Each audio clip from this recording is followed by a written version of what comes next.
So,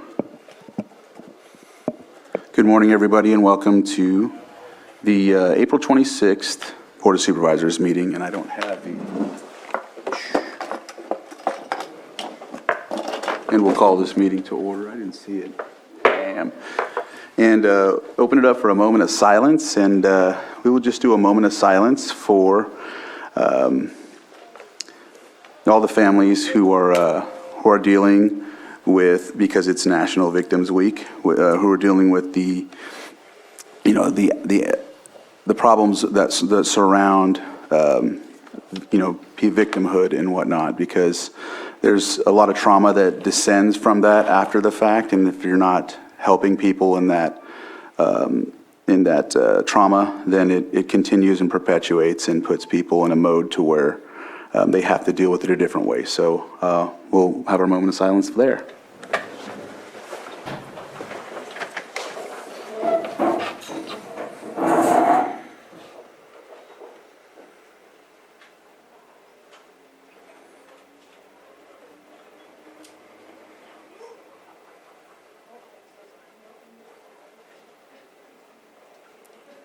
Vice Chair Scott, can you lead us in the pledge? Ready? Begin. I pledge allegiance to the flag of the United States of America and to the republic for which it stands, one nation, under God, indivisible, with liberty and justice for all.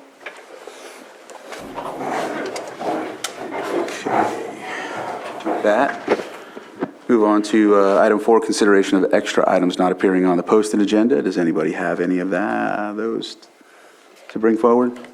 Not seeing anyone, so let's move on to consent agenda. Consent agenda is items that are non-controversial and that we pass in one motion. And if you'd like to pull for discussion later, then I'll open it up for the board to see if there is one. Supervisor Sabatier? Apologize for that. I wanted to see if we could pull item 5.2 for further discussion. Item 5.2. Are there any others? I'll open it up to the public in case there's anyone that wants to pull something from the consent agenda. Is there anyone in the chambers that would like to pull something from the consent agenda? And I will look on the participants list. Not seeing any hands up, so I'll bring it back to the Board of Supervisors for action. Mr. Chair, I move that we approve items 5.1 and 5.3 through 5.9 from the consent agenda. Second. So I have a motion and a second. All in favor? Aye. Aye. Opposed? Motion carries. And so with our timed items, let's see, we are at 9:04. So, do you think 7.3 can go pretty quick? We have 30 seconds or so. 30 seconds, you said? Yeah, we'll just...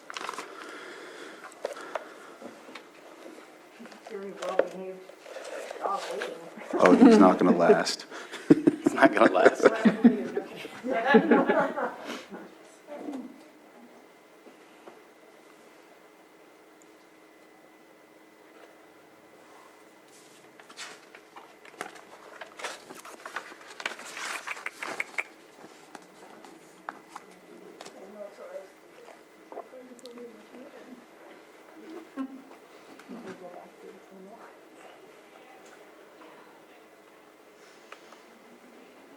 And it looks like we're at our 9:05, which is the pet of the week. And so with that, we will invite you up and let you give some information about our friend there.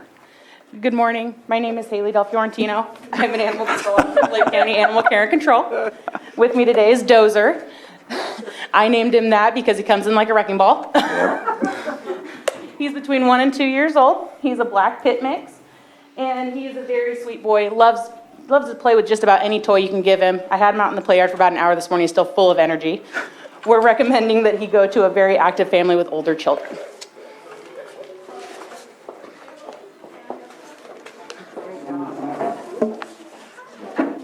Thank you. Thank you.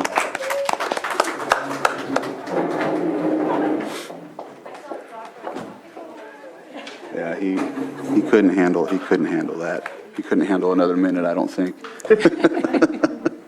So we are at Our 906, public input. If there's anyone that would like to come and speak on an item that is not on the agenda, is there any public input, Kimberly, that has been submitted? No? Not seeing any submitted, and is there anyone in the chambers that has? No? I see here we have Craig Weatherby on, and he has his hand up. Craig, do you want to unmute and for public input?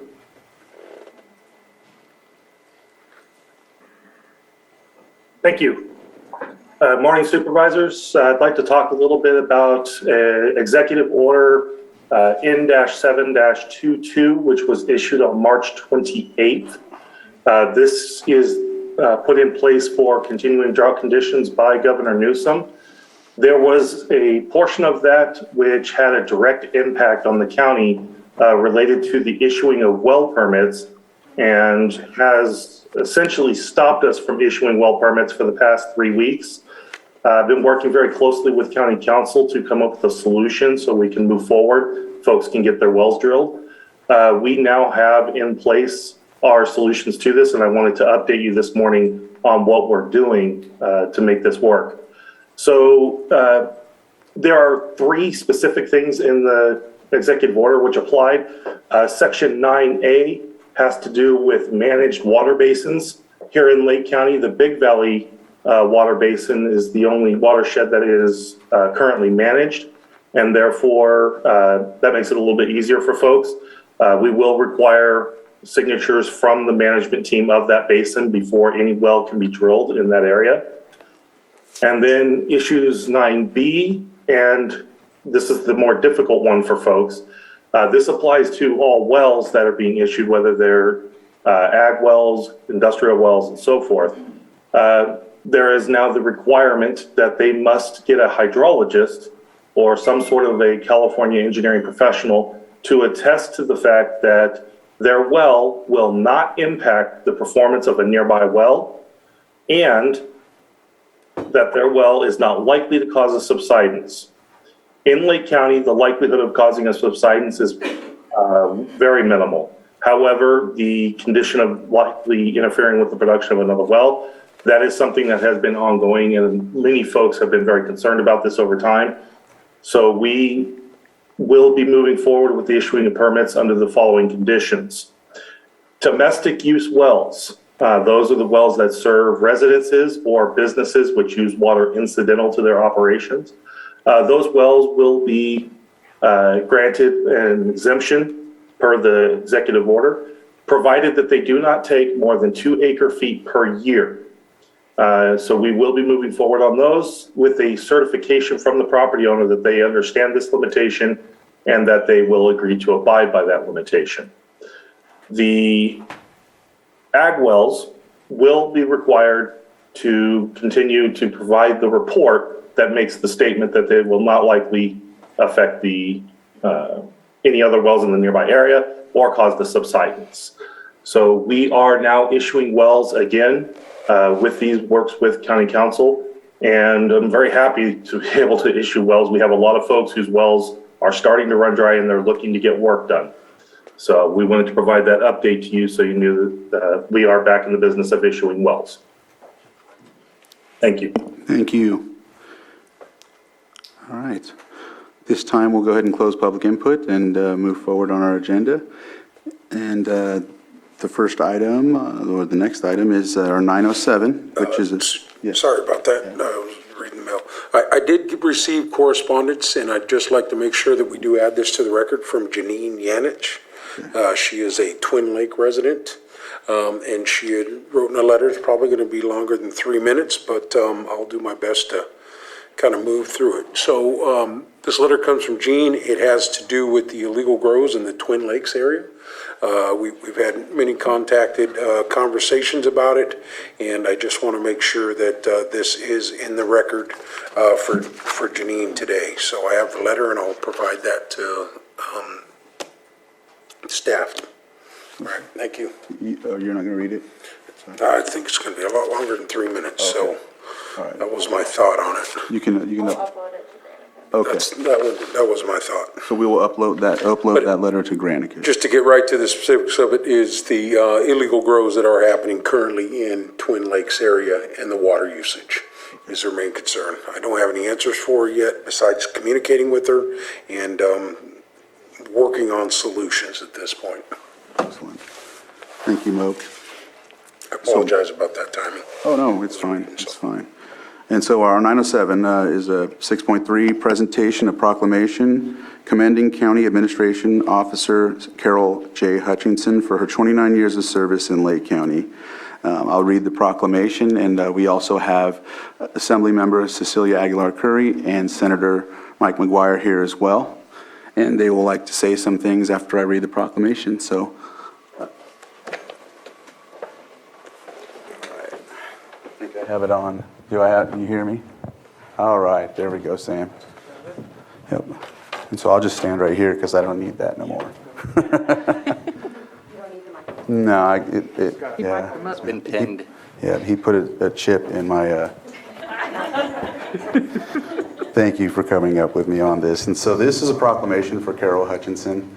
And since I've been working with Carol, I appreciate, since I've been chair, not knowing how to, I've been a chair before, but not in this capacity. And so she's been very helpful and has a lot of, she understands already like how I operate. So she presents things to me that like, okay, well, Eddie, you might go longer or, so let's put that later. She helps me structure the agenda in a way to where I know it won't go too long or something like that. So she has a very good sense of how we make decisions and how we operate. And so it's a good sense to have, Carol. So I just want to come and say that. And so with that, I'll read the proclamation commending County Administrative Officer Carol J. Hutchinson for 29 years of service to the County of Lake. Whereas, following 34 years of distinguished and uncommonly dedicated public service, Carol J. Hutchinson is retiring at the end of April 2022.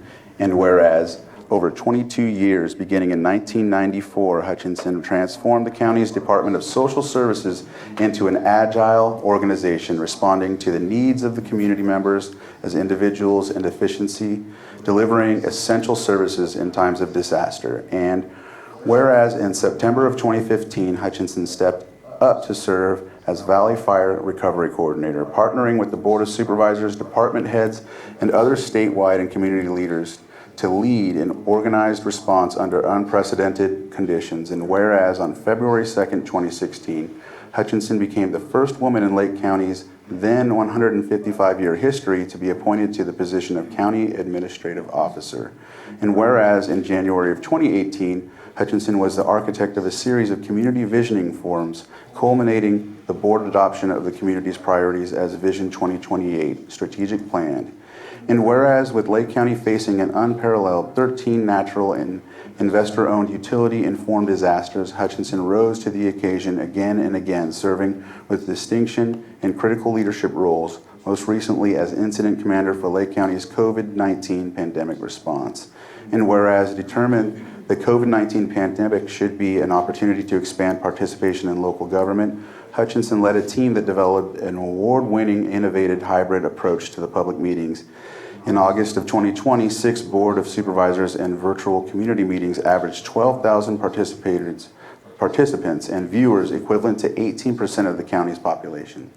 And whereas County Administrative Officer Hutchinson has tirelessly sought to strengthen Lake County's governmental workforce, dramatically increasing available training opportunities, supporting our board's implementation of the first comprehensive classification and total compensation study in nearly 2 decades, partnering with our board to address long-standing hindrances to recruitment and retention and building strong and collaborative relationships with labor groups. And whereas Hutchinson has been an enduring advocate for unity and equitable treatment of all people in recent years, collaborating with the board members to realize Indigenous Peoples Day in Lake County in October of 2019, Lake County's first ever LGBTQ plus Pride Month in June 2021, and serving as a trusted and key leader in Lake County's response to racial injustice. And whereas in her final year as County Administrative Officer, Hutchinson continued to innovate, partnering with supervisors, county departments, and roadmap task force to launch the first ever targeted community revitalization project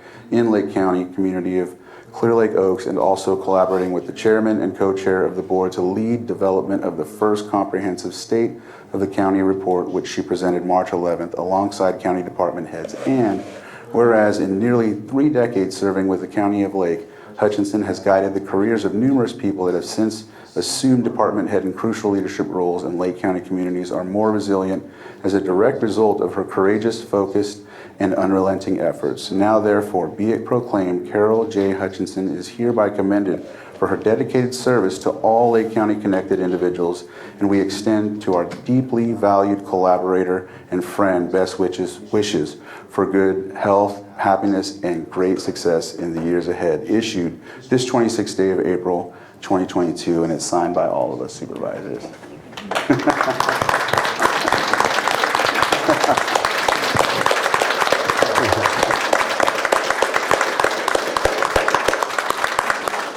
And I don't know if you wanted me to allow the Assemblywoman and the Senator to say something first, or would you like to? Whichever you prefer.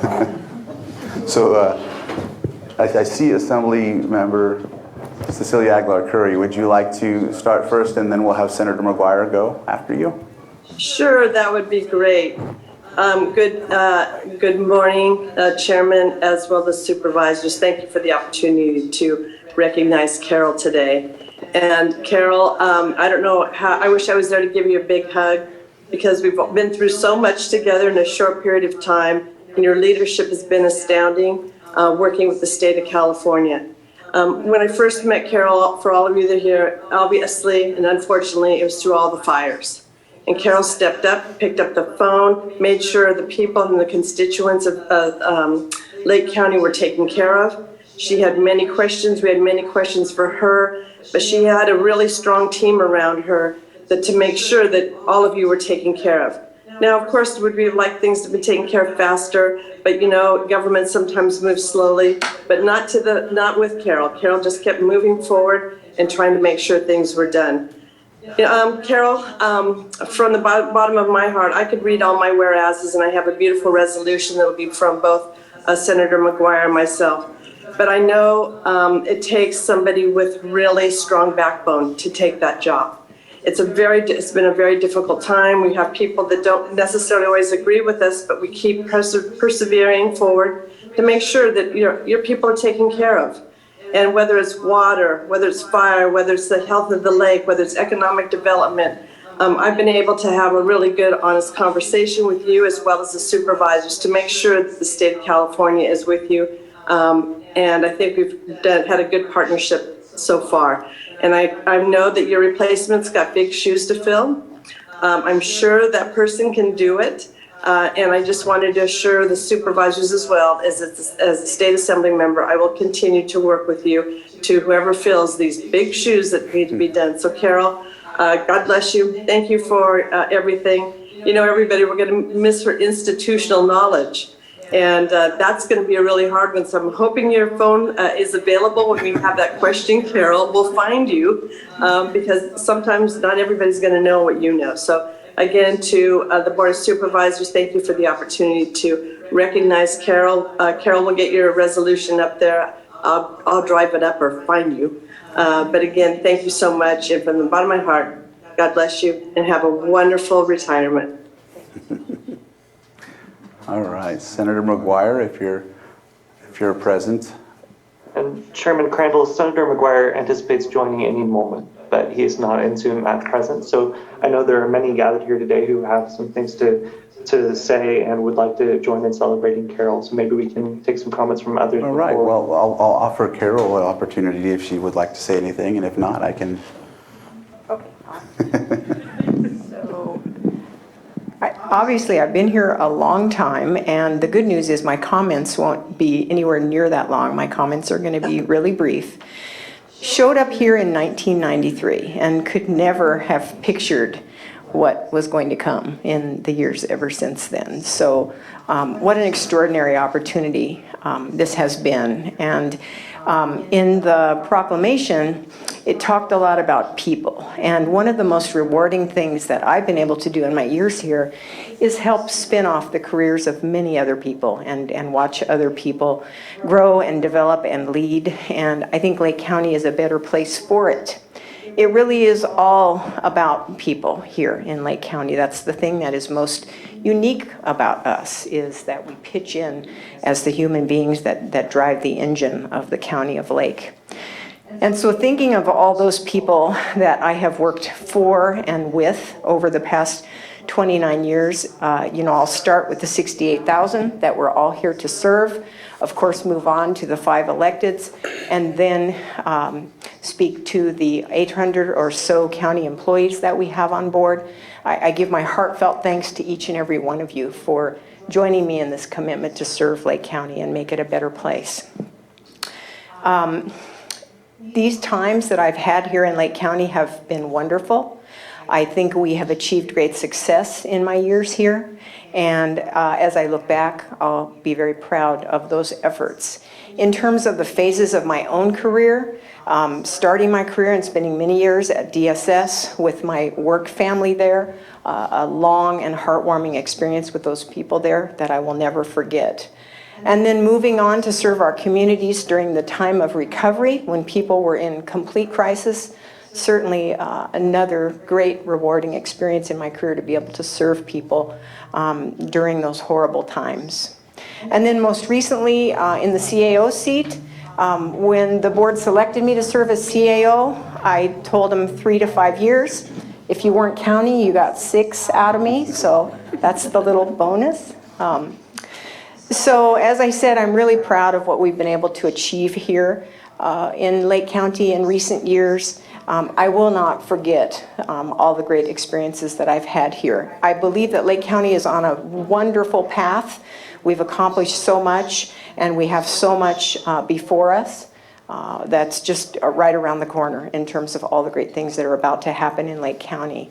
And so it's my wish to all of you for great success in your lives, your careers, and in furthering positive paths here in Lake County. So thank you, everyone.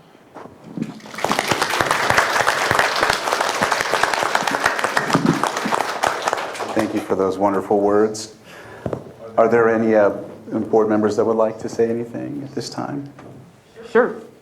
Carol, when I landed in this seat, Mocha and I went to a conference and we were asked, what is Lake County's plan? And we turned to you and said, what is Lake County's plan? and you did it. It was absolutely amazing, the Vision 2028, just having a path to guide us. And that was you that put us in that direction. So you definitely are leaving Lake County in a much better place with the plan moving forward.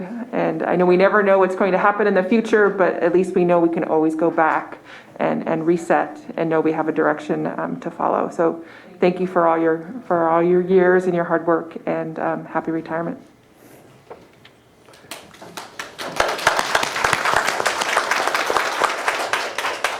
Okay. Oh, Yeah. Carol, thank you. That's all that I really just need to get across to you. Coming on the Board of Supervisors for the first Native American elected in the county's history, just like yourself as the first woman as a CAO. I didn't know what to expect coming into the county. And so just as Tina said, you set us up with the first CSAC training as we went over there. And it really was an eye-opener when they asked every county to raise their hand on their 10-year plan, 20-year plan, 50-year plan. And Lake County didn't get to raise their hand. And we looked at you and we said, all right, what's the plan going forward? And you already had one. So that was great, because we knew the vision that you had was going to be a good one we could follow and support and work together. And it's not always easy. Just as Cecilia said, you got 50% of the room happy, 50% of the room unhappy, and we just got to keep moving forward. But one of the most critical things I think that set myself on a path that I greatly appreciated your leadership was the director head training that you set up. Previous to myself and Tina, When you came on as a Board of Supervisor, it probably took you a few years to meet all the directors in the county. But over a 6 or 7 month process, we met with every director as a Board of Supervisors. We spent the day with them to understand exactly what they do for our constituents in Lake County. And that's really helped guide some decision-making that happens up here on this diocese. And I can't tell you how much I appreciate that, because there were no handbooks. There were no meeting dates and stuff set up. I know we've worked on that now to know that each committee that we set on, given the information to the CAO's office, it was just a guideline to really get me set off on the right foot and to do as much as I could to help my constituents. I just want to thank you for that, because that is hard. And I sat right here on this diocese with previous members saying, boy, I never got to do that. When I came on, I didn't get the opportunity to meet every director and to understand what they were doing for our constituents. So that's a really important thing that our community needs to understand, that was started with your leadership here and will continue on. And I think it's very important. The other thing I'd like to say from day one is your advocacy for our employees, the people who do the work every day. In conversations we've had throughout this process to be where we are today, when we did the class and comp study, number one thing was really from you, what I got was a heartfelt, we need to do what we've never done in Lake County to take care of the employees, to help them help the constituents. And I want to thank you for that. It was a lot of hard conversations with board to get there, but caring about the people, just as you said, was one of the main things that I really take from you and really appreciated your leadership from. So there are a lot of great things and a lot of bad things we went through as far as the disasters, but you were always there. And I saw the transition both from being not on the board during the Valley Fire recovery to being on the board. And I saw when you were inserted into the emergency operations, the change that came, which a positive change happened. So I greatly appreciate that. Yeah, Cecilia said it, big shoes to fill, but I know this board will make sure to make the right choices for Lake County moving forward. And I know you said we got 6 years out of you, but we'll probably be bugging you for another 12 months on questions, just as Cecilia said. So greatly appreciate it, and it was an honor to be the first Native American elected to this board with you as a CAO. So thank you.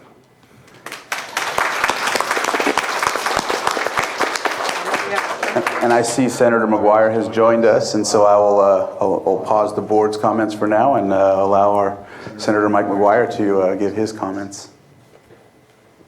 Well, good morning. Good morning, board, chair. Thank you so much. Assemblywoman Aguiar Curry, and to the CAO. I'm probably gonna get a little choked up today, and it's an exciting day for Carol, and it's a bad day for all of us because Carol Hutchinson has been the steady hand, along with so many hardworking board members over the years. Ms. Hutchinson, your service to this county is unmatched.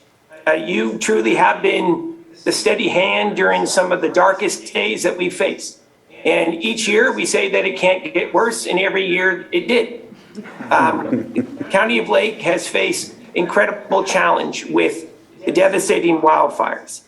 And you have helped lead this county in our region, rebuilding communities and neighborhoods from the ashes. And no matter how big the disaster may be, you could always count on Carol to deliver. You can count on her visionary and dedicated leadership. And no matter how tough the times may be, it has never wavered, no matter how tough the challenge. I want to talk about the pandemic for a moment. Thank God we had Carol Hutchinson in the seat where she was during this public health crisis. You brought tremendous leadership during this incredibly challenging time. And no matter how unprecedented this public health crisis became, you always delivered for the people of Lake. You're willing to make the tough decisions. Your heart is always with the most vulnerable. No one has been a more tenacious advocate for those who need our help the most than Carol Hutchinson. You're compassionate. You're a bridge builder. You're truly a visionary leader. You've professionalized the workforce, and there is no greater advocate for the County of Lake than Carol Hutchinson. Madam CAO, it has just been an honor to work with you. I've been honored to partner with you and the board and Assemblywoman Aguiar Curry. And I got to tell you, when you look back at this career, you know that you have made Lake County stronger and you've made this state a better place. And I wish you the best of luck in your retirement. I know that you're not going far, you and the dogs. And I look forward to seeing those pooch pics as well. But on behalf of Assemblywoman Aguiar Curry, we're really honored to be able to present you the highest honor of the state legislature, as she had said, the Golden Resolution. And I'm just so grateful to be with each and every one of you today.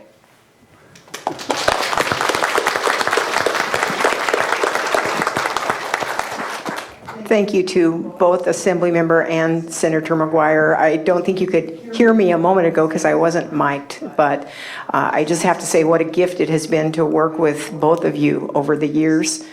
Lake County is thriving in large part because of the incredible support we get from you Tues. So thank you so much for all you've done for us. And I'll miss you, but yeah, I'll post puppy pics. I'll go back on social media. As you might imagine, I've taken a bit of a holiday on social media. Secure holiday. Thank you, everyone, and thank you. We'll be there. We'll continue to be there for Lake County. Thank you. Love you, Carol. Love you, Carol. All right, so I didn't know if any, Jessica? Oh, sorry, Bruno. Did you want to go first? Okay. Well, first, as a fire survivor constituent, I really want to thank you for taking on that role and leading the recovery. It's unprecedented, and nobody really knew what to do. It was the beginning of the mega fire era in our region. So a lot of those first steps and that first work kind of set the framework for other communities going forward. A lot of lessons have been learned along the way, and unfortunately we're likely not finished, so we're going to continue learning. And that really brings me to where we are now, and how you really helped me as a baby supervisor in a COVID bubble who could not meet anybody and still hasn't met a lot of people in person. So I really relied on your guidance and connecting me to who I needed to be connected with because I couldn't have those personal interactions. So I know you don't like it when I use the word mentor, but you have been, and I've appreciated all of that guidance.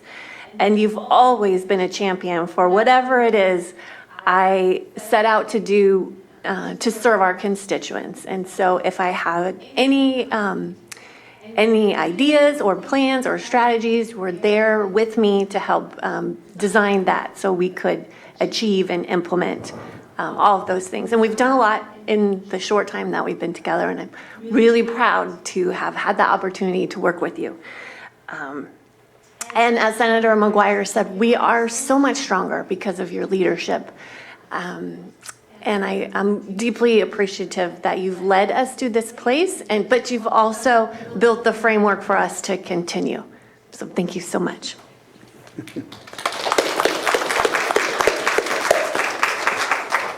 Carol, as you know, I talk to a lot of people. And 2015, I think, was a point where we could have absolutely gone downhill and kept on burning, or stood up and said, we need to figure out how to deal with this. And I feel that from my conversations, a lot of people felt lost until you came into the scene to help lead the effort on what are we doing about this fire? What are we doing about the people that have been displaced? I think that is huge. I think that is an absolute highlight of some of the stuff that you've done for us. You stood up where most people would have been nervous to take that position because nobody knew what they were doing. Nobody knew what should be expected of us to do.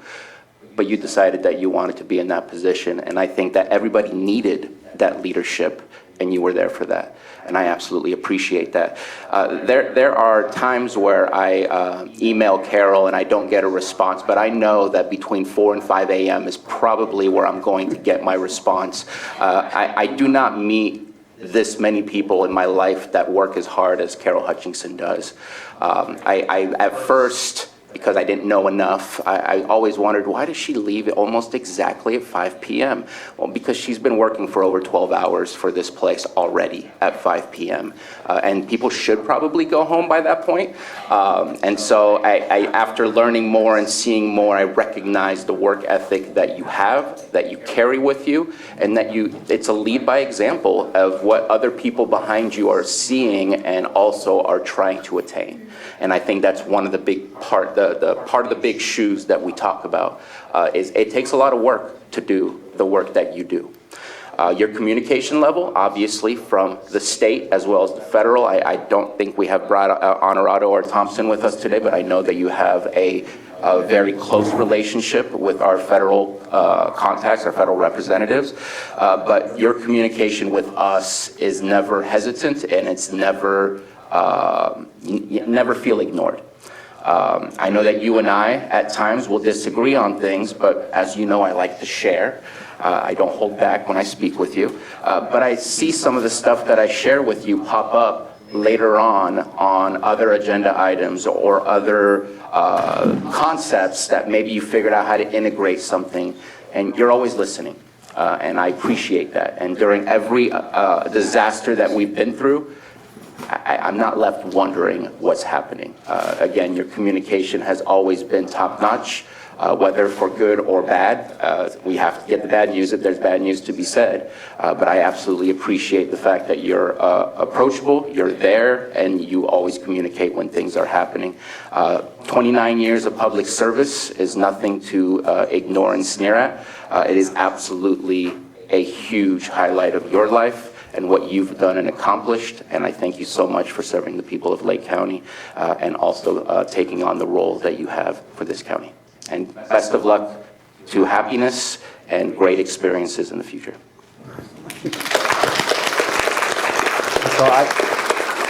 So I knew of Carol as I worked for an organization called the California Tribal TANF Partnership, and so I worked in the integrity department, which dealt with fraud investigation and things of that nature. So when we'd have meetings, the director at that time would always say, I'll touch base with Carol Hutchinson. So I knew of her, but I didn't know, coming from that realm. So when I came over, I just want to highlight too that those things were very helpful that Supervisor Simon had mentioned, going through those classes, going through the orientations, and then hearing the other supervisors say, I never went through that. And then having the Vision 2028, I was present at the initial meetings that they had, even had one at Robinson, so we coordinated that. And so just to know that those were all something that you put a lot of work and effort into, and we're still following through on that, and we're still giving these orientations and director meetings so that we can get accustomed to these folks while we're working with them and build relationships.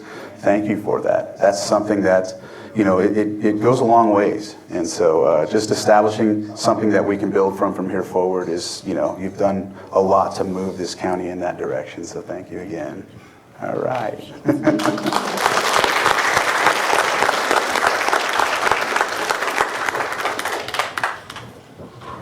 So I'll open it up for public input.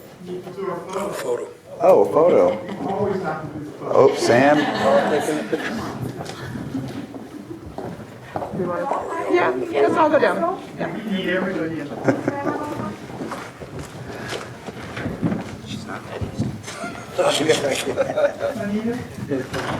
yeah, I need one. Oh, yes, you are. Where shall I go? I'm going to go on the other side. Carol could be in the middle. Okay.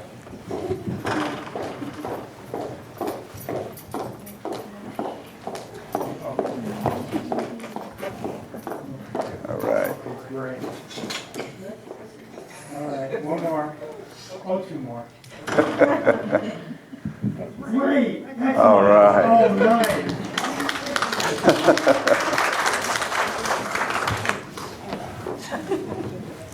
Anything else, Sam, before I go up? Okay. I will turn this one off. There we go. And so is there anyone in the chambers that would like to come up for public comments on this proclamation? And then I don't see that, so I do see somebody, and I see Todd Metcalf, if you can unmute, and yeah. Yes, good morning, board. Boy, I was listening to that proclamation, and I'm afraid I'm one of those courageous efforts that was mentioned in Carol's proclamation. Carol, it's already been mentioned before, you have been an amazing mentor, and I can't thank you enough for all your help and support during our years together. You've just been an awesome support and helped me through many difficult things, in particular this position that I've held now for the last few years. So I don't know how else to say thank you, but congratulations and best wishes in your retirement, and all I can say is that you will be missed. So thank you, and I look forward to seeing you because I need to be in the board chambers here fairly soon. So congratulations and thank you. Thank you. Thank you, Todd. Crystal? Good morning, everyone. Crystal Marcipan, Social Services Director, and a predecessor of Carol here at Social Services. I just want to say thank you to Carol for bringing me to Lake County. It has been a fantastic opportunity for me, and just a real pleasure to be here at Social Services, which she left as a very well organized department, and I was the beneficiary of that. But I just appreciate so many things about Carol that have already been mentioned, but not least of which is her work ethic. And I think that comes through loud and clear. And she, has helped me in several situations where I really needed some advice in terms of how to handle certain things. And I just really appreciate her willingness to do that and continue to engage. And I do wish her the absolute best moving forward. I know that she probably will find something to do in her spare time, I'm guessing. And I do want dog pictures. So congratulations, Carol, and thank you very much. Thank you, Crystal. Thank you, Crystal. All right.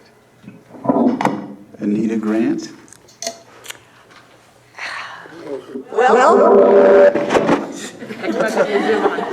Turn off your computer. There we go. I just wanted everybody's attention before I started. That's it, yep. So now that I have it, no. Well, Carol, I'm going to miss you. Sat next to Carol for 6 years. We've commented on pretty much everything that's gone in front of the board. You can't hear most of it, which is probably good, yes. But I'm not just losing a CAO, I'm losing a neighbor. So it's quite a tear in the fabric of the history of Lake County and our history working together. I think I speak for everyone when I say you could still change your mind. Okay, well, it was worth a try. But I will miss you very much, and everyone has already very eloquently spoken of their thanks on behalf of Lake County. I won't add to that, but I will echo it. Thank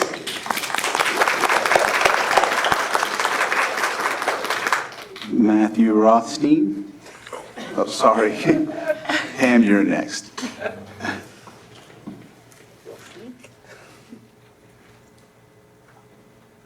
So Chair, I'm sorry, am I the next one to go? Yes, and then Pam.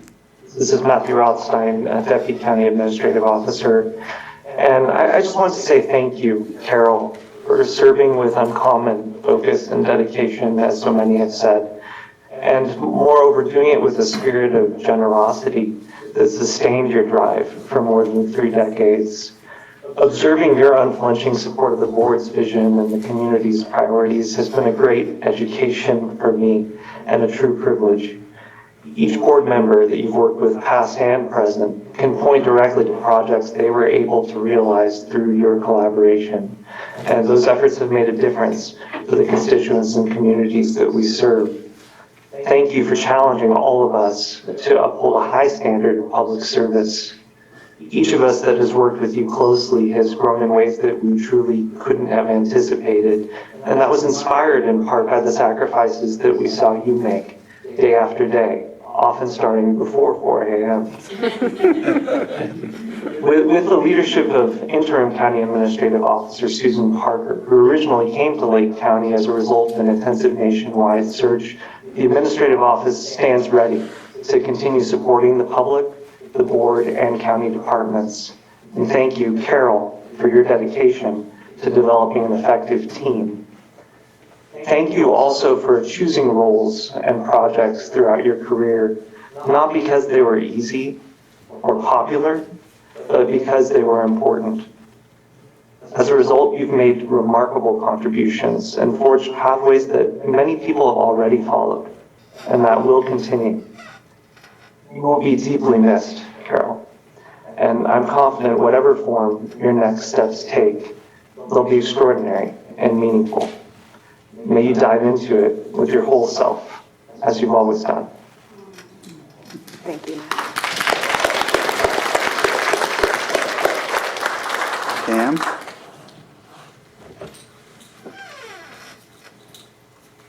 Hello. I'm Pam Samak, the Director of HR, and I should have gone before Matthew. This won't be quite as eloquent. But I'd just like to thank you for the last 3 years. Your mentorship has been invaluable. You kind of helped me sand off the rough edges and helped me learn how to navigate in being a director in a government organization. And the collaboration and mentorship has been invaluable to me. It's made me a stronger person, a stronger manager, and you will be missed. Thank you, Pam.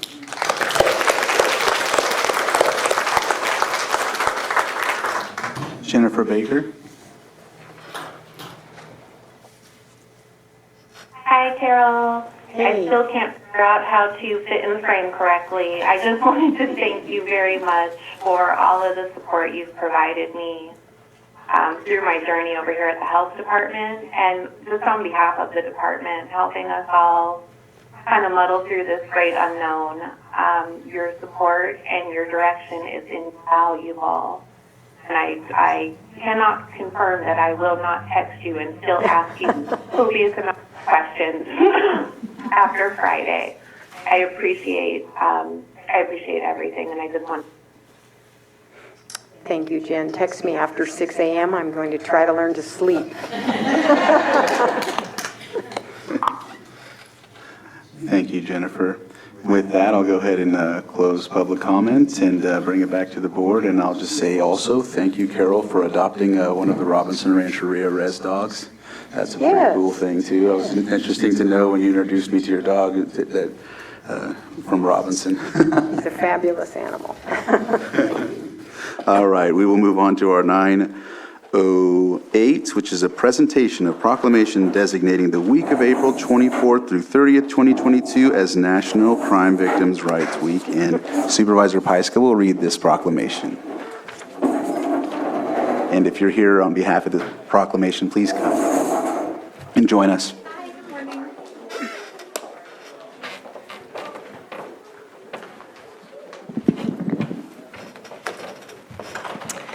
Okay, the Board of Supervisors, County of Lake, State of California proclamation designating the week of April 24th to the 30th, 2022 as National Crime Victims' Rights Week.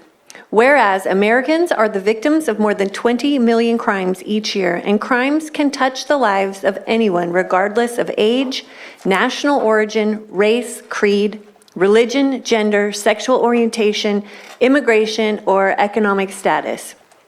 And whereas too many communities feel disconnected from the justice and social response systems and have lost trust in the ability of those systems to recognize and respond to their needs. And whereas victims of repeated victimization who fail to receive supportive services are at a greater risk for long-term consequences, and the victim service community has worked for decades to create an environment for victims that is safe, supportive, and effective.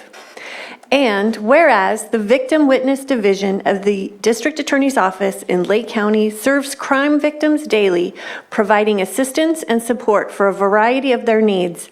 And whereas the Victim Witness Division, along with the state and federal agencies, is working to improve services to create victims, to services to crime victims, and to enact laws that ensure fair treatment for all victims of crime in Lake County and throughout California.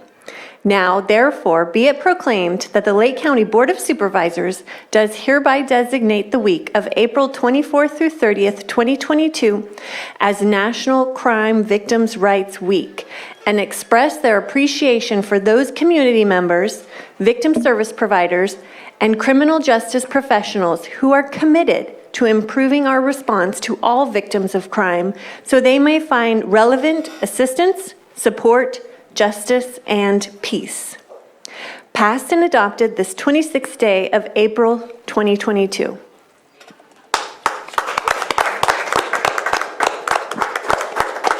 Well, I didn't write anything, which is great for you because this will be very brief. What I want to do, first of all, is thank all of our community partners. I'm going to back up here so you guys go this way so they can see you. Law enforcement, Lake County Sheriff's Office, Clear Lake Police Department, Lakeport Police Department, the Probation Department. We have tribal partners, Lake Family Resource Center, the hospitals that we work with, and it is truly a team effort to provide services to victims of crime. This week is National Crime Victims' Rights Week, but at Victim Witness, every week is Crime Victims' Rights Week. And I think that a lot of people would be surprised to know in this small community that these people, this is my entire team of advocates, they have provided services to 1,412 people in the last 12 months. And thank you. And what I really want to do is, I don't know if I've done this before publicly, I tell them all the time how amazing they are. But I want to share with you guys that these people make me come to work. They are amazing. They work with empathy. They work with really difficult situations. I'm sorry, getting...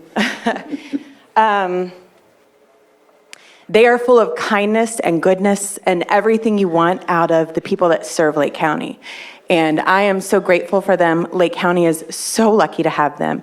They are worked so hard and meeting people at their most difficult, when people have dealt with the most difficult thing that they're probably going to deal with. And we're talking about, working with, survivors or family members of people that were victims of homicide or sexual assault or domestic violence. And these people show up and they're an ear and they provide restraining orders. They, tap into our resources, make sure people have a safe place to be. And they are amazing. And I'm so grateful for them. So. And then the last thing is we do a National Crime Victims' Rights Week barbecue where we honor all of our community partners and our county partners. So we'll be doing that again on Thursday. Thank you, guys.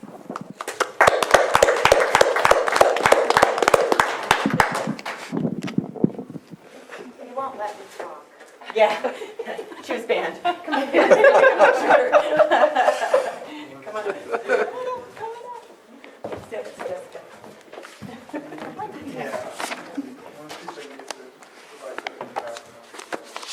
If everybody's smiling, you can't. Yeah. Okay. Cool. Great, thank you. Thank you. Oh, we're so cute. Thank you for the work that you do, and we'll see you Thursday. Is there any comment from the public that would like to accentuate on this item? And if not, I'll bring it back to the board if there's any other comments. Hearing none, we will now move on to our 6.5, which is a public hearing on account and proposed assessment for 6329 10th Avenue, Lucerne. And with that, we will invite code enforcement up and the Director Beltramo and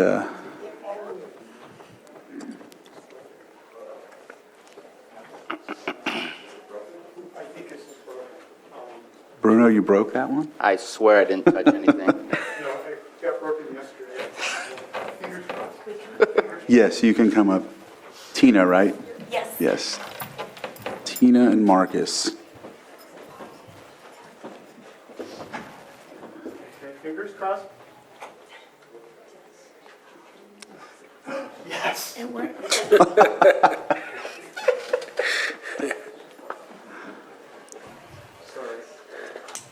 You hit a new standard for the level of excitement we're looking for from now on. And that was just a USB. You're making fun.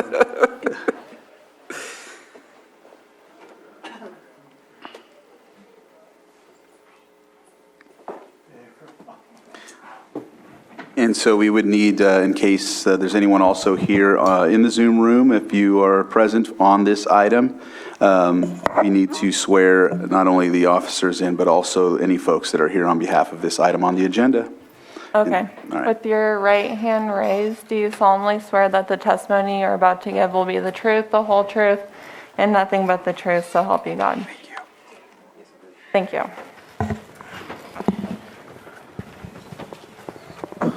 Good morning.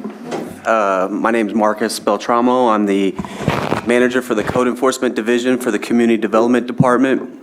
And today we're here to give an account and a proposed assessment for an abatement that was completed. I'm happy today that I will not be presenting. My code enforcement officer, Tina Ransberg, will be presenting. It's probably better that the officers who are actually hands-on, have all the details, have all the first-hand knowledge that they present and give you all the material information for your consideration. Tina is assigned primarily to the Lucerne area. That's her main target area. And now I will turn it over and let her present. Good morning, I'm Tina Ransberg, and the property we are discussing is 6329 10th Avenue in Lucerne. It's not loud enough. Okay. The property owners were identified as Buck and Keena Cooper, the APN, and it was an R1 single-family dwelling. In October 2021, we received a few complaints about the property located at 6329 10th. And these are the following violations that we found on the property.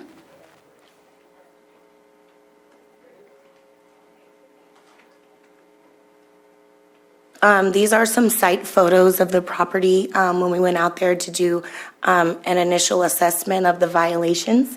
As you can see, there was a lot of garbage, bottles of human waste, rats. There were hypodermic needles and a lot of stuff in that pile.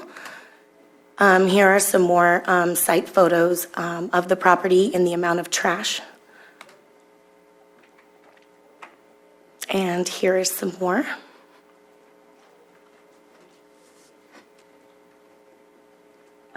All of our mailings were sent to the property owner. We also determined that the taxes were in default on the property. We were unable to find a responsible party willing to correct the violations on the property. So due to the health and safety concerns, code enforcement moved forward with the abatement process. And in October 2021, an inspection and abatement warrant was issued by the County of Lake Superior Court judge. And our abatement was conducted by Leonard's Hauling and Tractor Service, and 2 tons of garbage was removed from the property. It was actually 4,360 pounds of garbage. So there's a before picture, and then there's an after picture. And here are some more pictures of the violations that were corrected. So in October, we attained compliance with the property. The cost of the abatement, Leonard's Hauling, was $5,500. The administrative costs were $1,448.06. So we are asking that the board confirms the assessment of $6,948.06 to record a notice of lien against the property. And I'd just like to add a few pieces of information as well. The property owners, from the information we received, were deceased. The people living in the property were explained to us by the neighbors to be squatters. And what occurred here was actually a summary abatement.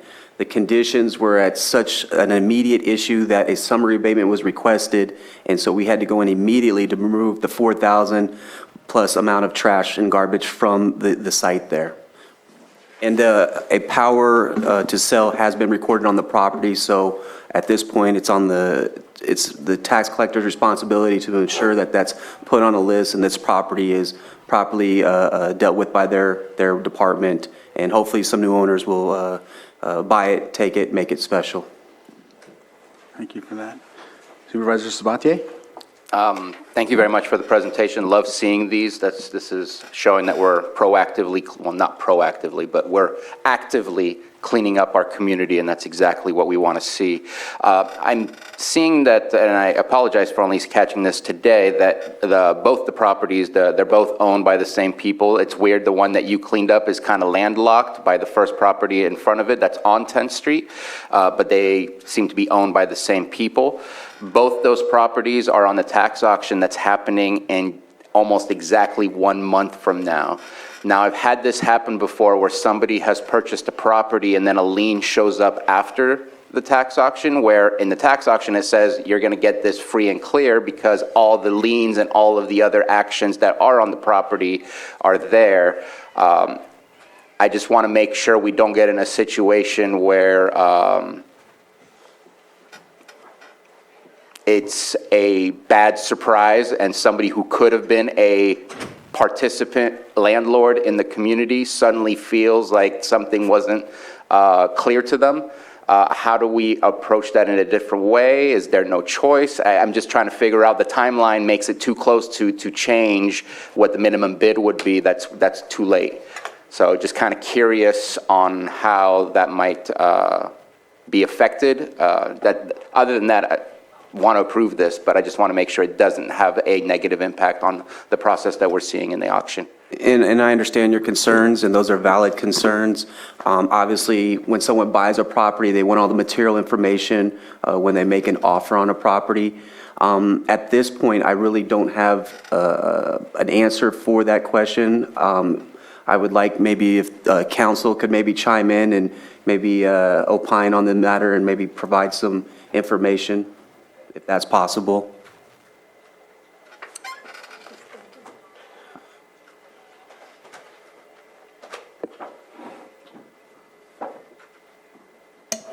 So what efforts, may I ask, what efforts were made in this regard leading up to it?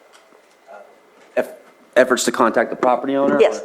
So the property owners, went through our normal statutory requirements of posting the 48-hour notice to the property, mailing it. We also mailed a notice of assessment for this hearing today to the property owner. To my knowledge, all mailings were returned to sender. If I may continue? Yes. Thank Yes, you, Ms. Chair. Grant. I thought I had understood a statement that the property owner was deceased. So that's the information that was provided by the neighbors, so that would be, I guess, hearsay, as we didn't have any direct information, and the information obtained by the officers in the field, no contact information was provided or obtained. And upon learning, at least anecdotally, that the property owners were deceased, did you make any efforts to verify that status? In this situation, there was another officer involved, our supervisor. No additional information was made to determine if they were deceased. The issue was a summary abatement, was an immediate issue.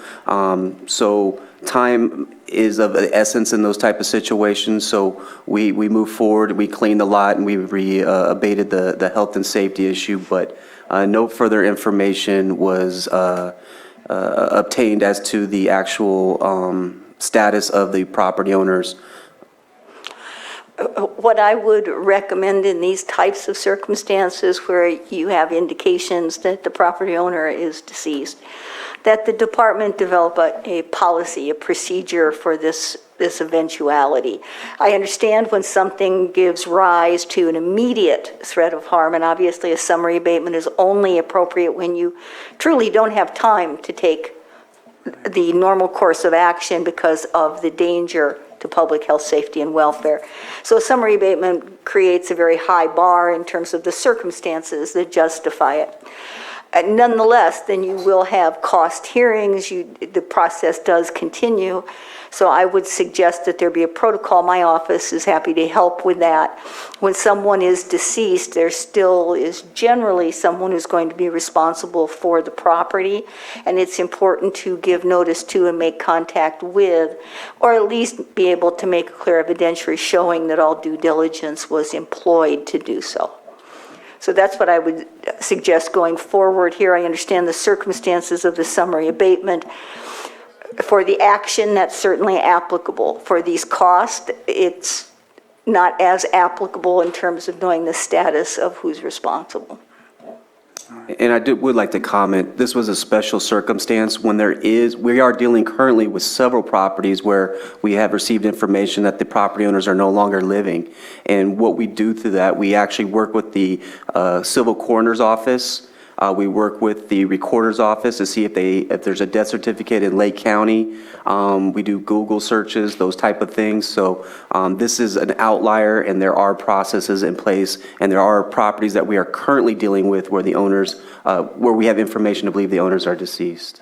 Ms. Grant? I would suggest there's also a call to the public guardian, public administrator for the county, because if someone dies intestate, without a will in California and without active family relationships, i.e. heirs, oftentimes those cases become the responsibility of that department. And again, my suggestion for a protocol is both as a training device for people who come on, but also as a checklist so your board can clearly see that all necessary steps have been taken.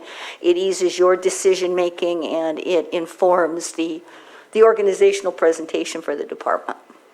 Thank you. I appreciate that. All right. Supervisor Sabatier? And I don't know that any clarity was brought for the issue of the tax auction. And I get it that it's you need to do your due diligence if you're going to purchase a property in a tax auction. But the list has been out there for a little bit, and I don't know when this amount will show up. Do we have a timeline of when we think this lien will actually be recorded and put on the property? So as soon as approval is given, if given, we will write up the document. We will go to the recorder's office. We will have it recorded immediately. I'm not sure how their processes are. I know there's a time there where they have to go through the review of the document, then processing it. So I'm unsure what their time frames are, but we will take it and have it recorded immediately. And again, we'll be at the mercy of the recorder's office and their processes and their systems at that point. So unfortunately, I do not have a timetable available to. Ms. Grant? Yes, I can, and I apologize for not directing my comments to that. I went off on the whole notice issue. The issue with regard to a property on tax sale, until the period of time where redemption ends, which the tax collector can tell you, I don't recall, but it's not at this point, I would doubt. The property still belongs to whoever is on the deed. So a lien is completely, I think, appropriate here. The lien occurs when it's prepared and signed. Now, certainly, once it goes to tax sale, not having it recorded yet could pose a problem in terms of actually getting the lien paid. But if you have a valid lien, the county still can claim from the excess proceeds of the sale. So because most properties are sold free and clear of liens, the most direct recourse to obtaining your money is to file as a claimant, which the county has done on many occasions. And the county, then there's a priority in terms of which lien holders take precedence. And according to that priority, then you would be paid as much as the estate has to pay your lien. Okay.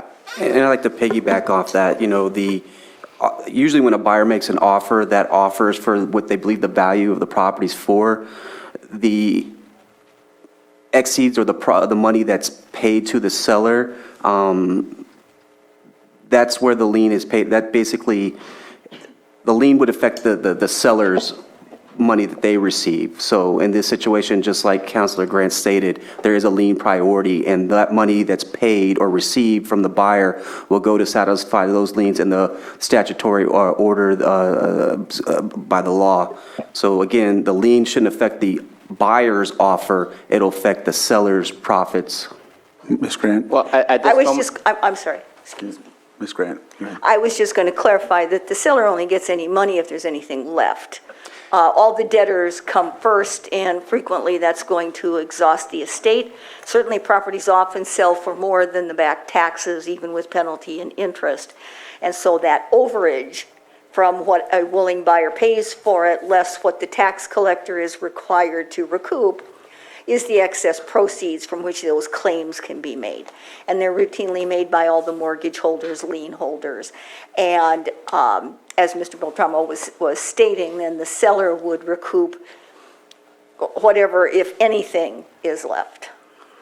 And just to finish up, my worry is minimum bid right now is based on what is on the actual property liens that exist, not this. If it does go above the minimum bid, then yes, it's possible, but are we going to actually put the lien and record it by May 27th when the auction starts, which means that the new owner may pay off the property, and then suddenly 2-3 months later, we'll find a tax bill that says you owe us $6,000, because it's happened before in the past. The timelines don't always mesh. And I was just checking in on that. Obviously, I need to have a conversation with the tax collector. I think that's where the information could potentially be provided.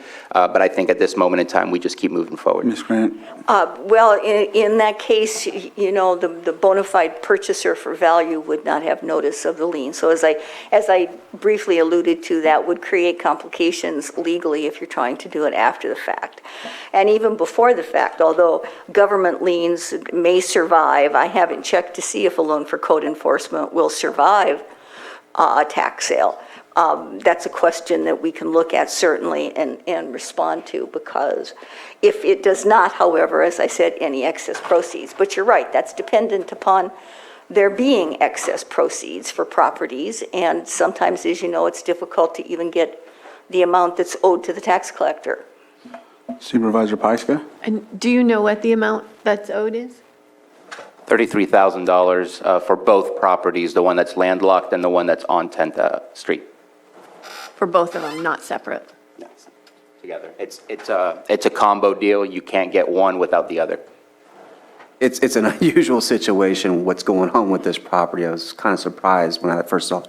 But I'd also like to add that it sounds like code enforcement, if the board approves this lien, we would have to have it recorded, and then we would have to be in direct conversation with the tax collector's office for any kind of demand, it sounds like, as well, to make sure that it's evidence that we have a interest or lien on this property, so that they can have that for their records. Yes. Thank you for that, for reiterating that, because that does need to take place. So with that, I will open it up to anybody online if they have any, because I don't know if anybody here in the chambers has any. I didn't see anybody stand up for the swearing in, and I don't see anybody online raising their hands, and so we'll bring it back to the board for action. I know it's in my district, but if anybody wants to take up the motion, I'll. Mr. Chair, I'll move the Board of Supervisors confirm the assessment of $6,009.4806 and staff to record a notice of lien against the property. After recordation, it shall be delivered to the county auditor and shall enter the amount of the lien on the assessment roll as a special assessment. The cost of the abatement services are $5,500, and the administrative costs on this case amounted to $1,448.06. Second.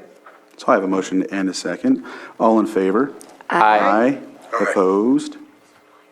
Motion carries, and we would like to thank you again, Code Enforcement, for another one of these. It's good to have one every week like you've been doing, and we know it shows the work that you've been doing in the communities. Thank you very much. All right, so I'll entertain a break before we move on to our next item, unless everybody's okay to punch on. I think we'll take the break, 5 minutes. And we're all right on time, so it's perfect.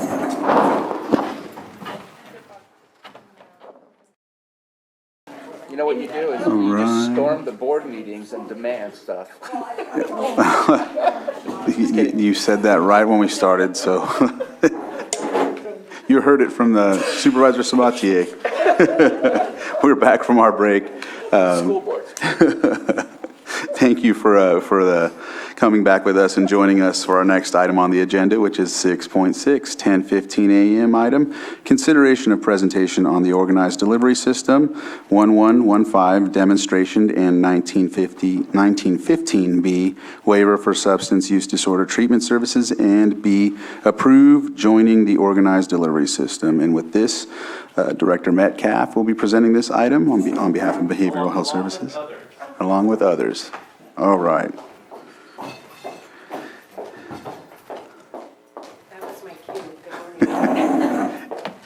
Will there be anyone else joining us on Zoom as well, or? Okay. Maybe. Elise Jones, our administrative deputy director, could not be here, but she may. Okay, and then I see Mark Bontrager Yes, he and will be joining us okay. as well. As will Jennifer Kent. Oh, I yes. I see her hand raised, and so. Good. Yes. Why don't you guys sit there? And with that, if we can add them to the, yes, there you go. He's adding them to the list so that way they can be part of the, all right. And then we'll give the floor to you. Yes, thank you, Mr. Chair, and members of the board. My name is Todd Metcalf. I'm the director of Lake County Behavioral Services. You have heard us talk about this 1115 waiver over the last few months, or maybe even longer than that, because this is a discussion that's been going around for many years since I've been in this position. So today, I have our Substance Use Disorder Services Administrator, April Gambra, with me, along with our esteemed Mental Health Advisory Board Chair, Julie Colfax, who will help us talk through the Drug Medi-Cal Organized Delivery System for Substance Use Disorder Services. We have recently facilitated a few stakeholder meetings and surveys over the last couple of months to help determine which organized delivery system we should implement. There are two models, which you will hear about shortly here, that will be outlined by two guest subject matter speakers that can speak very well to both of those two models. Julie Colfax has graciously volunteered to help facilitate this discussion, not voluntold, but volunteered to help us walk through this. And she will also be sharing the feedback that we received from the stakeholders from the meetings and surveys that we facilitated. So April and I are here to support. I believe Elise Jones, our administrative deputy director, is also in here via Zoom that could, jump in as needed. So Julie, are you ready? Yes, I think so. Great. Thank you. Okay. I speak kind of loud, so I don't want to overpower it. Yes, my name is Julie Colfax. I'm a licensed marriage and family therapist and chair of the Mental Health Advisory Board. I participated with Lake County Behavioral Health Services in inviting input from over 92 different invitees directly to our 4 stakeholder meetings, where we had some wonderful discussions about how the DMC-ODS works and what the different options are and how it looks different from our current state plan. I would like to provide that information to you today at the end of the discussion about what those differences are and what the benefit is toward going with the DMC-ODS over the current plan, which I know our folks will be providing from the department. But we did have 4 different stakeholder meetings during which representatives from more than 10 different agencies, local stakeholders, and community members participated in discussions along with the Mental Health Advisory Board, and I know some of the supervisors attended those as well. And so I will follow up the presentation that gives you information about it with the voice of the stakeholders. Thank you. We'll hand it over to... Who's going first? Good morning, Chair and members of the board. April Gambra, Lake County Behavioral Health. Todd previously announced my role with our department. I believe we have Jennifer Kent and we have Mark from Partnership. So Jennifer Kent is the ex-director of Department of Healthcare Services. So she helped facilitate and pave the way for the original 1115 drug Medi-Cal expanded delivery system. So she comes with a immense amount of knowledge, and so we've asked for her to be able to present that model. And then we also have Mark, and I do not want to try to pronounce his last name. He is I believe the director with the Partnership Healthcare Plan. He will also provide an overview of that model, the regional model. And so I believe we're going to go ahead and start with Jennifer Kent, if she's ready. Great. So first off, can people hear me? Yes. Okay, great. So thank you so much for allowing me to present to you. As April said, I am in some cases one of the people to blame or credit with the creation of the Drug Medi-Cal Organized Delivery System program in California. So I just want to provide some kind of very quick overview about the history of how you as a county are kind of facing a couple of different options today. So pre-2015, there were very few options for patients in Medi-Cal to get any kind of treatment for substance use disorder. It was a very limited benefit. It was, it had some very public problems with fraudulent providers, most notably down in Los Angeles. And so as a result of those unfortunate occurrences, it gave the state an opportunity to re-envision the way that we delivered substance use disorder services to residents of the various counties. And so we asked the federal government for a waiver to allow us to both increase benefits, but to also waive certain federal rules that have been in place for many, many years and prevented state Medicaid programs from receiving matching funds for certain types of things like residential treatment. So, you know, California has a requirement in federal law that you have to maintain statewide access to drug Medi-Cal services approved in the state plan. That's basically California's contract with the federal government to provide Medi-Cal services. And by maintaining that contract, you continue to be able to draw down, you know, hundreds of millions, if not billions of dollars in federal funds. So as you think about your options that you're going to be thinking today in terms of which delivery system you want to choose, I really want to stress that there are significant federal funds that will flow to you as a county opting into either system that you so select. And then making it more complicated for people that are not well versed in this program. Under the 2011 realignment deal struck between the state of California and the counties, the state of California has agreed to support county expenditures when benefits, services, or eligibility levels change above the time in 2011 when the deal was announced. So the implementation of the Affordable Care Act, for example, when we allowed and expanded Medicaid to single childless adults, that federal matching dollar is matched with state general fund and not county funds. And so that's also a very important component when you think about going into the organized delivery system. And I'll have an example maybe that I'll refer to a little bit later. about another county where you can really see the magnification of those federal funds versus the county funds that are being much more efficiently used. You know, there are a lot of compliance challenges with both running your current existing program as well as a new program under the organized delivery system. So I don't want to dismiss that. And I know that your staff has been very mindful of the fact that there are contracting requirements, there are oversight and compliance issues that need to be managed. There are data and privacy and security factors that always need to be taken into account. And then in this new world order under the organized delivery system, there are requirements such as network adequacy. You have to do a provider directory. There's a very kind of rigorous appeals and grievance process, continuity of care.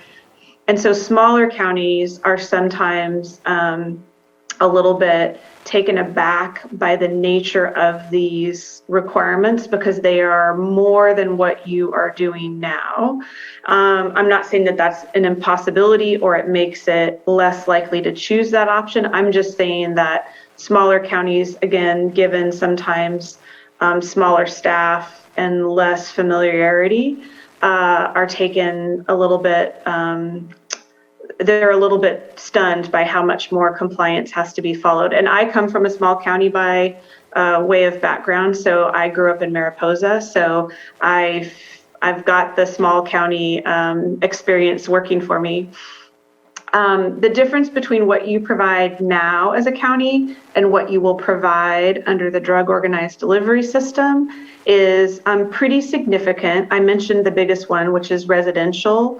I think that the standard benefits, you know, under the drug Medi-Cal program today are outpatient, intensive outpatient, detoxification, narcotic treatment services, and perinatal residential treatment. That's the bare minimum of what state plan counties such as yourself have to provide.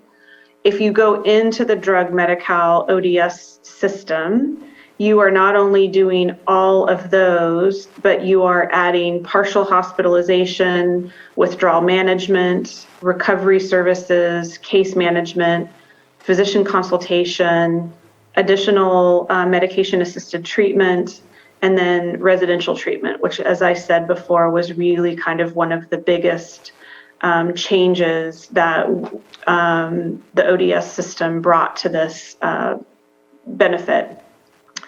I want to stress that counties voluntarily opt into this waiver and into this benefit. So you as a board of supervisors are in no way being forced by the state to do this. I think this is very much at the county's option, but also I think, you know, speaking from where I used to sit at the department, really want to kind of highlight the fact that patients under this optional program have so many more treatment options and availability to them that is otherwise not. And so I think it was always the intent of both the state and the federal government, as well as the counties that have gone in first, is that this is something that is really about working within local jurisdictions to find solutions for populations that have been traditionally left out of more robust treatment. Obviously, I know that there was conversation about this in the stakeholder meetings that I was able to attend, is the local provider networks are certainly established in both your county and in some of the surrounding counties. And I think that, you know, the partnership option or the county-led ODS option require you to have to contract with providers that are outside of your county borders. And that would be true no matter which option you choose. But I think that, you know, there's certainly an immediate base of providers that you have been working with that would be a part of this new ODS model, whichever one you choose. Obviously, there are new evidence-based practices and assessments that you have to do for patients. We are attempting, under this ODS model, to increase your local control and accountability for these services, right? Because the contract that you would enter into would be between you, the state, and the federal government. So they are kind of three-way contracts. And obviously, you would still retain the ability under the ODS model to kind of propose and negotiate your own county-specific, both providers as well as rates. Before I kind of finish and take questions, I wanted to give you an example of a small county. It's obviously bigger than Lake, but Marin County, and I liked to use them when I was trying to talk to other counties about ODS.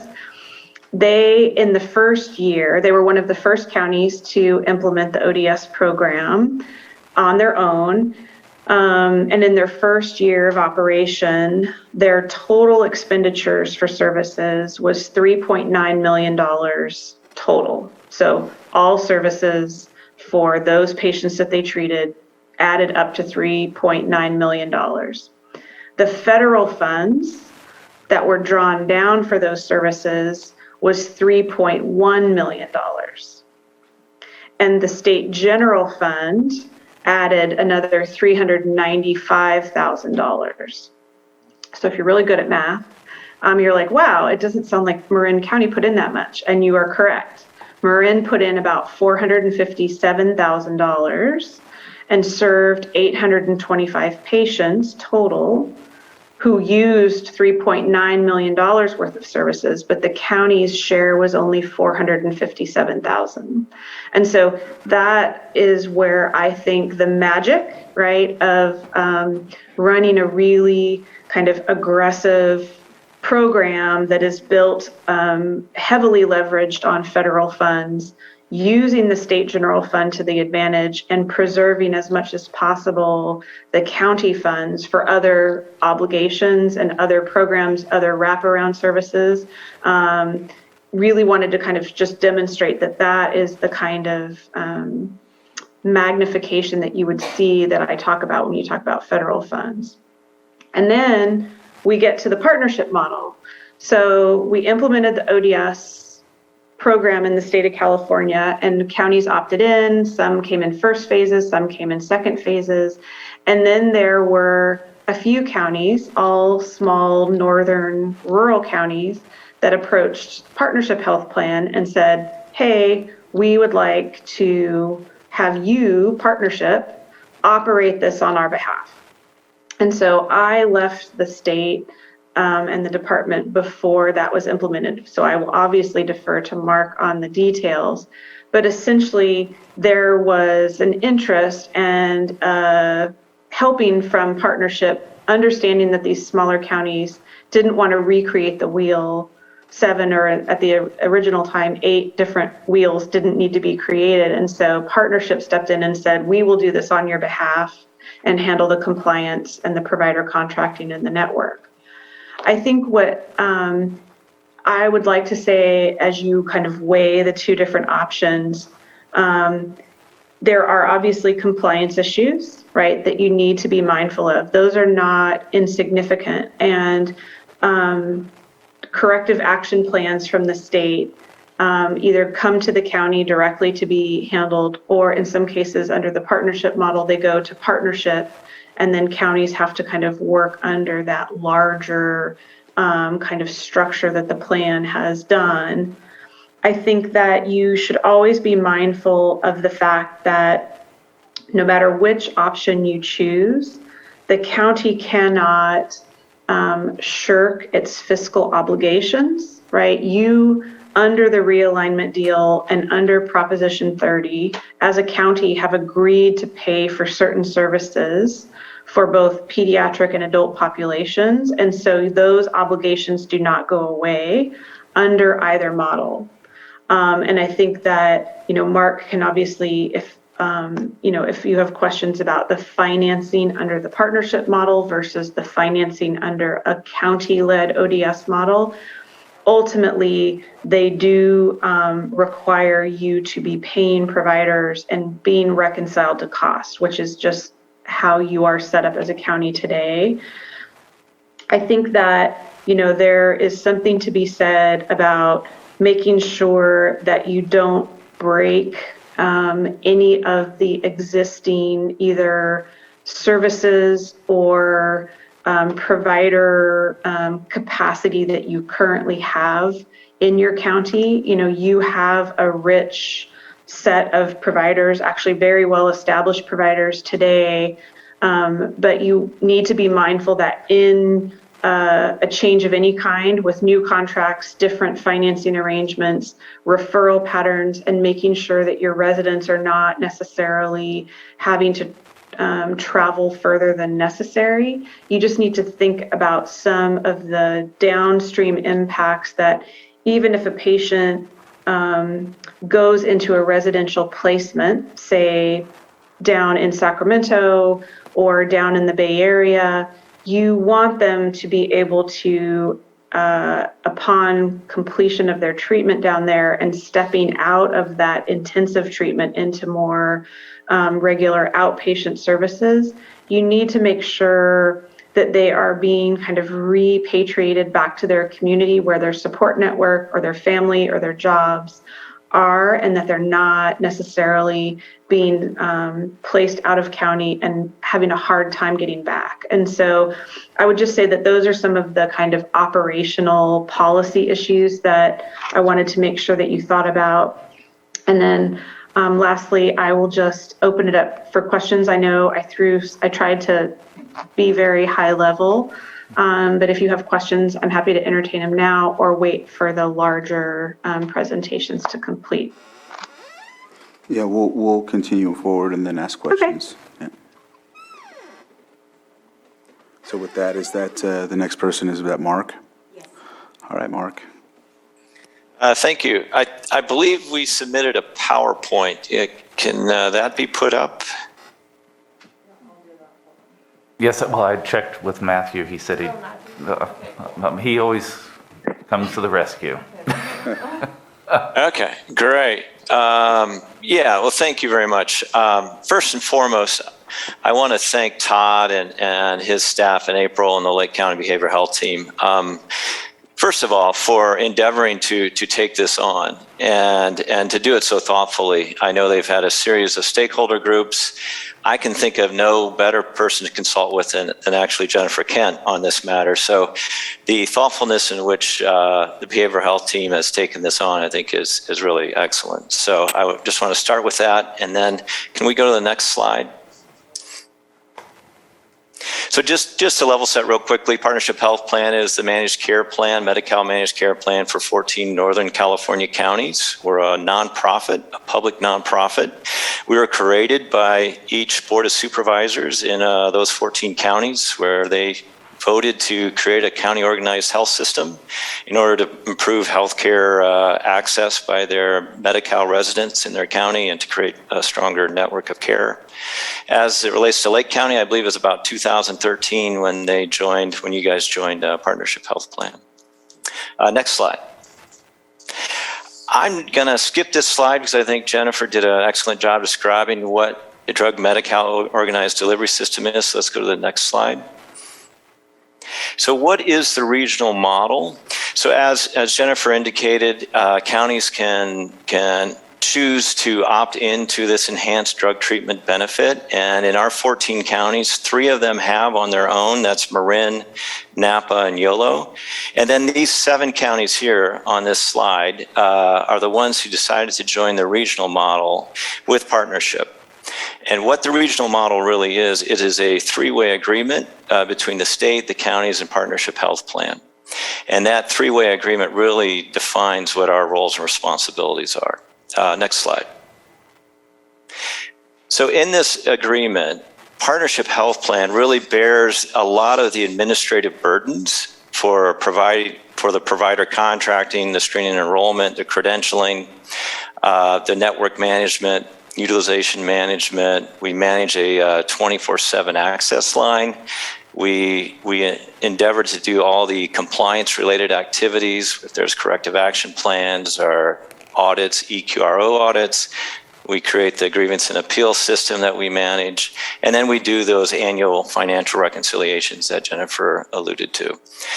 Meanwhile, just to say real quickly, the counties, their responsibility, quite frankly, is to oversee us, to ensure that we are meeting those obligations that they have delegated to us. We're meeting those responsibilities. And they work in partnership with us to ensure that collectively we're meeting all those requirements. So that's kind of how we delegate the responsibilities in this regional model. Next slide.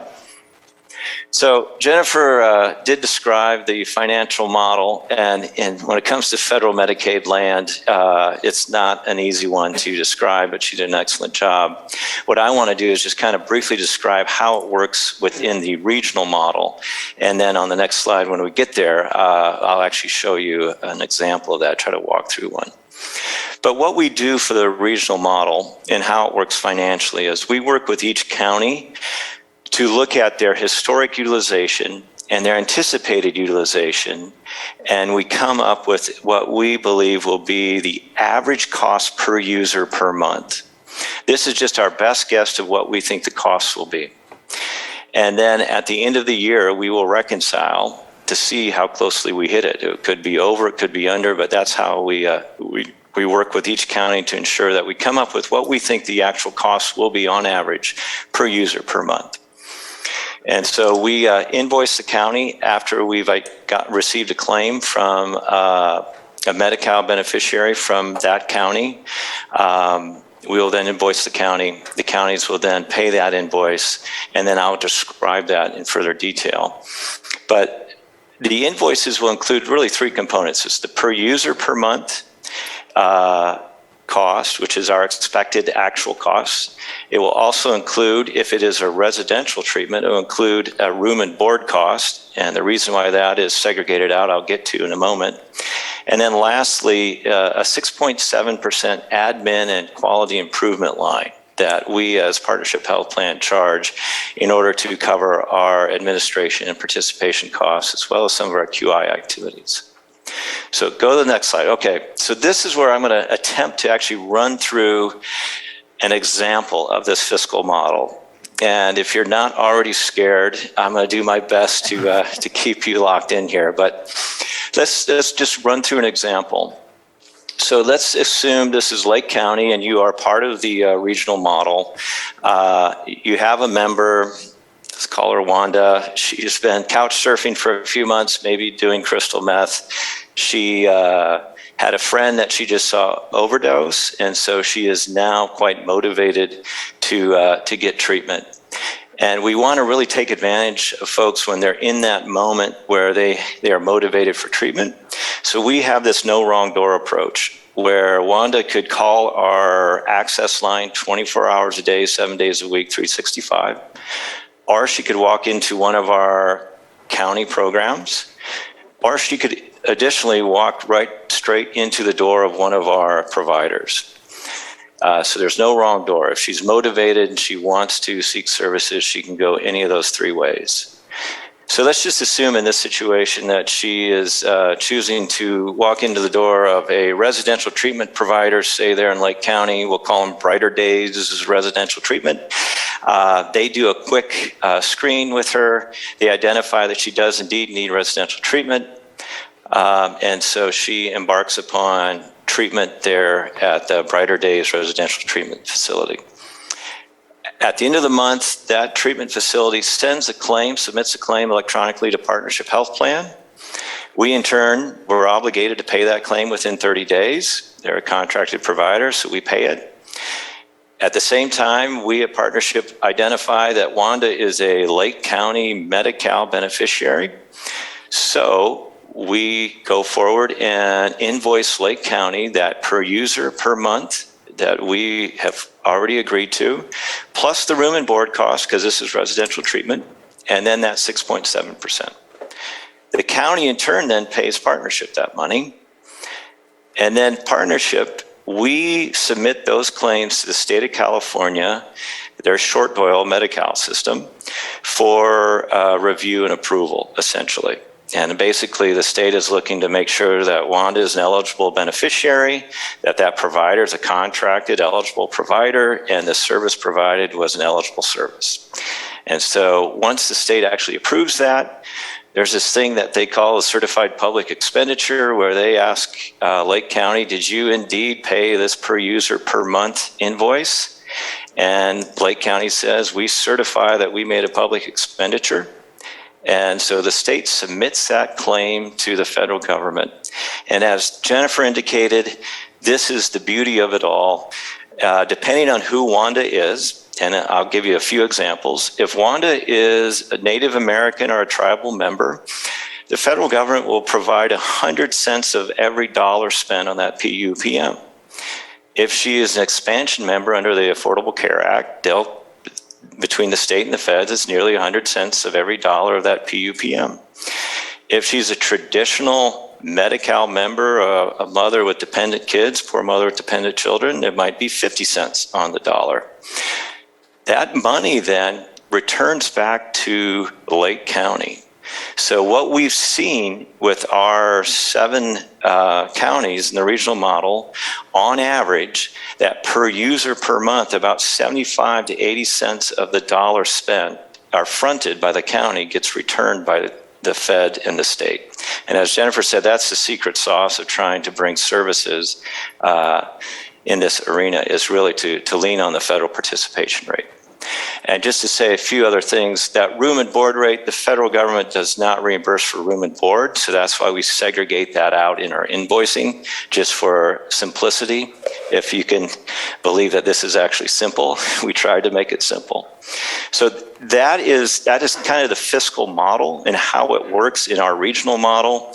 I will say one other caveat, just to further confuse this. In 6 of our 7 regional model counties, the counties are actual outpatient providers as well, so they can actually fill 2 boxes here, both as an SUD provider and as the county who's being invoiced. So, next slide. So one thing the state does is they survey every year. They call treatment perception surveys, the client surveys of folks who participate in the drug Medi-Cal services across the state, basically asking if they're satisfied with services, was it convenient, do they feel respected, was it culturally appropriate, etc. It's compiled by an external firm, Behavioral Health Concepts in UCLA. This is just what we just received recently from them. And I'm happy to report for the regional model, on every measure, we outperform the state average. And I must admit that has very little to do with Partnership Health Plan. It's more of a reflection of our provider network, because this is really the treatment perceptions of our members and how they were treated by our providers. So very proud of our providers, even our county providers, to get that high level of satisfaction back. Next slide. So real quickly, we just wanted to show you, the state calls it penetration rates. I think a better way to really rename that is utilization rates. So if you want to look at what the utilization rates are by age compared to statewide, our regional model compared to statewide, you can see for adolescents, we're just a skosh under the statewide average, and several of the other areas were over. Our overall utilization rate is 1.56 compared to just over 1 for the statewide average, which is, I think that's great that we're a little over the state average. I believe we know that the need and the demand is quite higher than that, but just wanted to show you that. Next slide. And this is really utilization rates by race and ethnicity.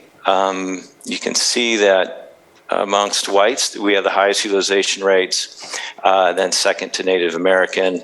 On average, it's generally over the statewide average. At first blush, you'd say we should feel good about it, but if you really want to be critical here, I think one has to ask the question, why aren't all different demographic groups as high as the utilization rates as the white group? So I think there's more to be done, and there's more that we need to do around this. Just an FYI. Next slide. And then these are the different categories. As we said, the ACA, as you can see, there are nearly 4,000 utilizing members. About 2/3 are that expansion population or the Affordable Care Act population. And that's how we really get to that nearly 75 or 80 cents of the dollar coming back to the county. It's really based upon these aid codes and their penetration rates. Next slide.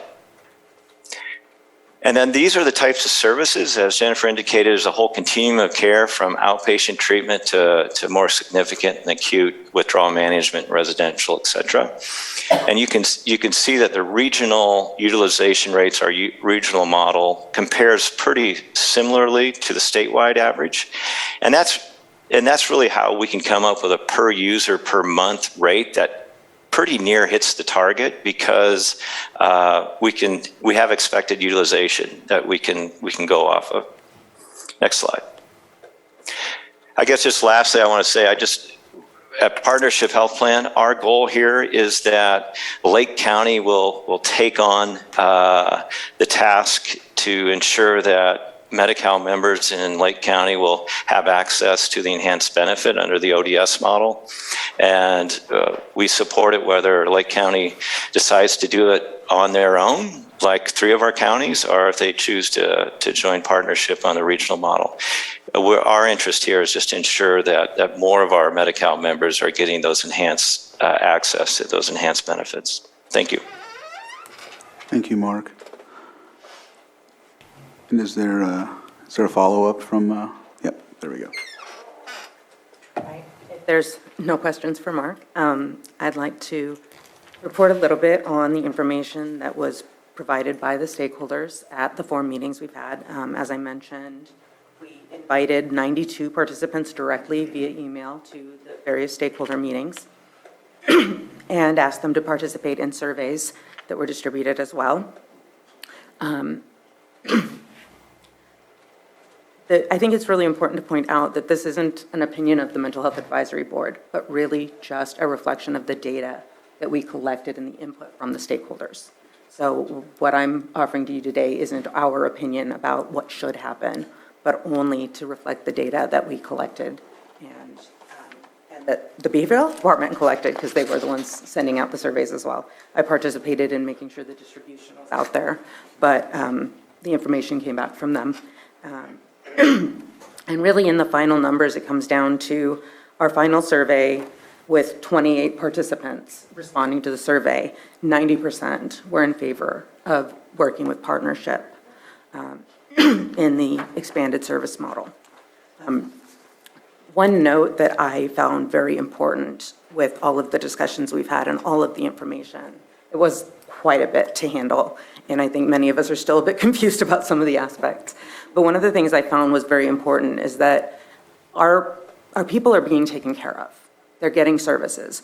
What this really does is ensures that Medi-Cal pays for more of the services that are already being provided. Is that to say that we're catching every single person who asks for help? No, there's a lot of different factors that come into play with that. Their actual readiness, yes, anybody can have a scare and decide they want services today. Does that mean that they're going to participate in them tomorrow? Not necessarily.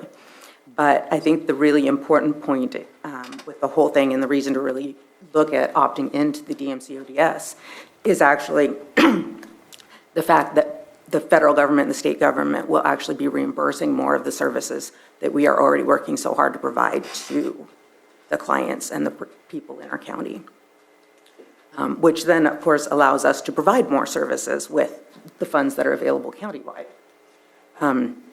And so I think that's a really important piece that really stuck out to me throughout our conversations about this. I think it's also really important to point out that of the 28 people who replied to the survey, 13 of them were community or contract provider staff. So half of the people who responded were actually providers in our community, many of whom do already have a relationship with Partnership Health Plan, either through their current provision of services for other counties, because some of our agencies in our county are providing services to other counties as well, and for their medical services, because this DMC ODS is specific to the alcohol and other drugs services, the substance use services. So that is over 4 meetings and multiple hours of reviewing videos and making a list. I actually have a 35-page document with every comment in it. I didn't think you guys would appreciate having that, but I'm happy to send it out to you if you do. But that is a pretty quick summary of the conversations we've been having. Thank you, Julie. Are there any questions about the presentation or to any of the presenters? Supervisor Sabatier? So, sorry, first question is, are we waiting to talk about the 1915 waiver? Because I know we've been talking about the 1115 waiver right now, but on the agenda, it's both. What's the difference is kind of my question that I'm looking for. I know one of them is specialty mental health services, and the other one is drug, Medi-Cal, ODS. Just kind of curious as to, are we being asked to make a decision on both waivers today, and what is the difference between both waivers, as I believe we've only gotten information on the 1115? This is specific to only substance use disorder services. And April, I don't know if you want to weigh in on that, but this has nothing to do with, well, I shouldn't say nothing to do with mental health services, but this is specific to our substance use disorder services programs. So I would like, Jennifer has her hand raised. She probably could do a much thorough explanation than I can. So to make it really complicated, the drug Medi-Cal organized delivery system waiver is broken between the 1115 and the 1915B waiver. So the bulk of the organized delivery system is in the 1915 waiver, but the element involving the residential treatment is in the 1115. I would say for your purposes, it doesn't matter. It's the financing mechanism and the way in which the federal law works with that particular component involving the residential IMD issues. But the contract and the organized delivery system was transitioned out of the state's old 1115 waiver and is now in the 1915 waiver, along with your specialty mental health services. So they are combined in a single waiver with the state and the federal government. Okay, I appreciate the clarification. I'll be honest, not 100% sure that that's clarified in my mind, as it's been a learning process to go through this and dive through some information and hopefully finding the right information as I've been preparing for this today. Where does all of this, is this a precursor? I know the 1115 has been around for quite a while. Is the actions we're looking to take today, is it a precursor to, I was just speaking to Director Metcalf about this, is this a precursor to CalAIM? Does CalAIM, when it goes into effect, have a change on how 1115 will be affected by that? Again, something I haven't completely wrapped my brain around, but I know that there's some major changes, and I believe July 1st, 2023 is when things are supposed to start, though it's more of an option and not an automatic, we have to do it. But I'm just kind of curious as to the impacts of a decision today with the upcoming changes that CalAIM look to make in the approach to mental health in the counties. Sure.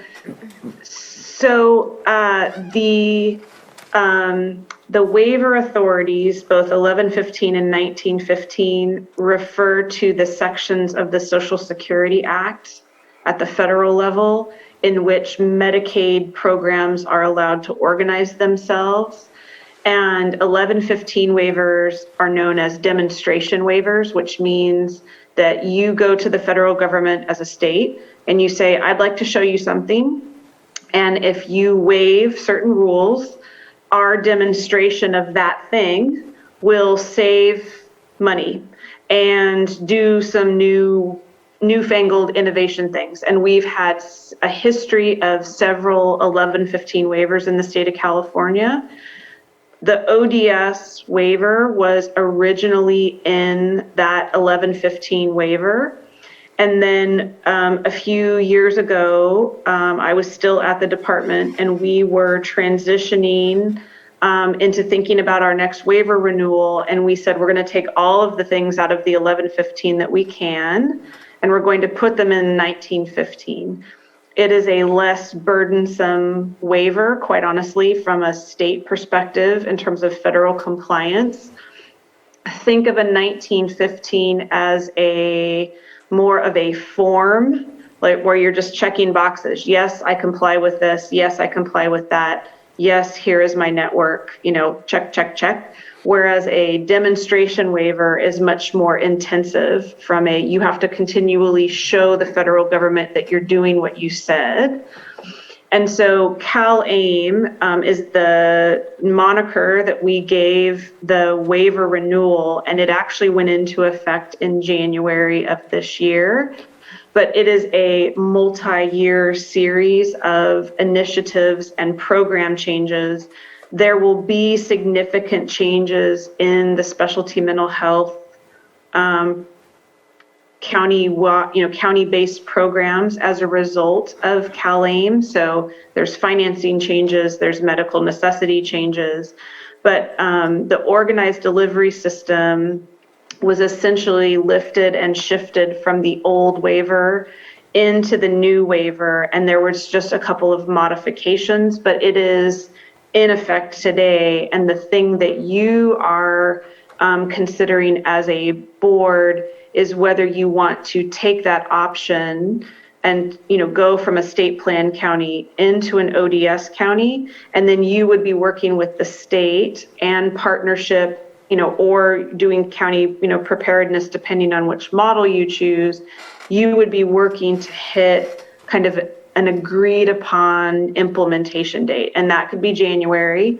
The state typically likes January, but we also like July because that's the start of the fiscal year. So we try to add benefits and make big changes either in January or July of subsequent years.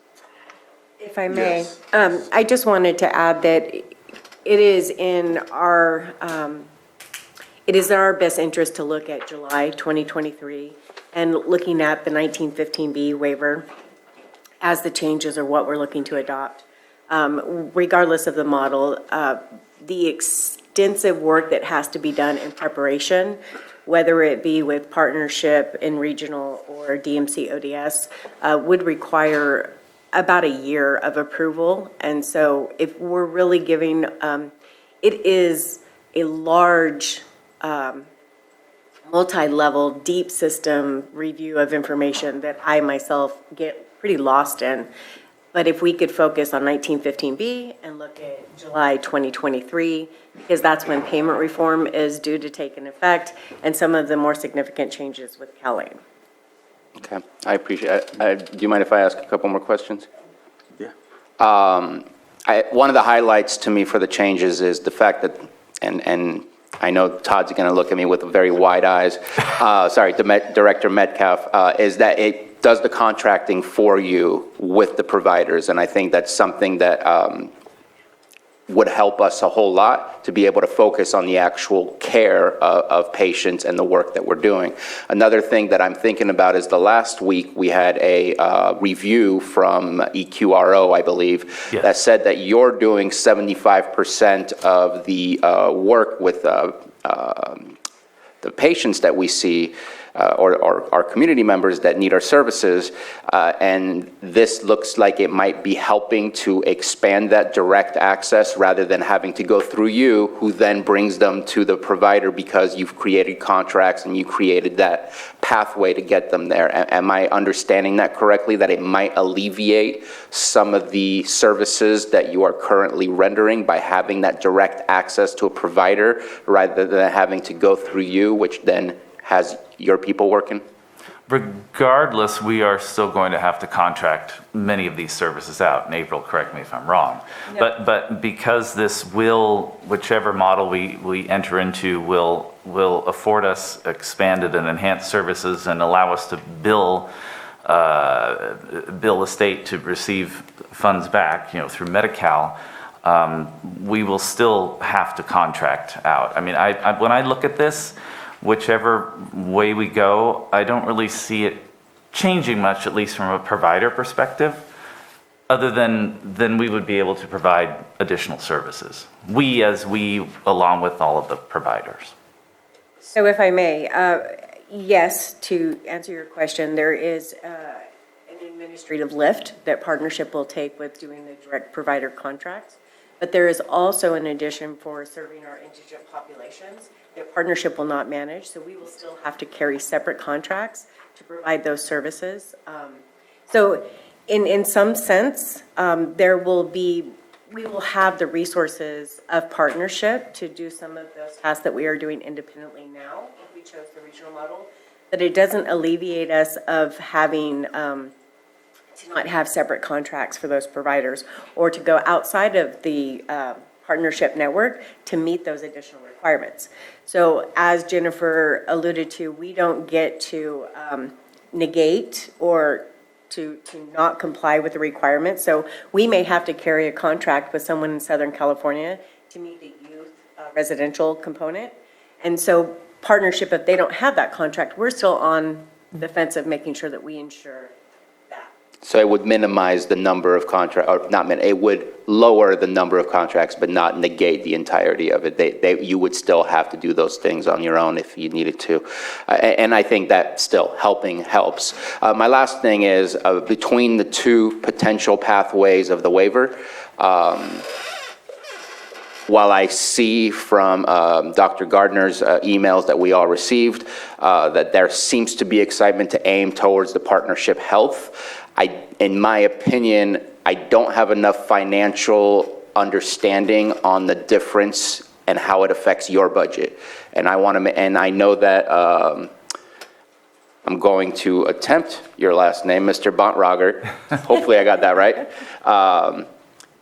He had offered to do a financial review, and I would love to see a financial review so that we can compare apples to apples and see which one is going to provide a better service and which one is going to provide us the funding we need to be successful in delivering the services we need.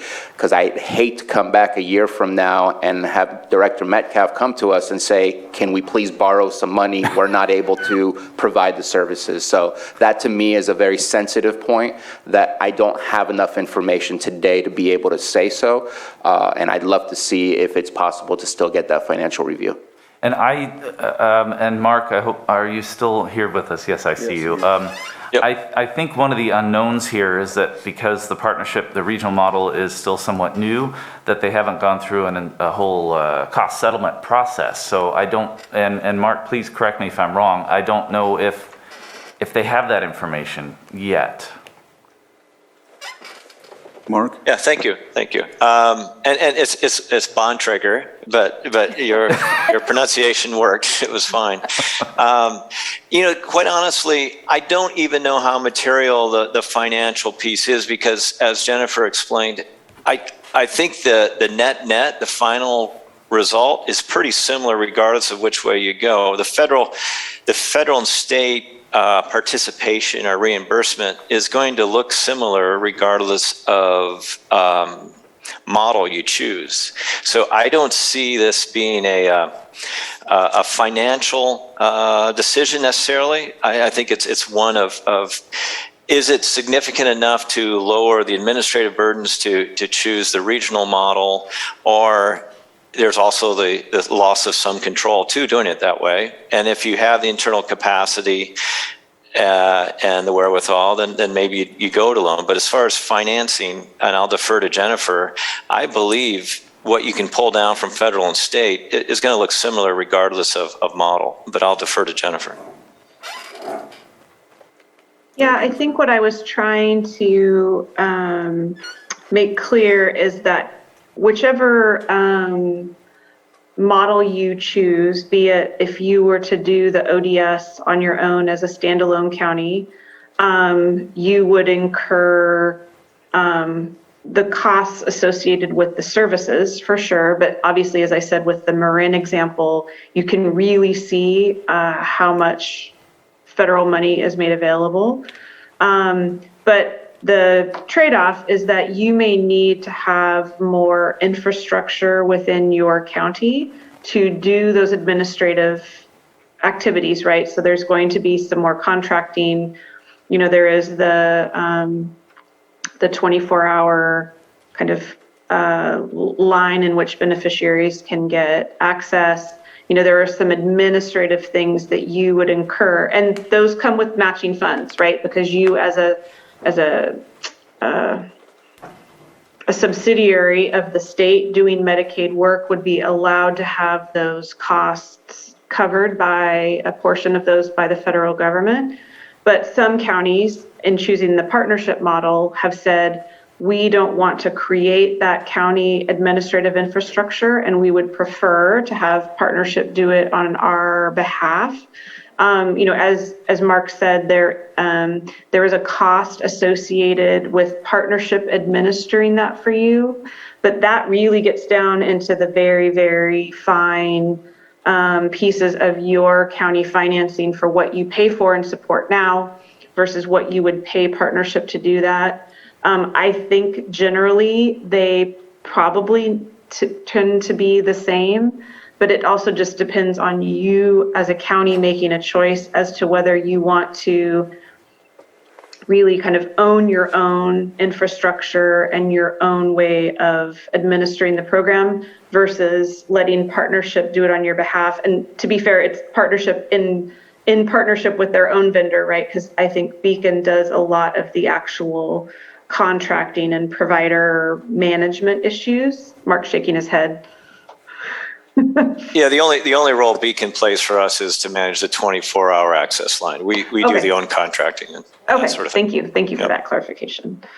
So that's kind of the choice that the counties make, but the money should hopefully, if it doesn't net out to be about the same, then there's something wrong. If I may, I just wanted to add, there is also room for counties to leverage support of county council in developing the contracts with partnership to call out some of those things early on if the regional model is the direction that is chosen. Can you talk closer to the mic? Yes, sorry. I'm not used to being asked to talk louder. I apologize.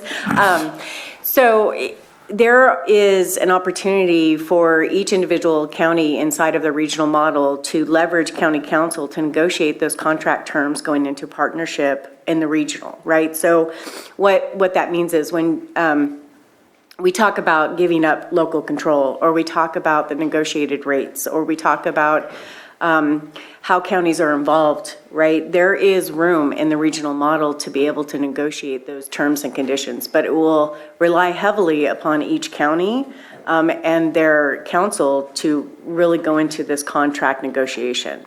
And Mark, please correct me if I'm wrong, but each county develops their separate contracts, and so we can call out some of the things that if we have concerns with partnership, we can call out some of those special provisions inside of that, correct? As it relates to the regional model, partnership contracts with those providers directly on behalf of all participating counties. Now, counties might have a separate contract with that provider outside of the regional model if they choose to do so, but as it relates to the regional model, we hold the relationship with the providers. We contract with them on behalf of all 7 counties, and I think that's actually a strength. There's one relationship with the providers, and all of them are seeking significant increases, and so we have to manage that across the network. So we want to both support our providers and also hammer out a good contract with them as well. Ms. Grant? Then just for clarity, the overall agreement is essentially one agreement that's entered into for benefit of all the counties. It's not something that allows for leverage by my office or any place else to hammer out unique provisions. Yeah, that tri-party agreement that I referenced before, it's between the state and the counties in partnership. That was created by the state, and that is kind of as is. All right. I guess so. I wasn't clear. I had reviewed some contracts online and I saw that specific counties had negotiated how processes were called out, referrals, different functions. And so I was referring to that, not necessarily our contracts or the contracts with the providers. As you mentioned, that is something that we consider a strength in the regional model. But more importantly, that when we develop a contract with partnership, each county, I review the contract separately. They do call out different provisions for each county. Counties can negotiate the terms of their agreement with partnership. And that's the thing that I'm trying to clarify. Are you saying that counties cannot do that, or they can? Well, yes, there's nuances to each county, and so we do our darndest to accommodate that when possible. And that would be what I was referring to as needing our county council for support in that direction. Thank you. And so with that, I'm not seeing any other questions from the board, so I'll, unless you have something else, Ms. Colfax, go ahead. Sorry, I just wanted to point out there was something that this part of this conversation brought up for me. One of the things we did repeatedly hear from our stakeholders, and this is not a bash toward our behavioral health program at all, but really one of the limitations we have here in the county is qualified personnel who can administer and provide services. And one of the things that was brought up repeatedly in our conversations was that being a limiting factor rather than, the capacity the actual capacity of providers available in our county to work on, to administrate these programs, that was really one of the primary concerns, because it's not something really new. It's something that has been going on for a long time. And so being able to focus behavioral health's work on clinicians and providers of services rather than on administrative functions allows us to focus. And that's one of the things, like I said, the stakeholders brought up repeatedly was the manpower behind it. And I agree with what I think, excuse me. Supervisor Sabatier. Yeah, him. I just resorted to calling you Bruno, I'm sorry.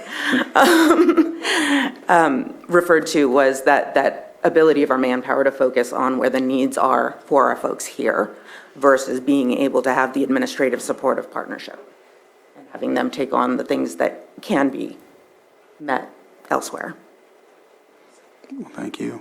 Thank you, Julie. Yes, I know you've heard me talk about the difficulty we have in recruiting, qualified, eligible folks to do this work. And I do just want to say, and that's why we're bringing this to the board, I've been having conversations around this for the last 5+ years. And a lot of things have changed over the last 5 years around the 1115 and 1915B waivers.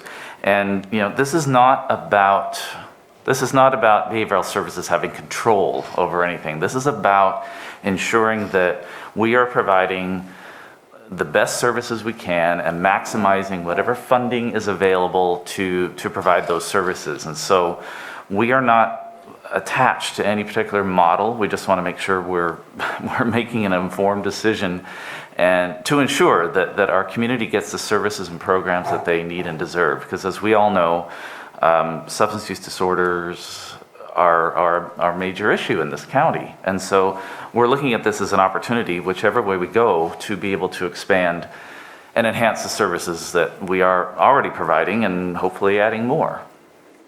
Thank you for that. Thank you. And thank you for bringing like a very robust presentation that has both sides of the spectrum that give us a real balanced and informed, presentation that helps us to understand both. I know some of it's confusing, even though I thought I knew coming into it, I knew about it. Yeah, but because now there's different things that mean the same thing, like regional and partnership. And so I'm just, yeah. So anyhow, if there's no more questions, I'll open it up to the public. Is there anyone in the chambers that'd like to say anything about this? And then, so come on up and state your name for the record. Joan, you'll be next. Joan, you'll be next. Hi, I'm Lori Carter-Runyon, Hilltop Recovery Services. Sometimes they're devil's advocate. First, I'd like to say, I spent a lot of years battling behavioral health, and then I've spent a lot of recent years working with them and repairing the relationships to provide services in this community. But I'm a provider for both, the regional model partnership and Lake County Behavioral Health. So I currently have 12 residents in partnership, and I'm waiting for my women's beds to expand to be able to have partnerships. So I have 12. I have 4 Lake County resident beds at the moment. The other funding that I get is through Adventist Health, probation, tribal health. I seek other funding sources because there's not enough adequate funding for placement. I have probably 10 men on screenings in my book right now waiting for beds for placements that I can't obtain funding for. My experience through COVID was that's when we went live for the regional model. We had a lot of support, a lot of communication. We do quality service review meetings every other month. Well, no, we do provider meetings every other month, and then we do quality assurance reviews with only providers and outside resources for partnership on a regular basis. The support that we've gotten, the infrastructure. So and Beacon doesn't have to be the one that calls, they have the No Wrong Door, which I've also been working with April on our 4 beds. We've just recently started that, but still it's only 4 beds. They're allowed to call us. Like they said, they can come in anywhere. We do our screenings. We bring them in. We set up the times for them to come in. We can assess them if they need to go to a lower level of care or a higher level of care. We can actually, within the network, call other providers and let them know that they need, that they might need to go to, say, Waterfront, which is in Humboldt, because they have incidental medical services.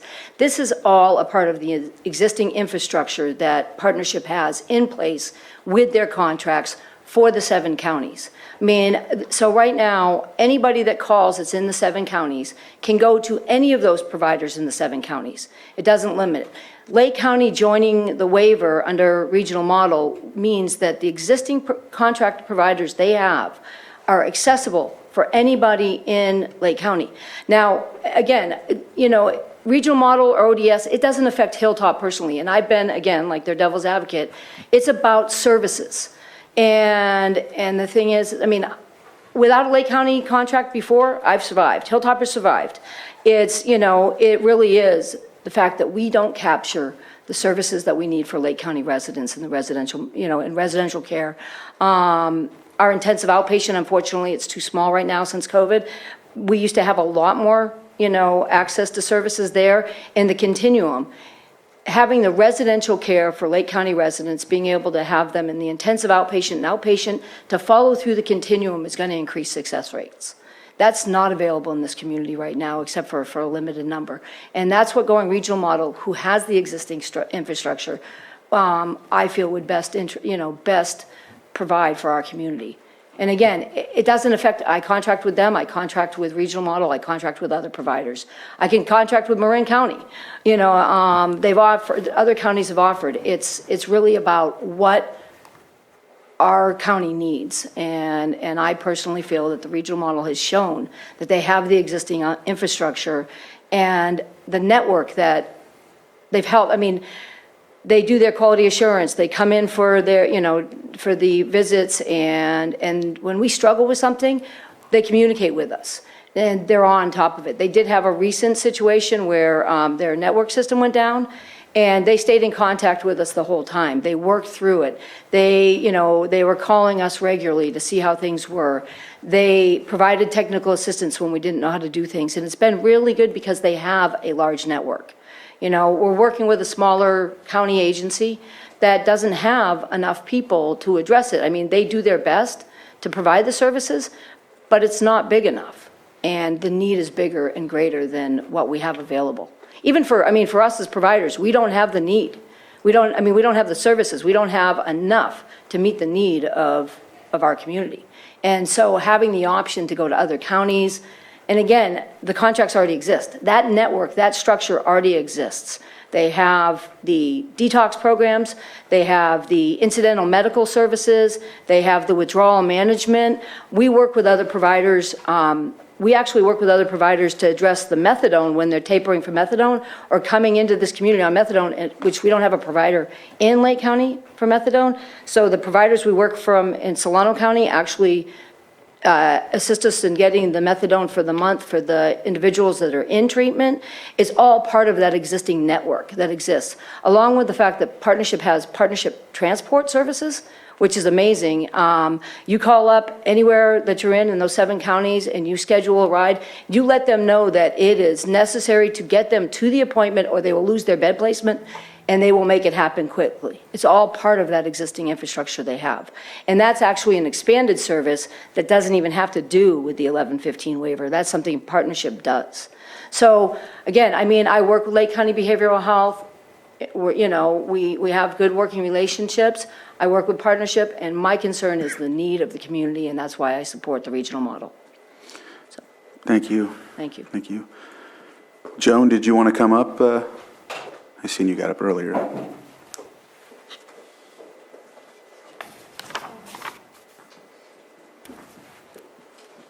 Joan Moss. I am not an expert, but I wanted to say that one of my doctors, when he says hello and makes an appointment, he says, "We no longer have Partnership Health."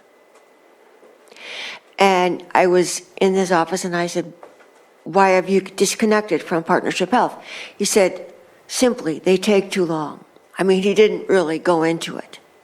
But I'm wondering, this was for a totally different kind of medical care, but if you sign it and you try it, you don't like it, can you get out of it?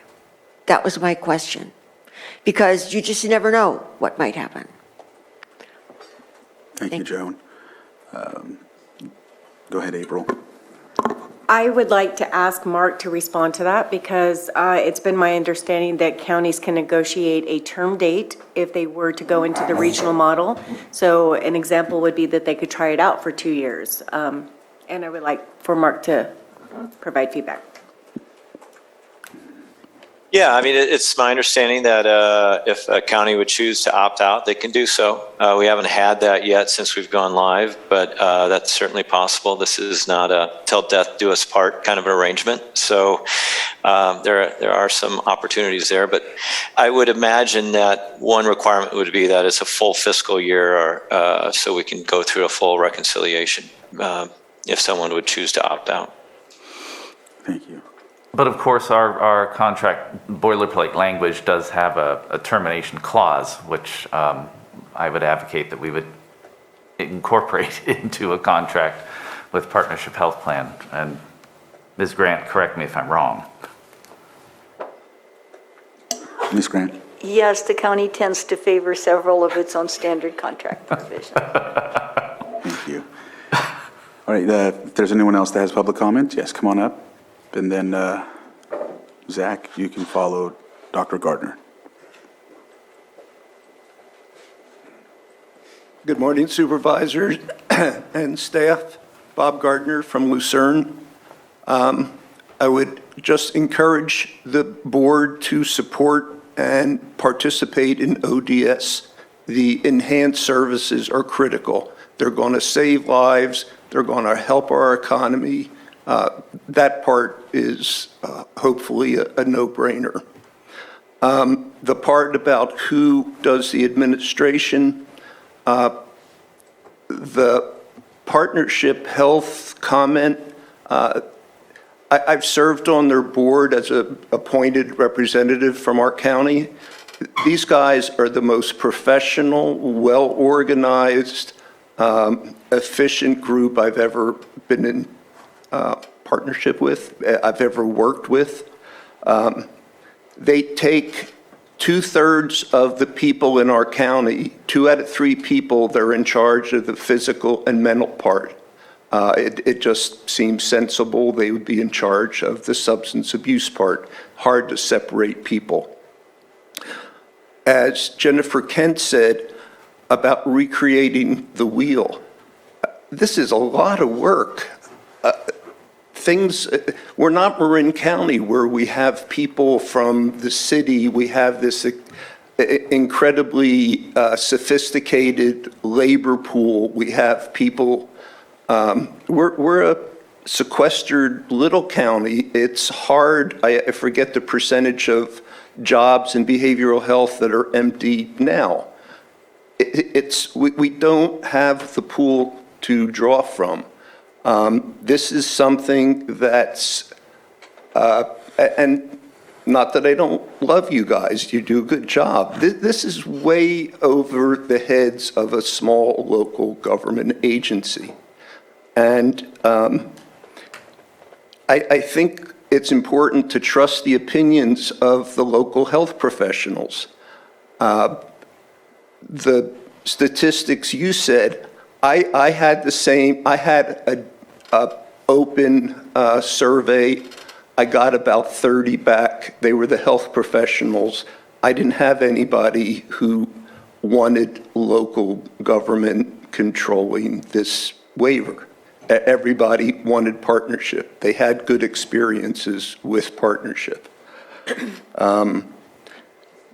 Not that government doesn't do good jobs, but I just believe established professional public nonprofits that have statewide business are going to do a better job.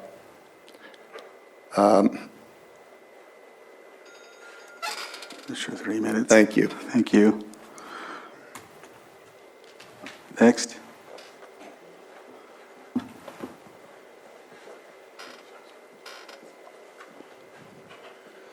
Good morning. My name is Zachary Ray, enrolled member at Scotts Valley Band of Pomo Indians. I'm also the executive director for California Tribal TANF Partnership, administered by Robinson Rancheria. We're the 4th largest Native American social services program in the nation, servicing 17 counties in Northern California, with our central office being here in Lake County. Behavioral health is a major issue that we see all across the board. The behavioral health department here is severely understaffed and underfunded. We're trying to hire a behavioral health manager for our program, and it's extremely difficult with them being housed here in Lake County. Whichever provider you end up going with, I would implore you to make sure that we have additional funding for our behavioral health department and make sure that we have more licensed professionals that are able to assist not only our participants in our communities, but all of our community members here. Because mental health is a serious issue. All of the other symptoms that we see from substance abuse, domestic violence, those are all stemming from mental health issues that are going undiagnosed and untreated. And we need more resources in our community. And so whichever decision you go with, please make sure that we get more resources for our community members. Thank you. Thank you, Mr. Ray.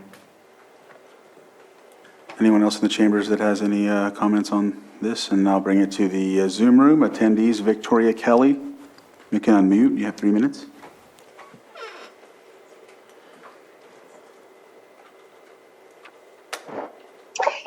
Hi, can you hear me? Yes.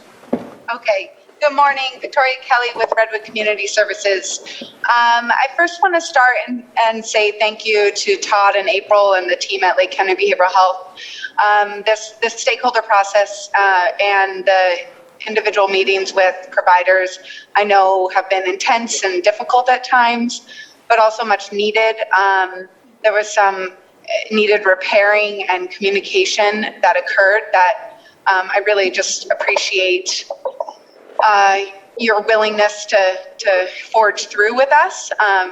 And it has felt good to kind of get through that. As a provider of said services in Lake County, we have been watching and participating in the stakeholder conversations with intensity around what's going to happen. We are a provider for partnership in other counties and do serve other counties through the partnership regional model and have had positive work and success with the women that we've served. And as much as I have seen the growth in our relationships with Lake County Behavioral Health through this time, I do think for RCS, we are hopeful that the board and the Lake County Behavioral Health team really sees the positives in shifting over to a partnership regional model ODS system, and moves us forward into that system delivery to engage and engage more Medi-Cal beneficiaries in the community, serving more, increasing access to services, and potentially even looking at opportunities to grow in-county services, so people don't have to leave our county to get much-needed services, because when they leave, when they go, there's an example about going to out-of-county, treatment, and then having to come back, and coming back and not having the platform of services and the outpatient intensive services that are necessary to support recovery.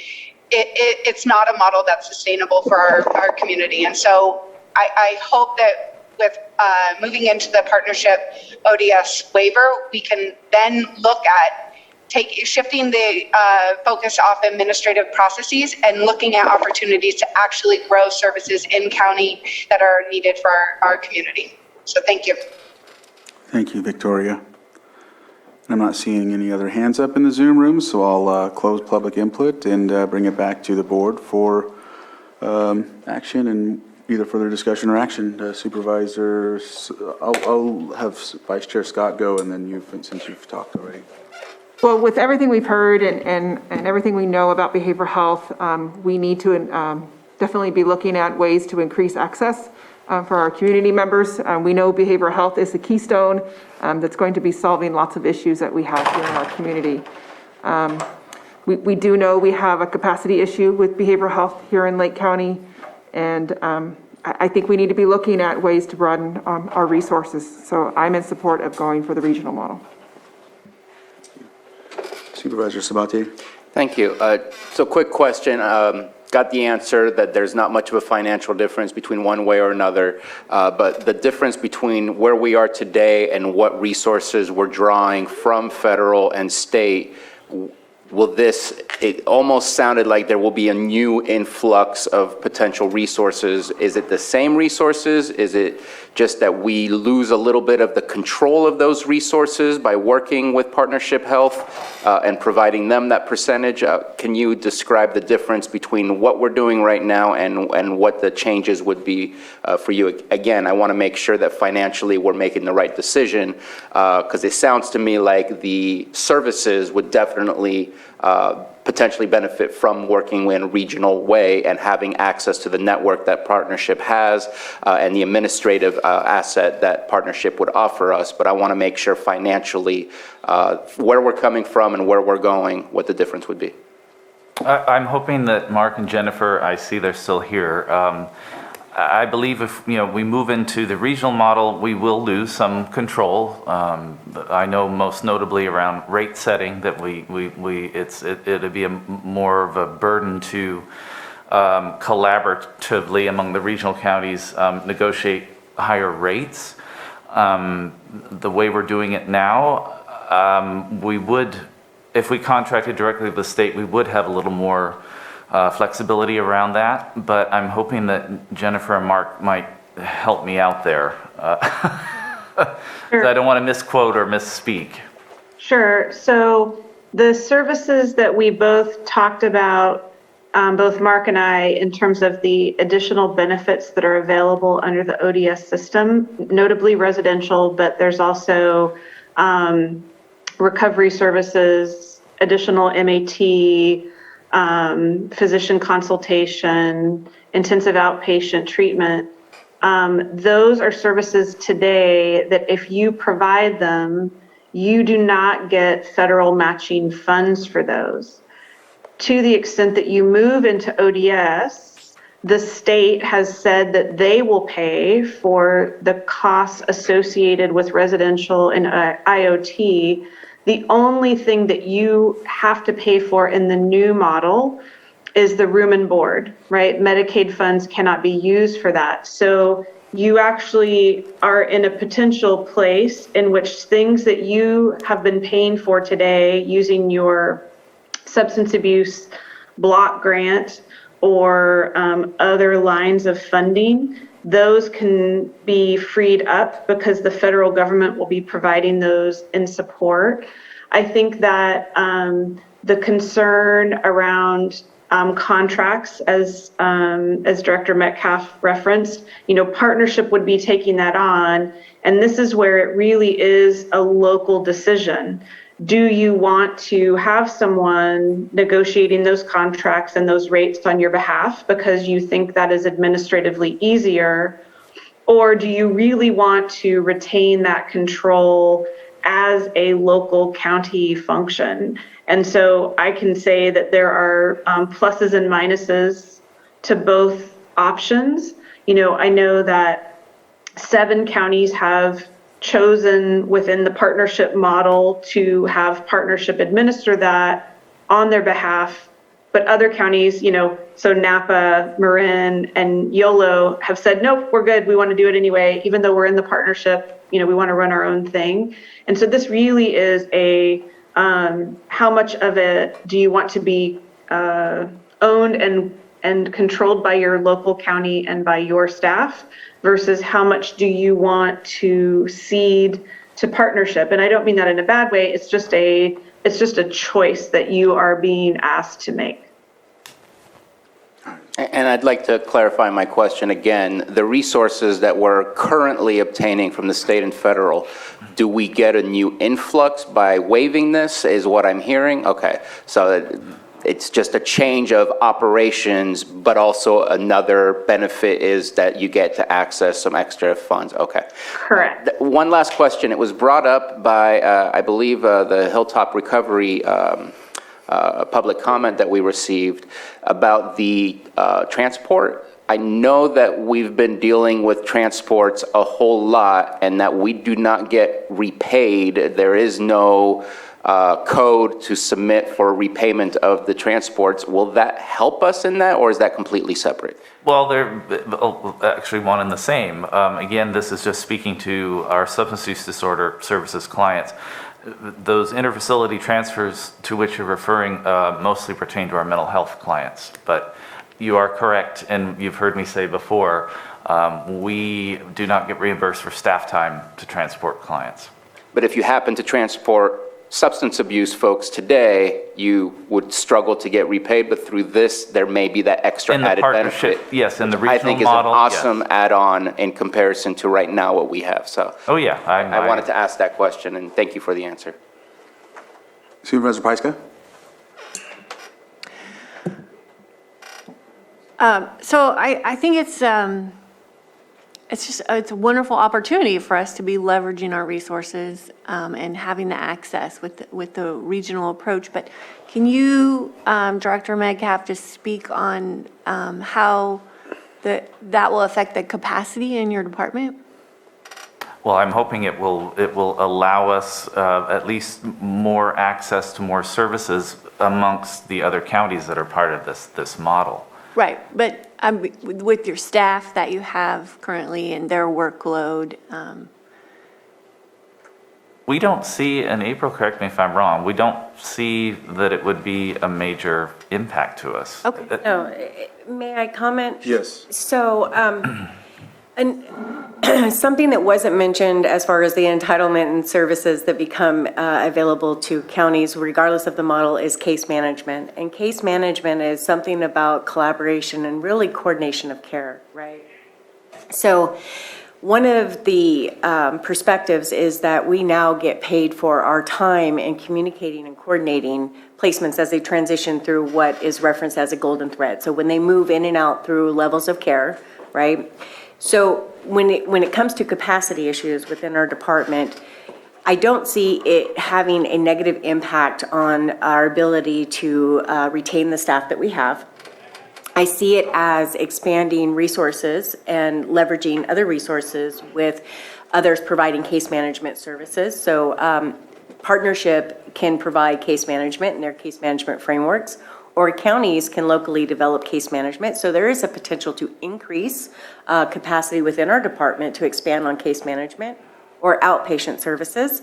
It is also imperative that we as a county collaborate with our partners to ensure that we are part of that continuum of care, so that when they're referred to Hilltop or to another regional county for residential placement, that they come back to our services or to another provider of that same level of care inside of our county, right? So I think that it relieves a little bit in that we leverage other resources with providing those services, but it also increases our ability to expand capacity in those direct services that we're wanting to provide.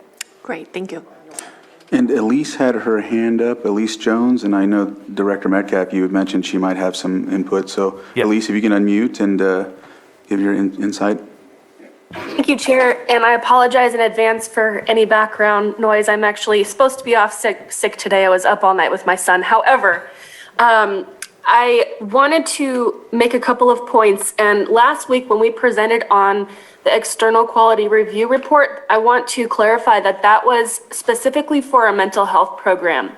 And by joining the waiver, this is another step towards parity between mental health and SUD services, and hopefully parity as a whole with healthcare. And so parity continues to me to be a significant driving force with regard to the expansion and provision of services.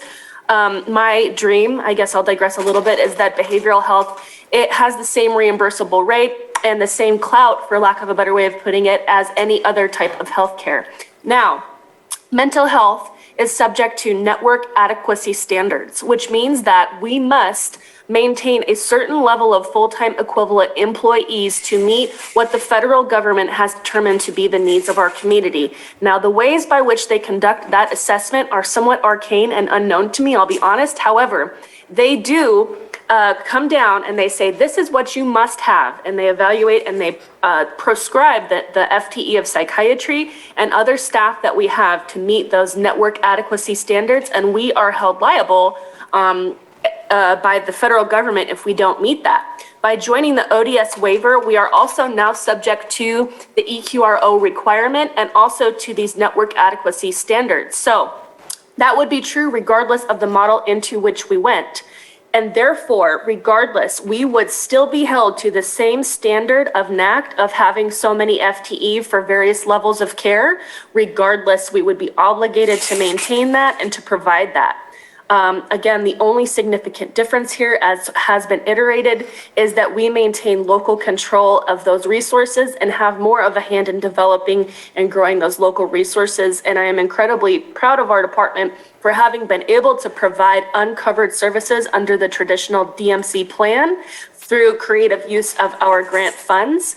And so either way, it's an incredible opportunity, but I did want to point out that we are beholden to those same NAC standards regardless of the model in which we join. Thank you. Thank you.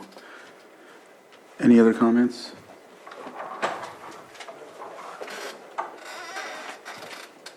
All right. With that, it looks like we're at a point where we can take action. And from what I understand, approved joining the ODS is its own separate.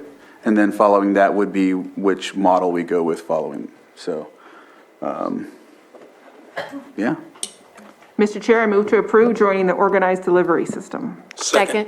Oh, go ahead. All right. So I have a motion and a second. All in favor? Aye. Opposed? Motion carries. And then item B, vote on joining either DMC ODS or regional model ODS. Mr. Chair, I move to join the regional model ODS. Second.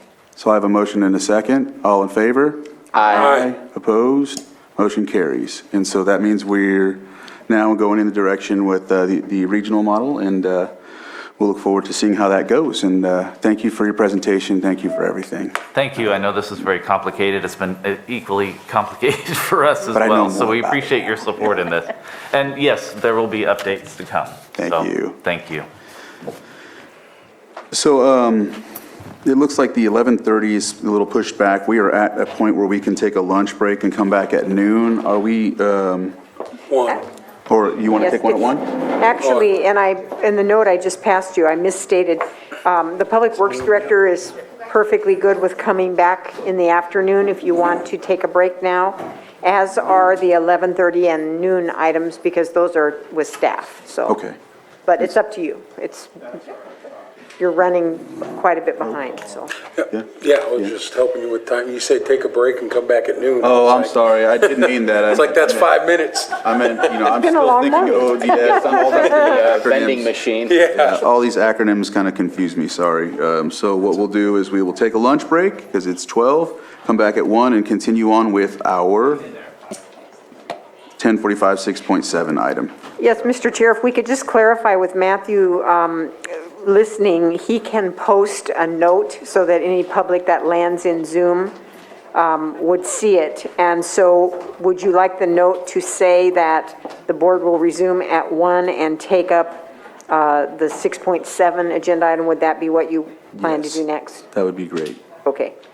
And so then Carolyn, I imagine you can hear me as well, or Kim, you're here, Kim and Johanna. Let's put a sign on the boardroom chambers door as well. Okay?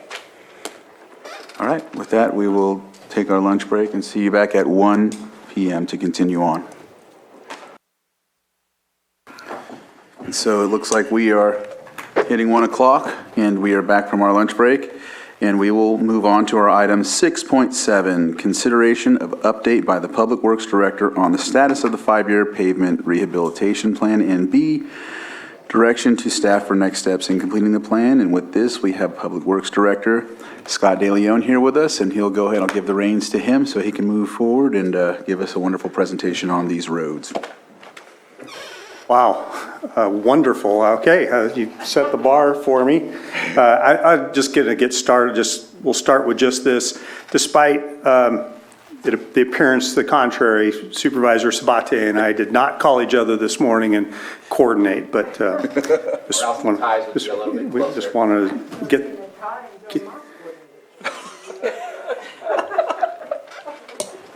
okay. Moving on. I'll tell you, I made a comment to one of my coworkers today that, I make a lot of presentations to the board, and I got to thinking about this one as I was waiting for my turn, and this is perhaps the most important presentation I've made to this board or any boards in my career as the Public Works Director.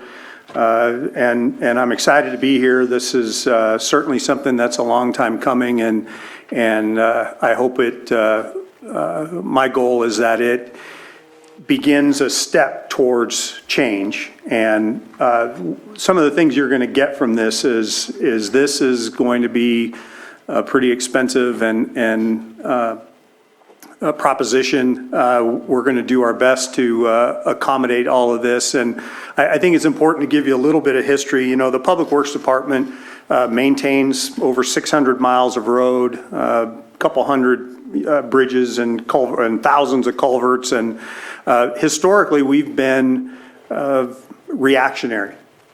We patch potholes. We respond to safety concerns, and when funding becomes available, we do pavement preservation projects or we do capital improvement projects. And again, a lot of those are grant driven, simply because the discretionary funding that we have, that we get through the gasoline tax, is limited. And by the time you get done paying for all of the equipment and labor and materials and everything, we don't have a lot of money to do large-scale pavement projects.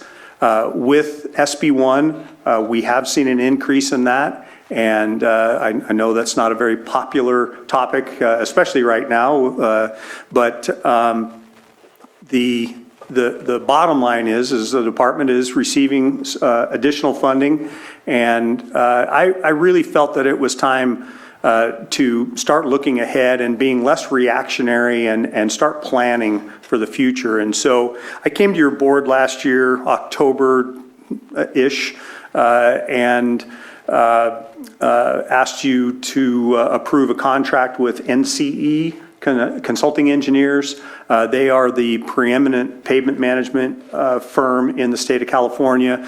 They do our pavement management updates every couple of years, along with the city of Lakeport and the city of Clear Lake. And they do most of the cities and counties in the state of California. So they have a lot of history here in Lake County, and certainly a lot of experience and history with communities like ours all over the state. What they've done here is they put together a 5-year plan, and initially we had a target of a pavement condition index, and I'm going to shorten that to PCI.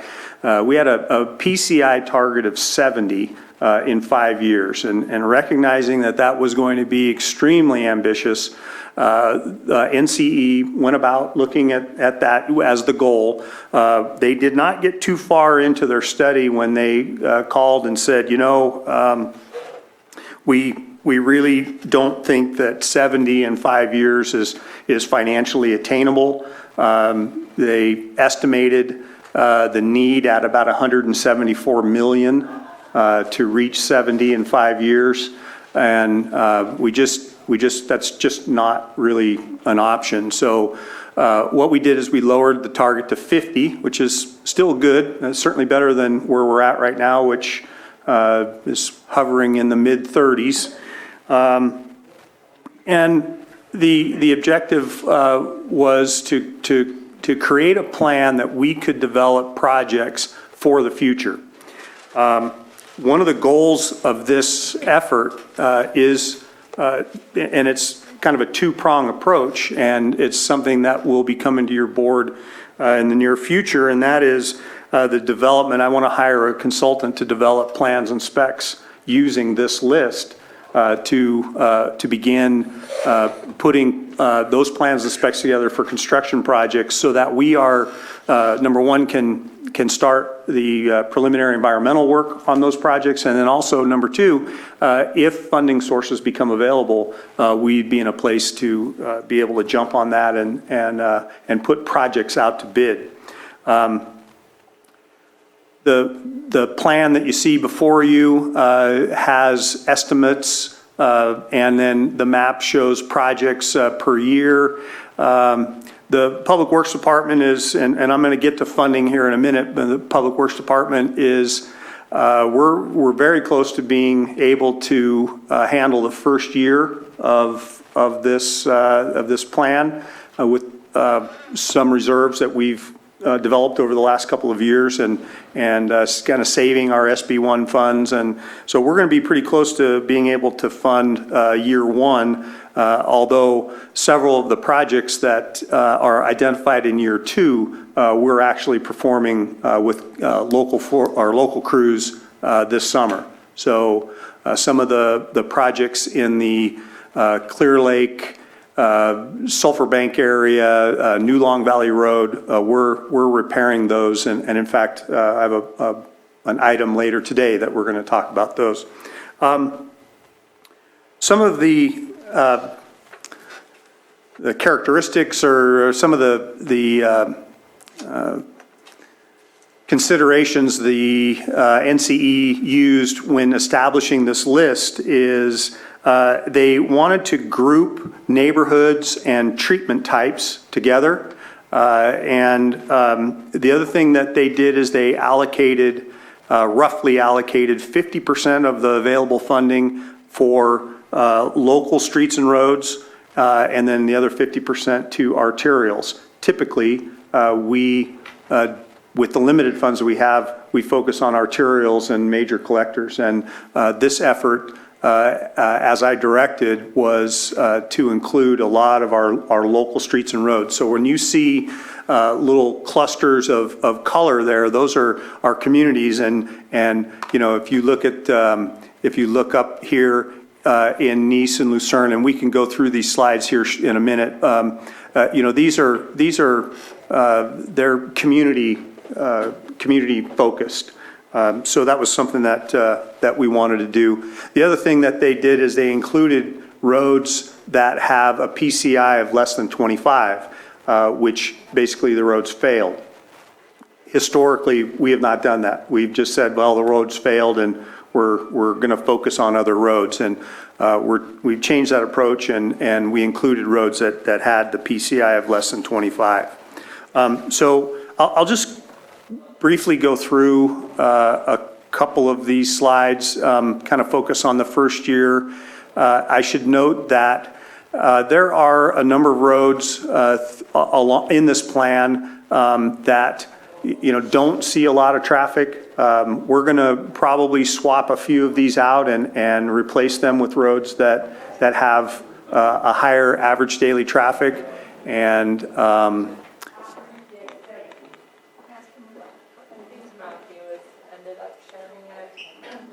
okay, so how would I go to the next slide? Matthew, next slide. There we go. Perfect. Magic. All right, so this would be the plan for 2023. You can see it's predominantly in the North Shore. The color codes, and I apologize that we're trying to get a lot of information on a slide, and the color codes off on the far left indicate the types of projects. You have double chip seal, full depth reclamation with double chip seal, mill and fill with an AC overlay, and then reconstruct the AC surface. And then I think the last one there says single chip seal. We're stretching the limits of my eyesight here, just so if I got something wrong, holler. Some of these projects we're going to try to do in-house. The double chip seal are certainly things that we can do. Some of the full depth reclamation with chip seal projects we would probably try to tackle in-house. And then the projects that require paving and full depth reclamation would be projects that we would put out to bid. So you can see very ambitious for the next year with both Lucerne and Nice being tackled in that particular year. These are all dependent on, there's a lot of things that go into this. This is our plan, but there's a lot of things that go into this. For example, we will immediately need to get a hold of the utility companies that have water lines and sewer lines in these roads and make them aware that we have a plan to rebuild these roads. And if they have any repairs or any major projects that they need to do, they need to get them done, because once those roads are reconstructed and repaved, we're not going to be issuing any encroachment permits or trenching permits in them for 5 years. So, we don't know, and frankly have not been able or not had a chance to reach out to those utilities yet, but we will. And again, this is our goal for year 2023. Matthew, maybe the next slide.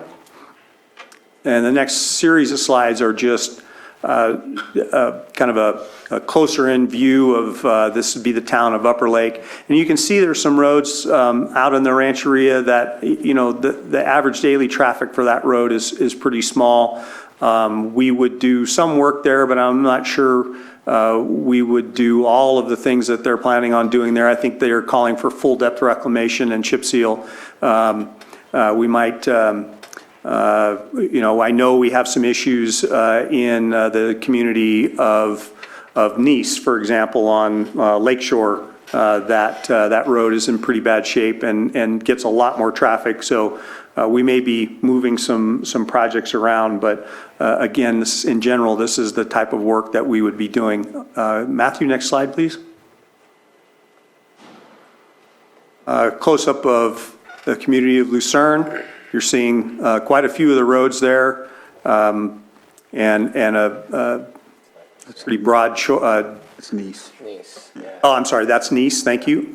Pretty broad types of projects, from full depth reclamation and repaving to some single chip seal. So again, some of the chip seal stuff we would likely do where roads are being repaved would be projects we'd put out to bid.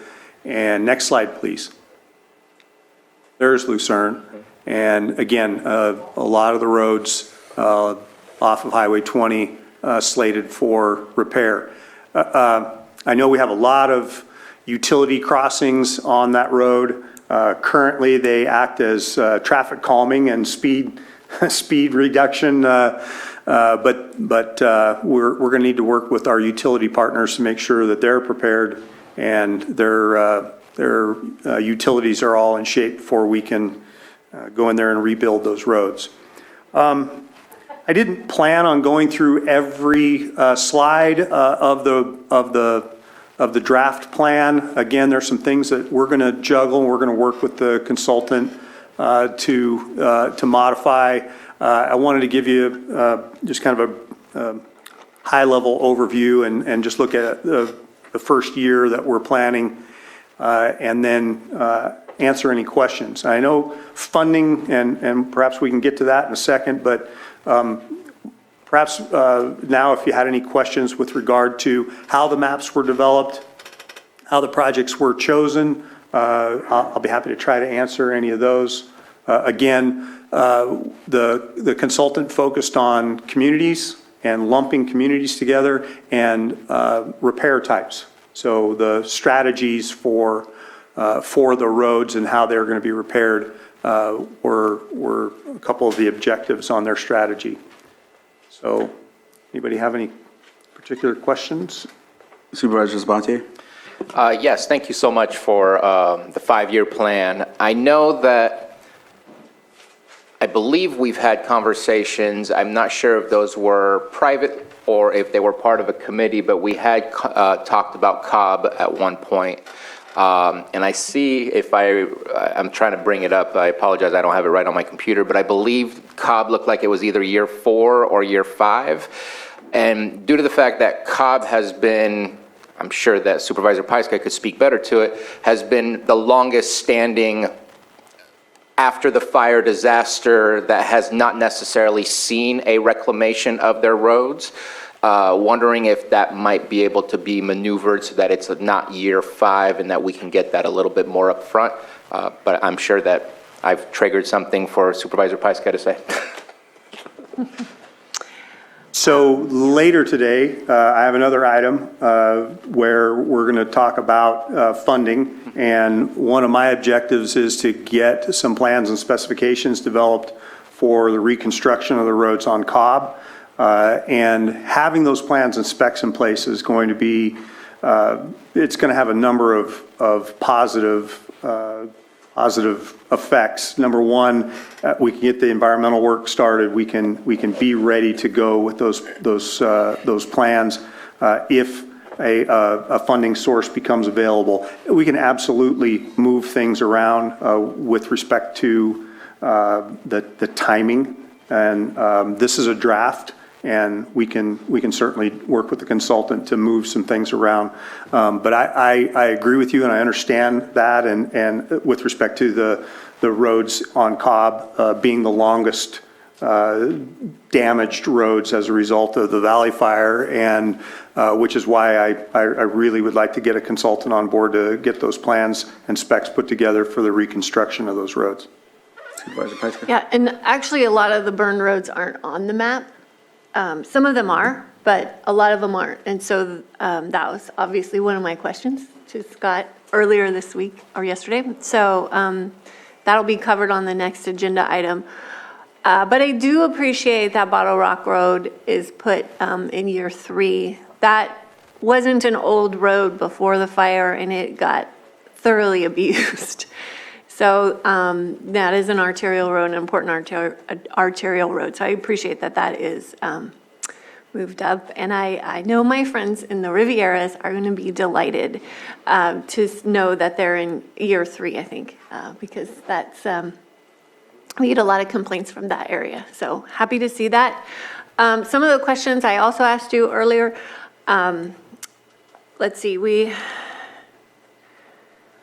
all know the cost of oil and other construction costs is fluctuating, and just we have to be mindful that these construction costs could change and spike. And so what was your answer for me on that?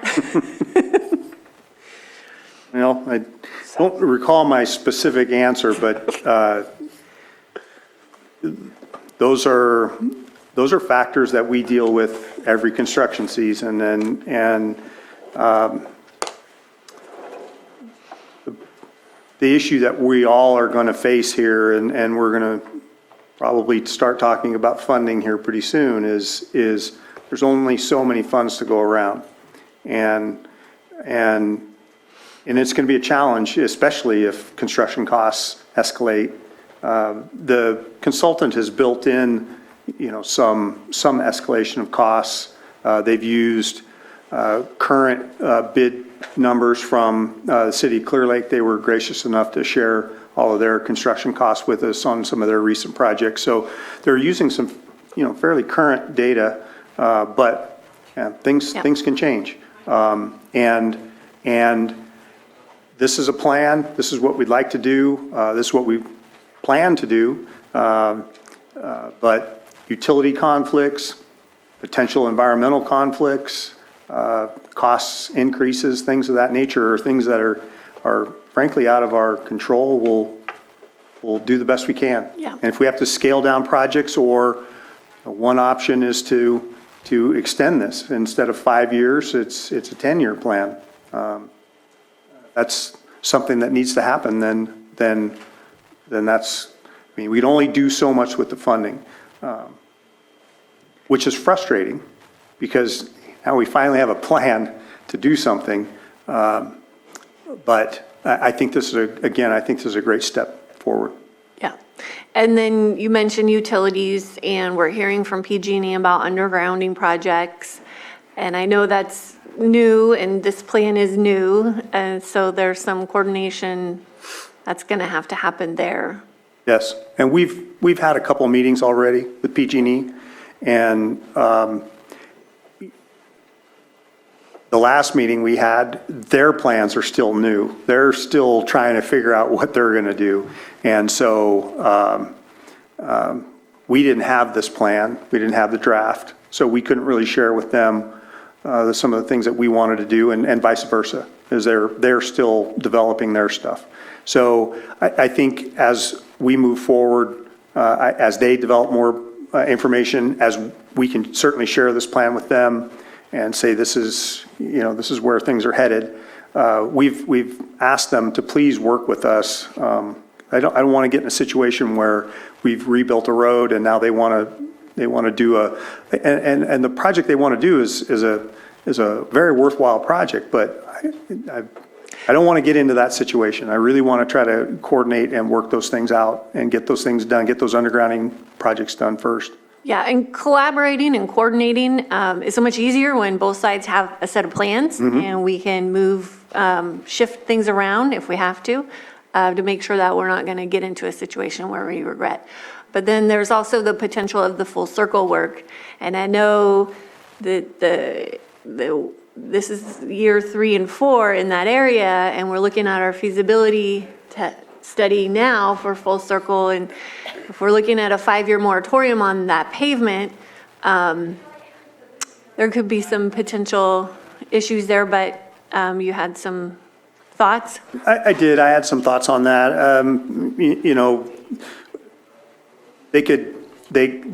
In the design of the full circle project, if they could utilize the shoulder and not be in the pavement, that could work. And then any crossings, they could directionally bore those instead of digging across the road. So there are some construction techniques that they could use to either eliminate or certainly minimize impacts to the pavement.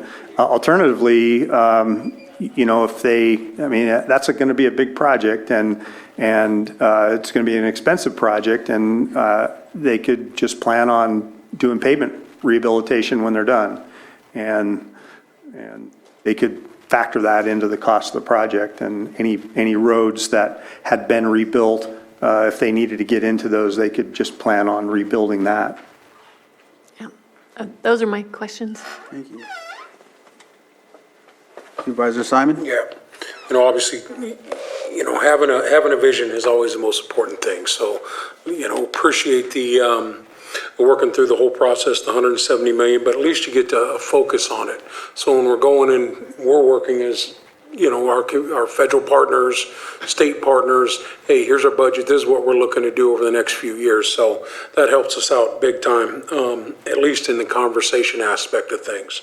Obviously, South County, District 1, Valley Fire, tore through there too, destroyed basically the entire community of Anderson Springs, burned all through Middletown, hundreds of homes, and the roads are in well, you guys are down there probably patching holes today, like you said, throughout the entire town.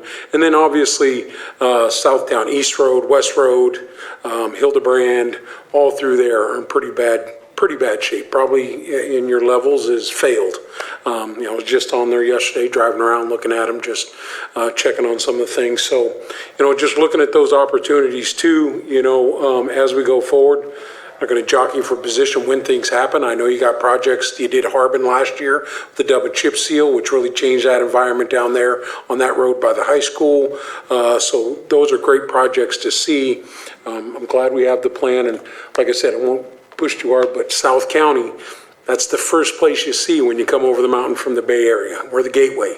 I know we got another name of gateway over here, but that's mostly people traveling through. If you're coming up over 29, over St. Helena, you're coming here because you want to come for a vacation or doing some certain things like that. And as soon as you get off that road, and right there by the RV park, you take a left into Old Maribel Road or anywhere like that, you immediately see that the roads are in really bad shape. So anyway, always focusing on that. I'm always coming from a marketing side. You got to pull over to take a phone call or something there. You're going to be in a pretty bad place. And if you're thinking about moving here or starting a business here, that's kind of some of the first impressions we get. So, always want to be thinking about that stuff. And a lot of work to do. But I'm glad we have a number because we've sat and had many conversations how we get to that number. I think the initial conversation was 50 million. Obviously, it's way above that and almost triple or quadruple what you were thinking. So appreciate the conversations. We'll see how it works through here. And I know we have another item down the road that'll help us move things forward. So South County, obviously, could really use some help. And that includes Cobb, obviously, as we're up there. I was up there in your area looking at some other projects and other stuff, and in a real bad position. But as you said, the whole county's down around 30, so none more important than the other. At least something happening is a good plan, so thanks. Yep. Supervisor Sabatier? Yeah, two last comments, at least for this part of the conversation. We had brought a couple of years back, maybe 3 years back, a dig once policy. And I'd like to see, if we're going to be doing a whole lot of roads, I think we probably should review again a dig once policy to see if that's something that we want to do. That's to help ensure the protection of our roads so that we are getting that collaboration from our utility companies rather than them making a decision that they need to fix things and then we end up with potential issues.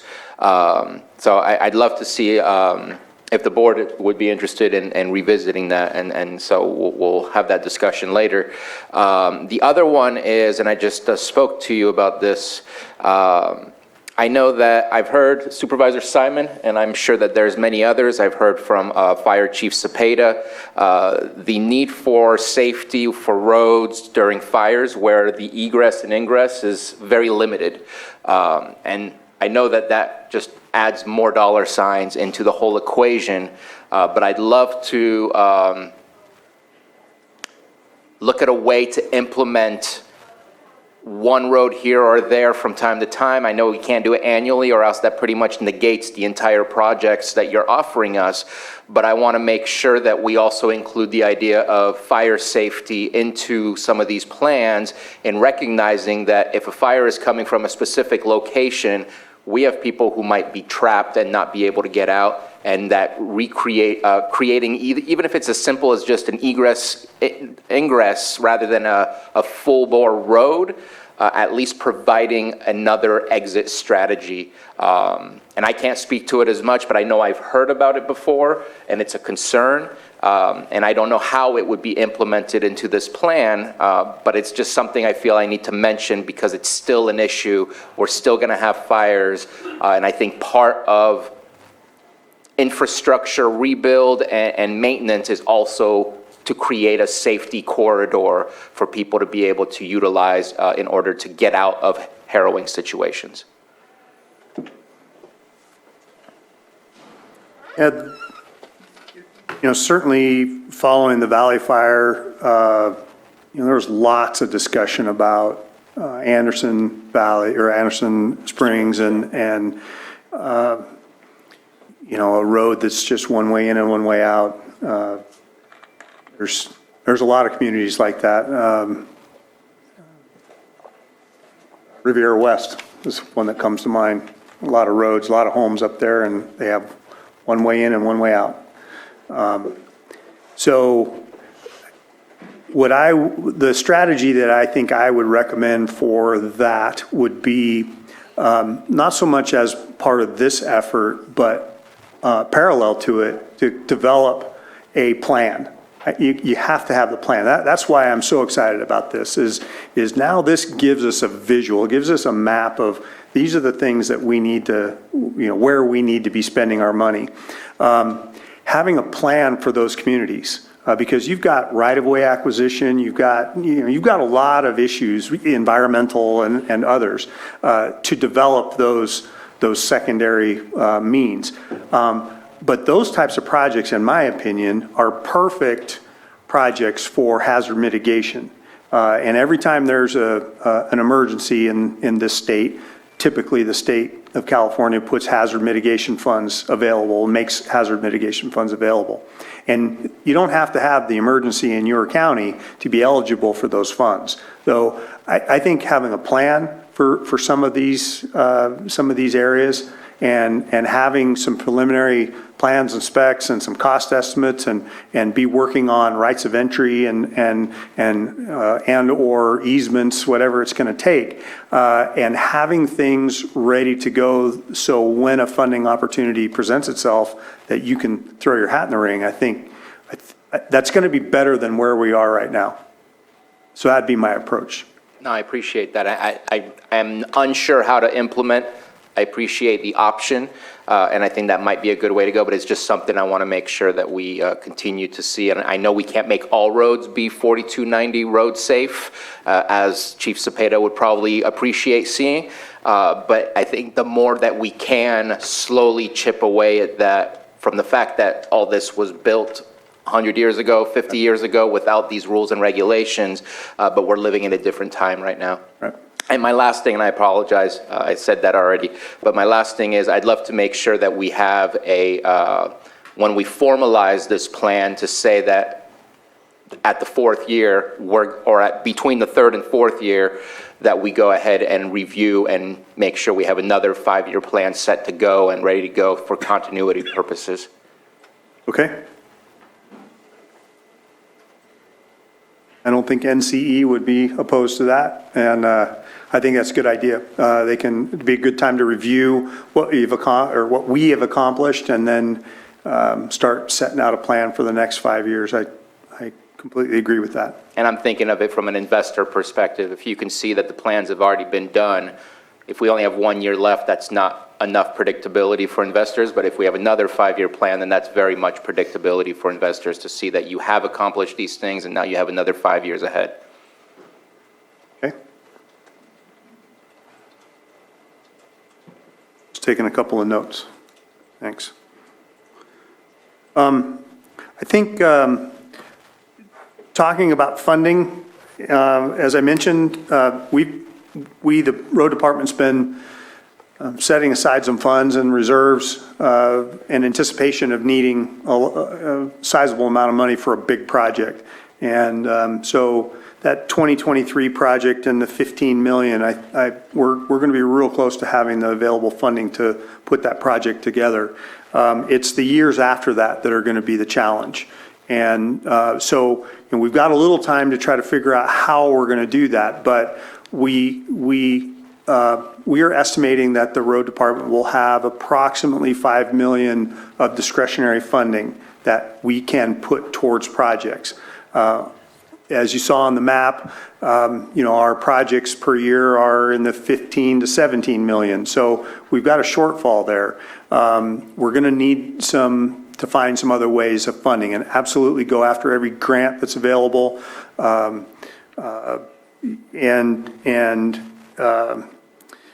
Talked with some folks in admin and our auditor controller, and they're saying that there are some capital improvement type funding programs available, and so we're going to be working with them to see what's available, and if that $5 million a year is something that we could be leveraging to pay back and pay back a loan, for example. That's in order to get a big chunk of money up front to do several years of projects. That's an option, and we'll certainly be looking at that.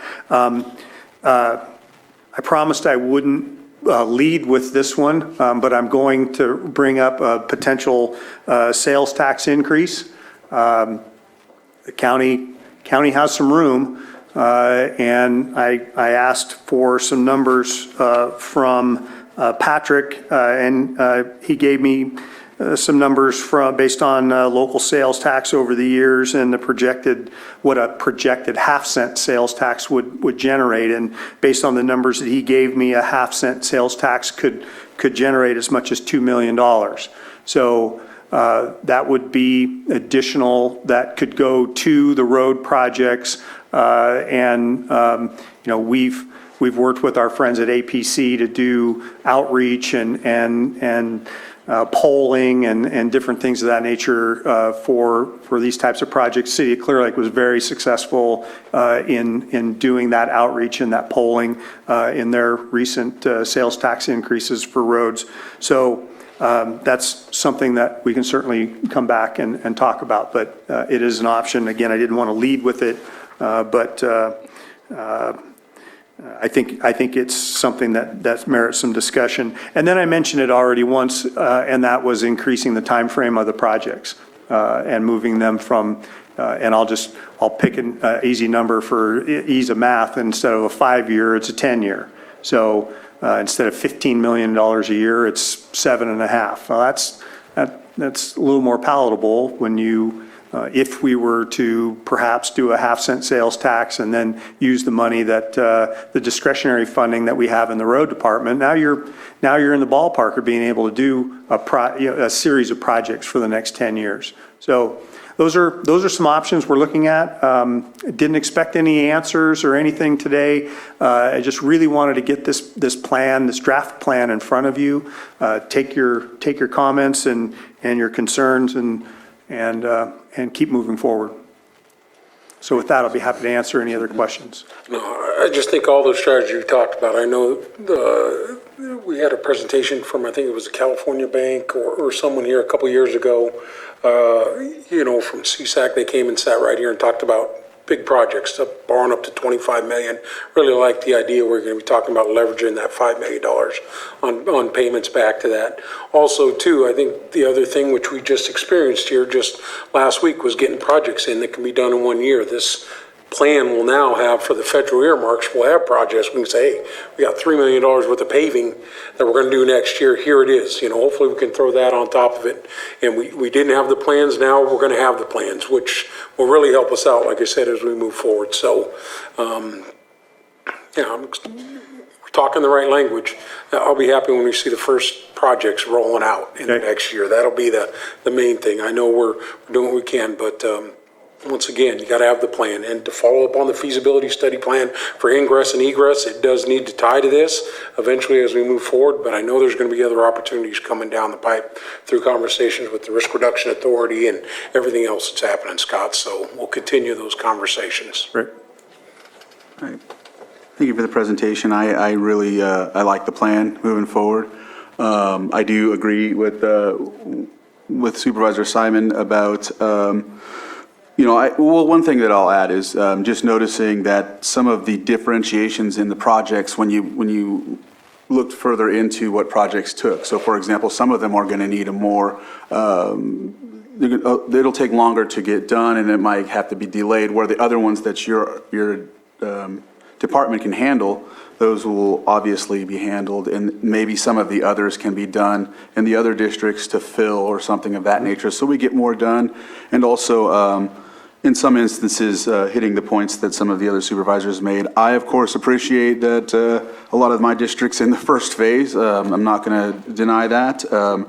You know, a lot of the, yeah, that's why I'm not going to try to talk too much to change the direction of that. But at the same time, I do understand if I was at the other side of it, I would be like, you know, in all of our constituents, call us about our roads. All of our constituents feel as if they've been neglected longer than the other and whatnot. So, I mean, I'm not, you know, I don't want to belabor that, but I just wanted to note that either way, having a plan in as long as we hit those marks and have an explanation of why we didn't hit a specific mark so that we can tell our constituents why something didn't happen, I think we're going to be in a good mode. And then also, like you said, finding other opportunities to fund it if we can, you know, so. Supervisors. Yeah, I'm just curious, what are our next steps? Are we, in the future agenda, going to have the formal plan coming back to us that we approve through resolution? Or what's the process? I'm just curious as to where we go. Hadn't really planned on a formal adoption of the plan, but I can certainly do that. Be honest with you, this is the first time we've ever done one, so I'm not sure I have a specific answer for you here. It's but if the adoption of that plan would be beneficial, I'd be happy to bring that back, and we'll have the consultant make a few adjustments, and then we'll bring that back. The next step for me personally is I've got to get a consultant on board to start working on design. You know, 2023 is going to be here before we know it, and you know, I need to get these projects out to bid, and so I got to have plans, and so that's a real high priority for me, and but I can certainly bring that back. Ms. Grant and then Supervisor Pyska. Thank you, Mr. Chair. I was just going to suggest that if you bring it back for board action, you might want to ask staff to prepare a resolution so they can lay out the circumstances, and then your board can formally approve the plan via the resolution. Thank you. Supervisor Pyska, go ahead. But with the understanding that there's got to be some flexibility. Yeah. And then just making this plan public so that when we have complaints, we can forward a link to the constituents. They can see where the priorities are and where they are and how much longer they have to wait. Mm-hmm. Patience. All right. And I'll open it up for the public because I haven't done so yet. I see no one in the chambers, and so I'm looking on Zoom to see if there's any hands raised, and do not see any, so I will bring it back to the board. And it says just giving direction to staff for next steps in completing the plan. And so. Sounds like we've done that. Right, we've done that, right? Yep. All right. And just a quick question. Yes. I know that I heard from Supervisor Pyska. I wasn't looking to my left. Do we all agree to a resolution coming back to us? I think it holds us a little bit more accountable to try and make us try to reach those goals. Granted, the flexibility has to be there. There's so many potential things that can happen, but I like the idea of formalizing it, making it very public, and doing the best we can to make sure that we get there. And Mr. Chair, I was just going to say the resolution can certainly speak to the need for flexibility in those circumstances, so it won't be limiting. It should be helpful. All right. Completely. Thank you for that suggestion, Eddie. That's great. And so with that, we'll go ahead and close this item and take up actually 7.2. That way we can just move right into. 7.5. Oh, I'm sorry. Oh, yeah, that'd be great.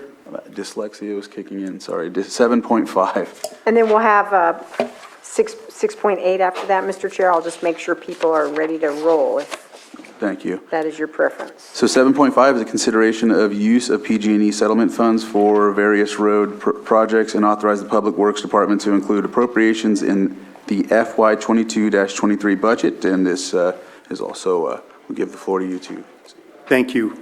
Yes, in October of 2020, your board conducted a series of discussions about, or a discussion about the use of PG&E settlement funds.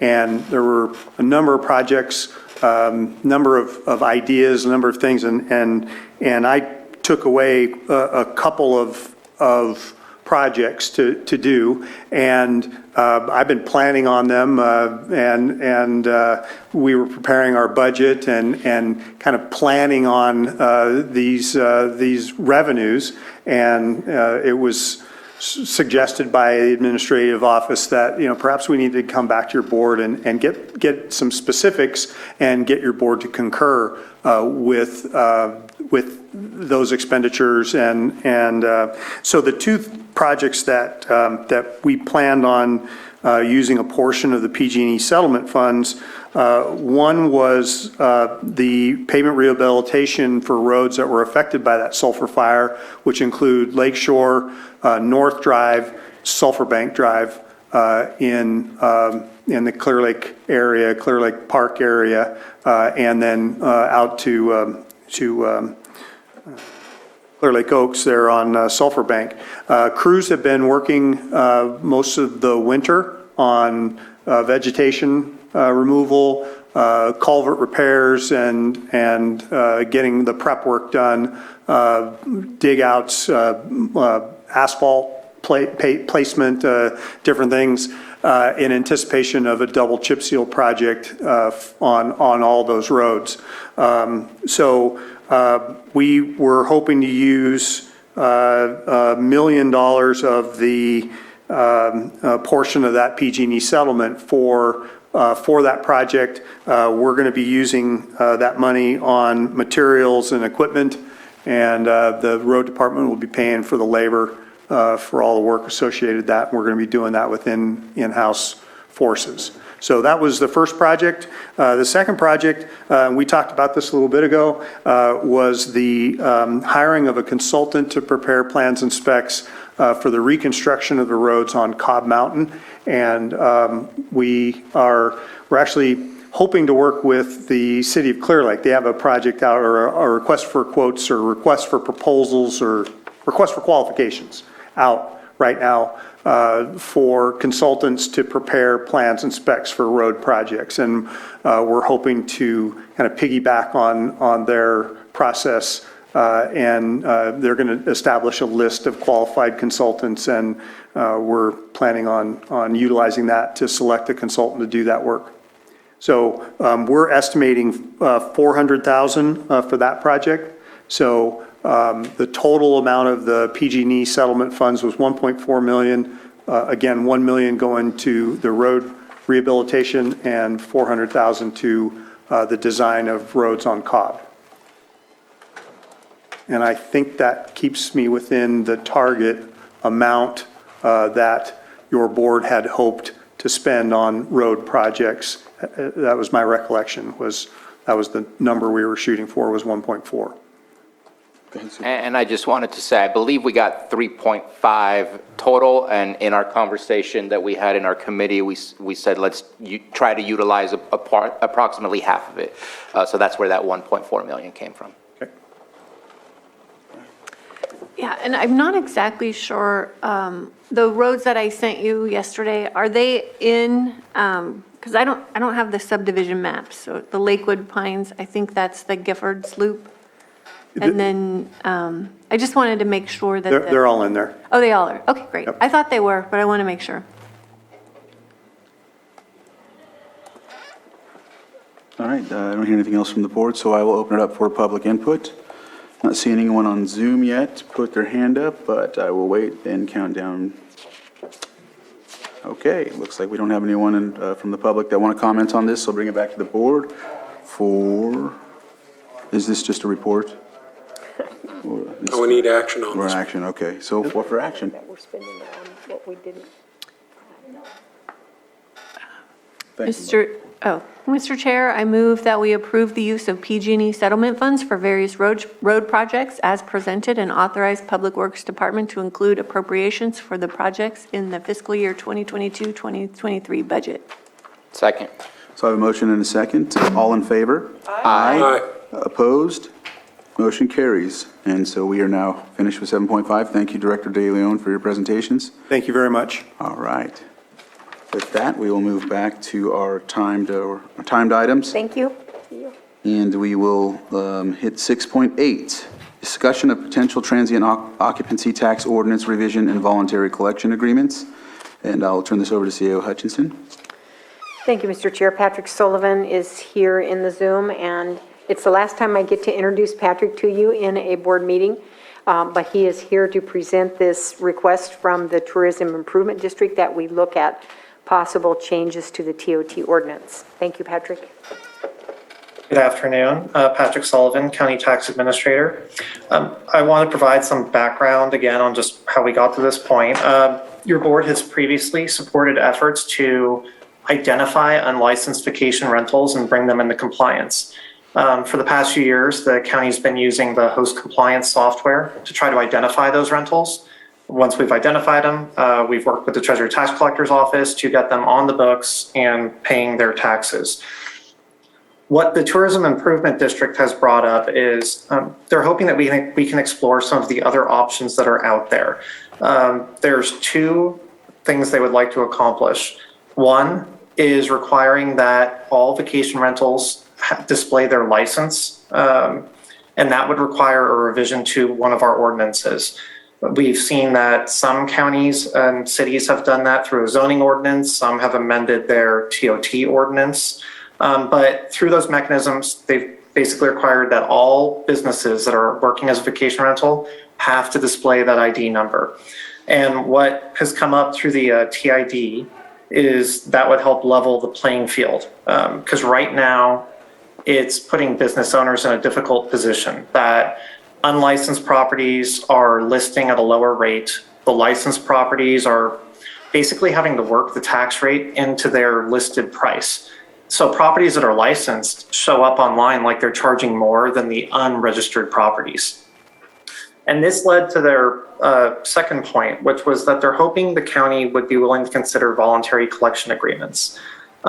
This would change the dynamic of how we identify those unregistered properties. Right now, when a property operates without a license, first it's going to operate for some set period of time until that software picks it up. At that point, they would be reached out to, try to be brought into compliance, but often someone could be operating for a year or more before they're actually identified. So during that time, what we're hearing through the TID is that the businesses that are following the rules are essentially, they feel like they're being punished because they're having to pay that tax as they go, and these other operators are still undercutting them and sort of siphoning off their business. So the mechanism that's been suggested is a voluntary collection agreement.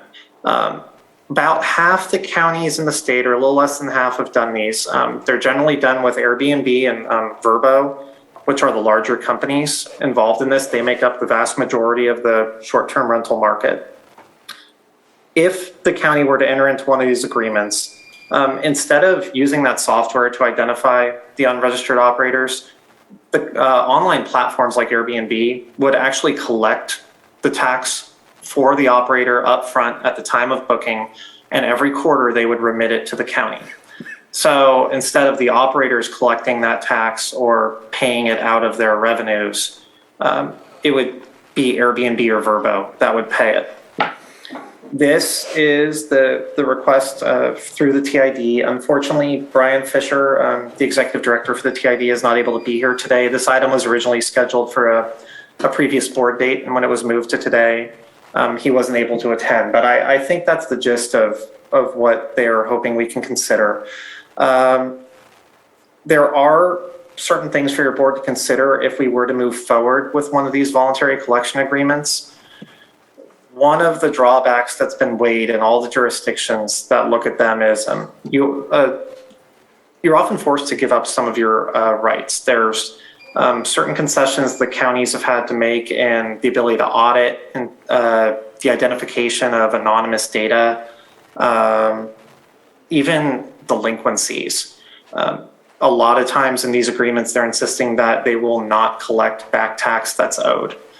The changed circumstance we have from several years ago in regards to that is we have identified a lot of the unregistered operations here. So hopefully there are not that many left, and those that are would not have been operating for an extended period of time. So that would negate a lot of the drawbacks that we would face going forward with this now compared to where we would have been 3 or 4 years ago.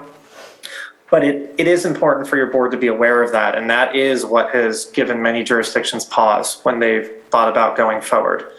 But that larger benefit from the agreements, I think for the jurisdictions that chose to proceed, is that it's a huge savings in staff time.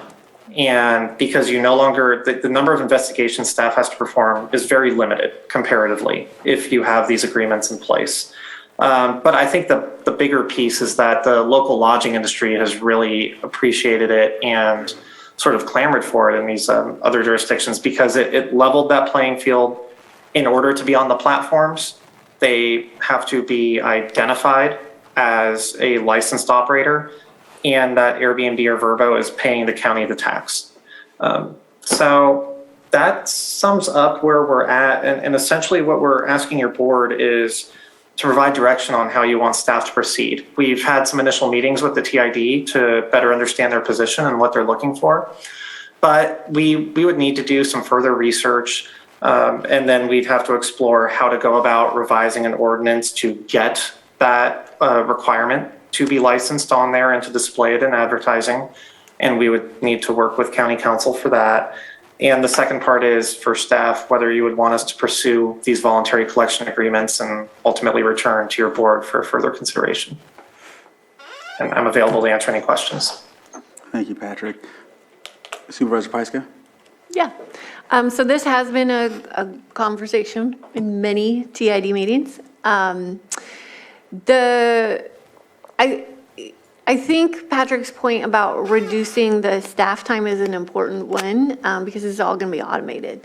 And so I think that's going to be helpful on a lot of fronts.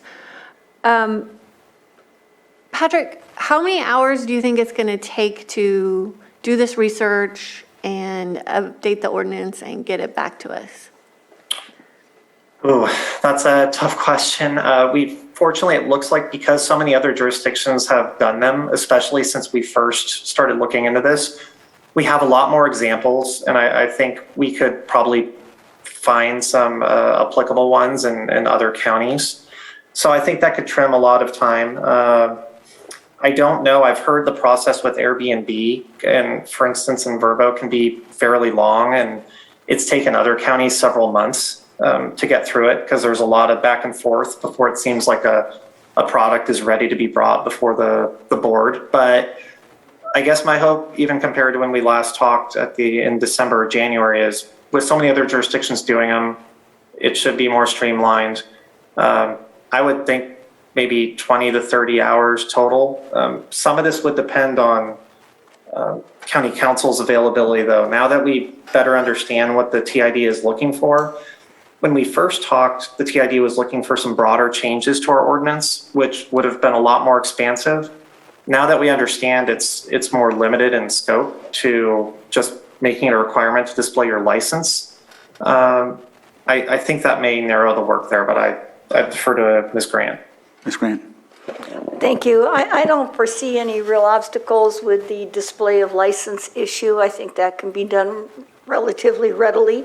As far as the voluntary collection agreements, when the county is asked to give up certain authority, then that gives a little bit of pause.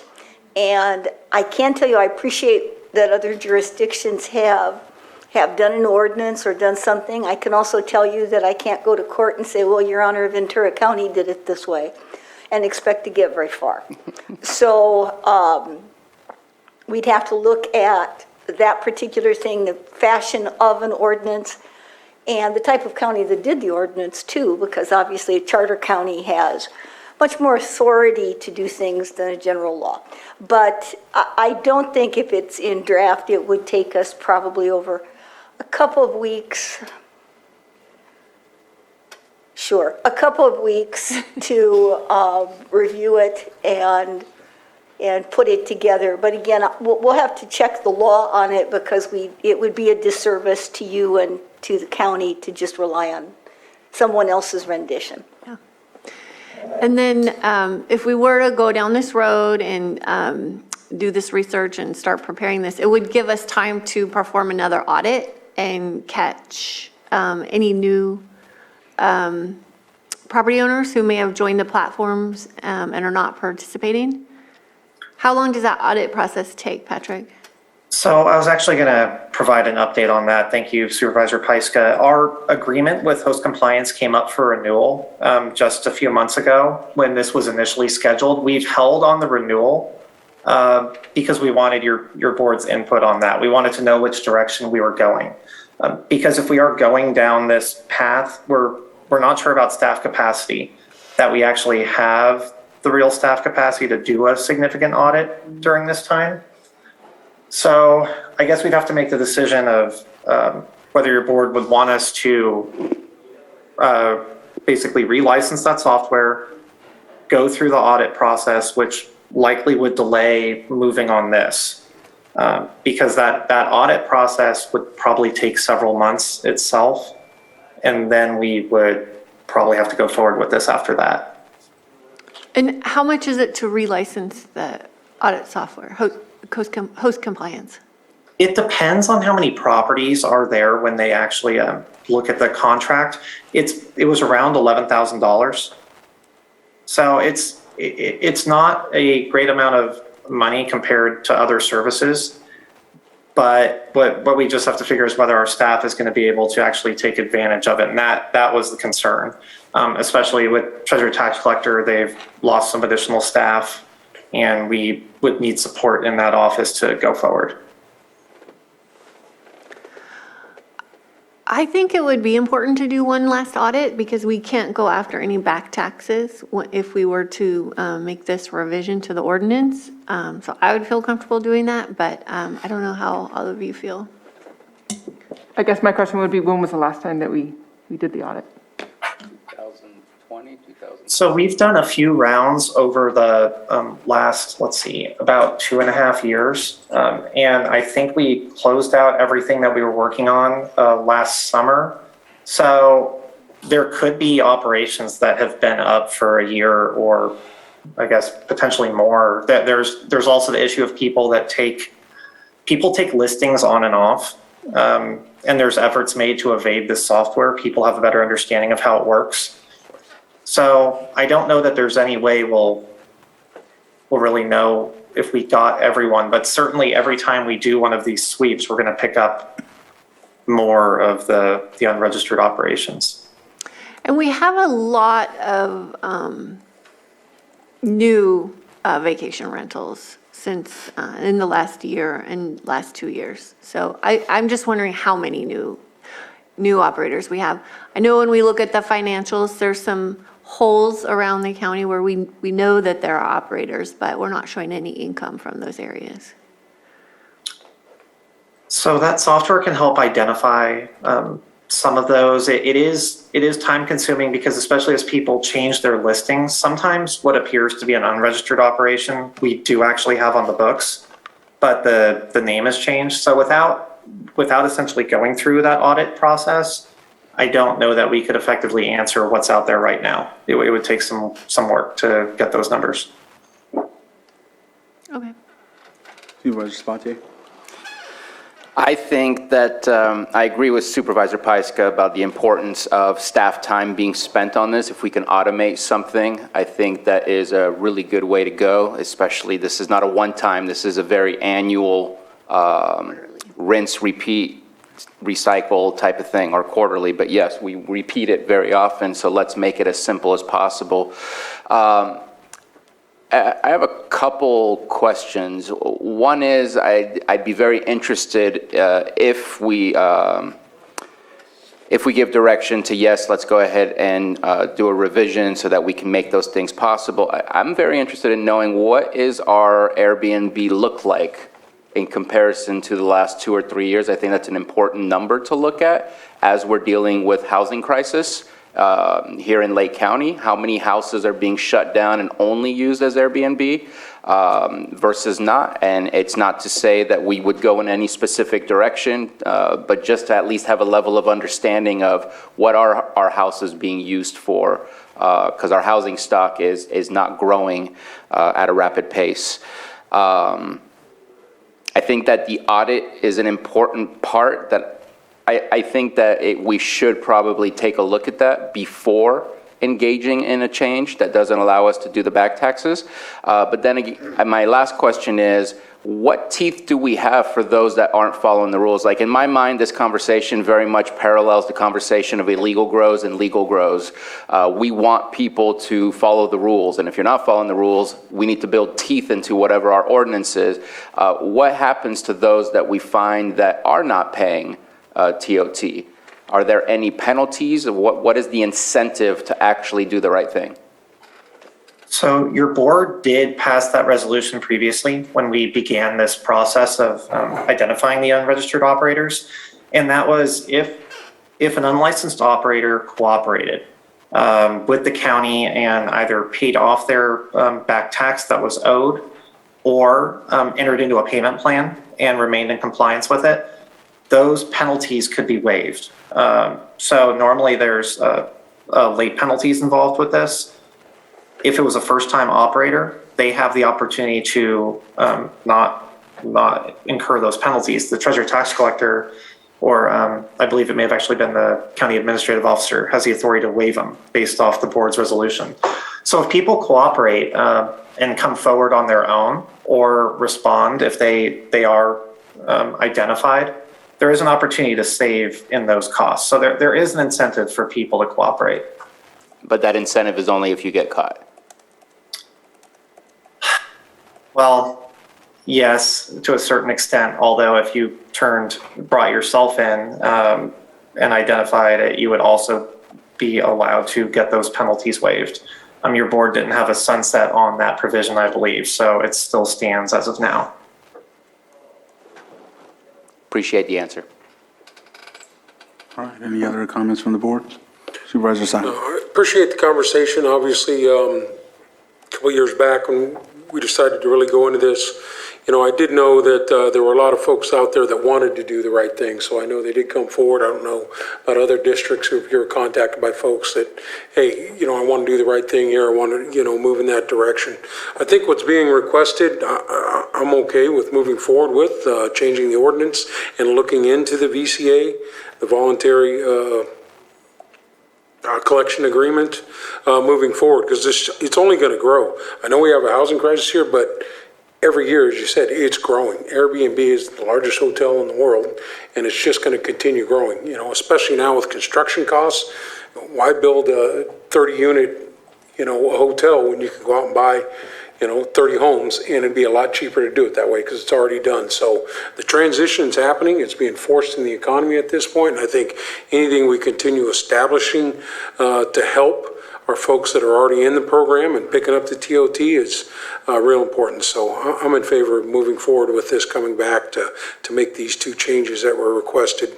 I did have one question, Patrick. You're always pretty quick on the numbers. Since we implemented and really started to audit the program and bring people in compliance, do you have numbers of any of the positive changes that we've made just in the last 2.5 years or 3 years? Yeah, we definitely have had some spikes in transient occupancy tax. It's a little complicated because of the pandemic to know exactly what the impact was. But since we implemented the host compliance software, our TOT has gone up. I can give you just the examples that in 2019, our receipts were 659,000 approximately. Following year, 635. Last year, 869,000. In years prior, in 2018 and 2017, it was about 400 to 425,000.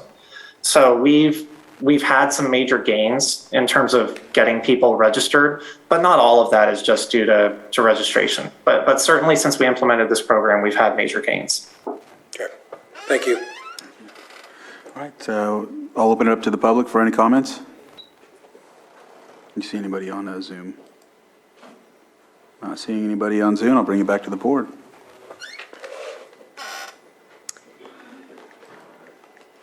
This direction? I think so. Can I ask for clarification as well from your board? Because the direction discussed here was whether to explore the ordinance revisions and the voluntary collection agreements, which it sounds like your board does wish to do. But also if we're going to do the sort of a final audit run and try to identify as many of these as we can, we would need to bring the host compliance agreement back to your board to do that. And I guess I just appreciate direction on whether you want to work on these in tandem on parallel tracks, or whether you want us to start with host compliance and then when that audit's done, initiate these other changes? I think parallel would be most efficient. Ms. Grant? The only thing I would say is your board can give some direction for staff to proceed and bring you back something about the audit for action, but the audit's not on the agenda today. Okay. Thank you for that. And for me, I'm in favor of moving forward what was proposed today, the ordinance change, the VC. I won't talk about the ordinance, but that's what I'm willing to move forward. I'm in favor of that. All right, so it looks like you have the direction, right? And there's. All right, thank you. Thank you. Thank you, Patrick, very much. Okay, with that, we will take a 5-minute break and come back and address 6.9. All right. So as we're back from our break, we'll move on to our item 6.9, consideration of a 5-year agreement by and between the County of Lake and ECS Imaging Incorporated for document management, software and scanning, indexing, conversion, and destruction services. Year 1 in the amount of $191,950.50. Year 2 in the amount of $67,500. Year 3 in the amount of $67,500, and Year 4 in the amount of $67,500, and Year 5 in the amount of $67,500, for a total of $461,950.50, and authorize the chair to sign. And I will turn this over to CAO Hutchinson. Thank you, Mr. Chair, and I want to introduce Carolyn Purdy, who's going to present this item to you. I'm also grateful to Shane French, our IT director, for being here. We asked him to attend this in the event you have technical questions. And Carolyn is our vendor representative here? Yes, he is. He is available and Matthew is aware, so hopefully he's going to be able to bring him in. Okay, thank you. So we've spent the better part of a year dutifully selecting a vendor that can digitize the many paper documents we swim in, literally. And so Carolyn was staff to our committee, our panel that reviewed the top proposers and developed this recommendation, as was Shane and others. So Carolyn is going to present to you the nuts and bolts. Pete is here if you have questions about the product. Shane on the tech side. Stephen can also join us on the finance side if you have questions about that. So go ahead, Carolyn. Thank you. Good afternoon, Chairman Crandall and Board. I'm Carolyn Purdy, Administrative Analyst in the County Administrative Office, and I'm very excited that we're finally able to present this to your board. This item today is for the consideration of a 5-year agreement with ECS Imaging for document management software and services to facilitate the administration, Board of Supervisors, and Human Resources departments in digitizing their records. This process has been underway for quite some time. A request for proposals was issued May 18th, 2021, seeking proposals for these services. A total of 13 bids were received, and a consultant selection board was formed to review each submission. The proposal evaluation and selection process has been extensive, taking months to complete. A unanimous decision was made to enter into contract negotiations with ECS Imaging. A final decision was made to recommend your board award a 5-year contract in the amount of $461,950.50 to ECS Imaging. This company specializes in providing government organizations document management solutions with the award-winning Laserfish content management platform. With digitization, all county records will be at the staff's fingertips for improved customer service, and Laserfiche also offers a public portal that will provide access to documents from the county website, enabling all citizens to the ability to access information from their home computers. So with that, we have Pete, the Vice President of ECS Imaging, here. If you have any questions for him about the product, we really like it and think it's just going to be a big asset for our departments to be able to utilize their services. So what is being recommended to you today is the product that would support the digitization of your board's records, the administrative office records, and the human resources department records. But in selecting this product, we really had an eye for selecting something that we think can work for all departments for the long haul, because it's very, very difficult for IT to support different products within each department. So the hope really is that we'll pave the way for other departments to follow. I know your board is aware of how many of our offices are just up to their eyeballs in paper records, and it's difficult to even find room for staff in some offices because of the extent of paper. So we're pretty excited about this possibility. Pete, did you want to say anything?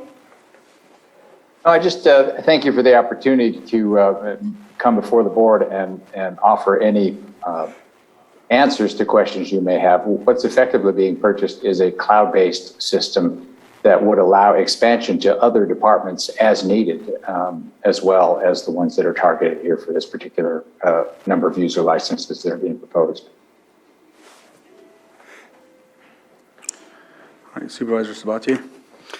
Yes, thank you. Not a fan of paper, so this is exciting. The fees that we are paying, I was assuming from my first reading of this that this was for the actual scanning and digitizing of our many boxes. And what is the fee for the cloud service that will continue into the future? Is that already embedded into the annual price? So together, Stephen Carter and Shane analyzed the financial component. Stephen, I see you in Zoom. Are you able to answer the supervisor's question? Sorry, I have someone in my office. Can you repeat the question? I was curious what the annual cost for the cloud-based system, once the scanning and digitizing is over, what that cost would look like. The quote that we have would be about $67,500 a year. So that is solely for the cloud system, not for continuing to scan and digitize our forms? That's only in year one? No, the $67,500 is ongoing. So year one has the scanning and everything on top, which is about $120,000. Okay, so all of the boxes that are talked about in the memo, those will be all completed in year one, and then the $67,000 is ongoing for allowing for that cloud, for our staff to access the material, and for the public portal.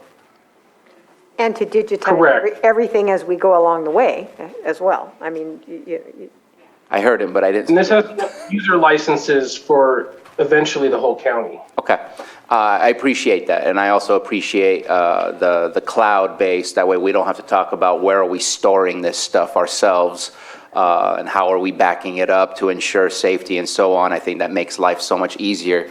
My second question is, what are we doing today with the things we create? Are we going to be putting those documents as well on the portal and the cloud? That way we're not just digitizing from 1967 and just making up a date, but we're not digitizing the past towards the present, but we're also digitizing the present, so we're not continuously having to get these things digitized. What is happening today to utilize this same type of technology so that we don't again get more paper? well, what is happening today is that a large part of our work is done digitally now. At least the board's records are largely in Granicus. And we've slowly begun converting paper files in the administrative office to digital files. but we haven't stopped and done everything. As we come across new things, we are creating digital files.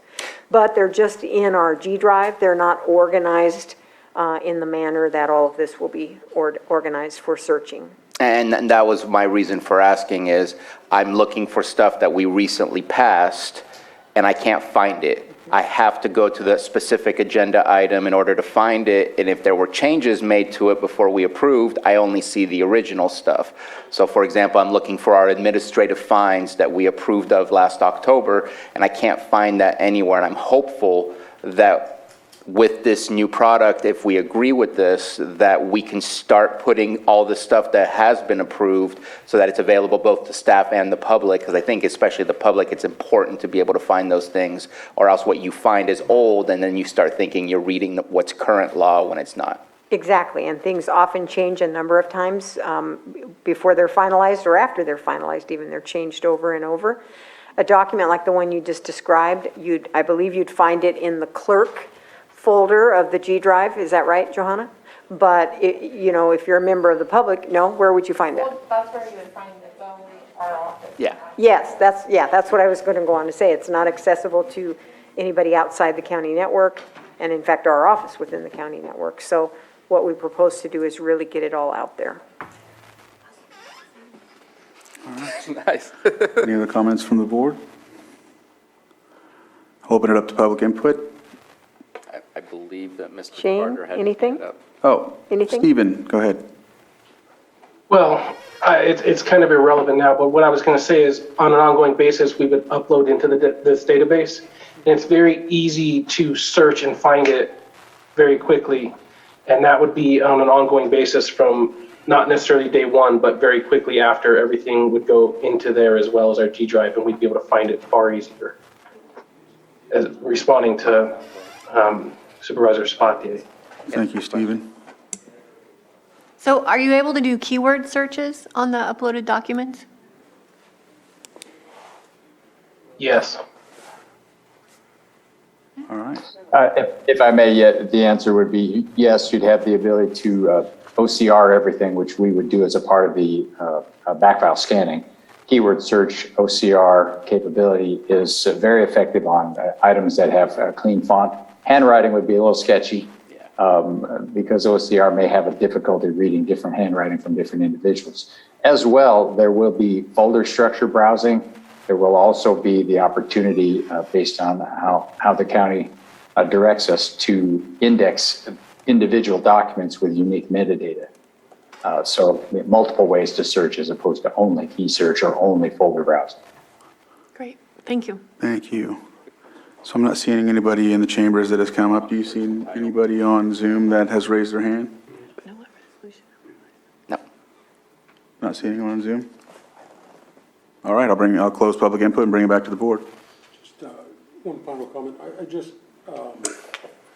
obviously want to thank for the forward thinking. Yes, absolutely. Getting rid of the paper. We've all walked through the, as we say, the dungeons or where the offices everywhere where paper is. So glad that we're moving in that direction. Another just small thing but big issue coming on. It's great to see that our IT department, Shane, yourself, collaboration and conversation about this. It was touched on that, we don't have a bunch of different things going on here, and going forward, looking at the big picture, getting the entire county digitized, gives us an opportunity to hopefully work with one company, do that for all departments. So seems like not a big issue, but it is, because as we all came on as a board member and, those types of things, really coordinating all of our departments and doing those things for the long-term future is very important. It's a small step forward, but glad to see that collaboration happening, with our IT department, the ones that really have to pick up the pieces when something maybe looked good on, a proposal, but didn't come into the county the way it should have. So glad to see that. So I just wanted to make that reference. Right. I remember as a planning commissioner, they mailed me a packet and a tape to listen to. So. And a tape. Yes. Luckily, I still had a tape player, so. And that is part of, Vision 20, the long-term vision, what we have here in Lake County and where we want to go, so. All right, so with that, I think this is an action item, yep. Mr. Chair, move to approve the agreement by and between the County of Lake and ECS Imaging Incorporated for document management software and scanning, indexing, conversion, and destruction services for a 5-year term in the amount of $461,950.50, and authorize the chair to sign. Second. So I have a motion and a second. All in favor? Aye. Opposed? Motion carries. And so with that, we will close item 6.9, and thank you for the presentation. Thank you, Board. Thank you, Shane. All right. I think I heard that we'll take up 7.4, consideration of Clear Lake Oaks Roadmap Task Force Community-Driven Revitalization Action Plan. Mr. Chair, the Human Resources Director is here with hope you might do 7.2, Let's do 7. if that's possible. Yes. And we can ask the CDD Director to come down shortly thereafter, but if I may, I wanted to suggest that you might want to take up 7.2 and then also follow it with 7.7, since you probably want the HR Director present for both of those. Sounds good. And then would you like me to have the CDD Director after that? Yes. Okay. So I'll take that back and we'll go to 7.2, consideration of Board of Supervisor salaries in 12 comparison counties. And I'll turn this over to CAO Hutchinson. Thank you, Mr. Chair. I'm going to introduce this item, and then HR Director Samek is going to review with you the actual salary information that she obtained from the 12 comparison counties.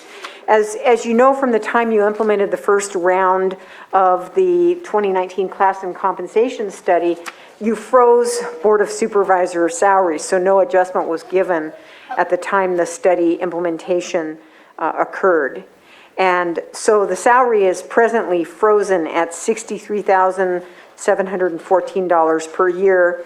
And then there's an additional compensation amount for the chair, an extra $2,400. And so before Pam gives you the details on what the other counties, how the other counties pay supervisors, I just wanted to put in perspective what that $63,714 means in comparison to what you're paying the rest of your workforce.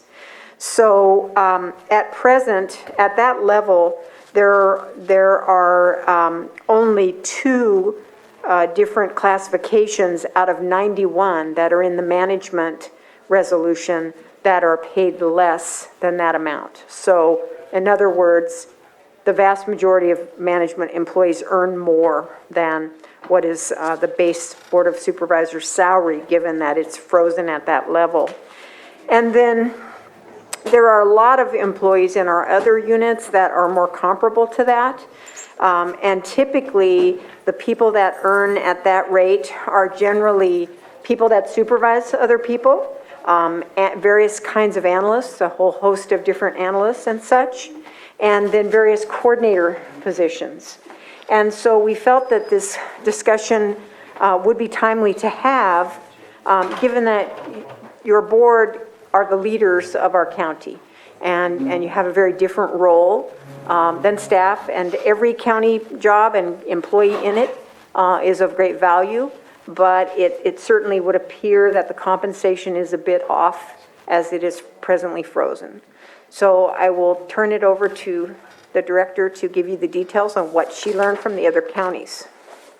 So what I did, I went to each county code and looked up how they paid the Board of Supervisors as noted here on the salary sheet, where they referenced elected officials or a percentage.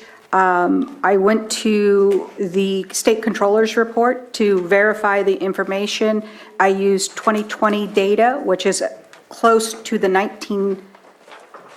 2019 data we used for employees. So trying to be fair and consistent in how we applied our practices, that's how I did that. And then noted other benefits and noted where the chair is paid a little bit more or based on a percentage.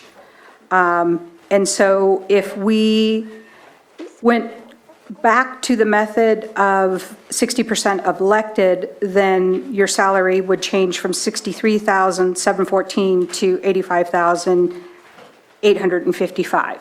And you can see how that relates to the other counties and where specifically they noted that it's based on a 40-hour work week. I noted that in the notes section just as a point of reference. Any questions? So generally, as you can see, the salaries are kind of all over the place. It doesn't look like there's a tremendous amount of consistency in what boards of supervisors members are paid in the other counties.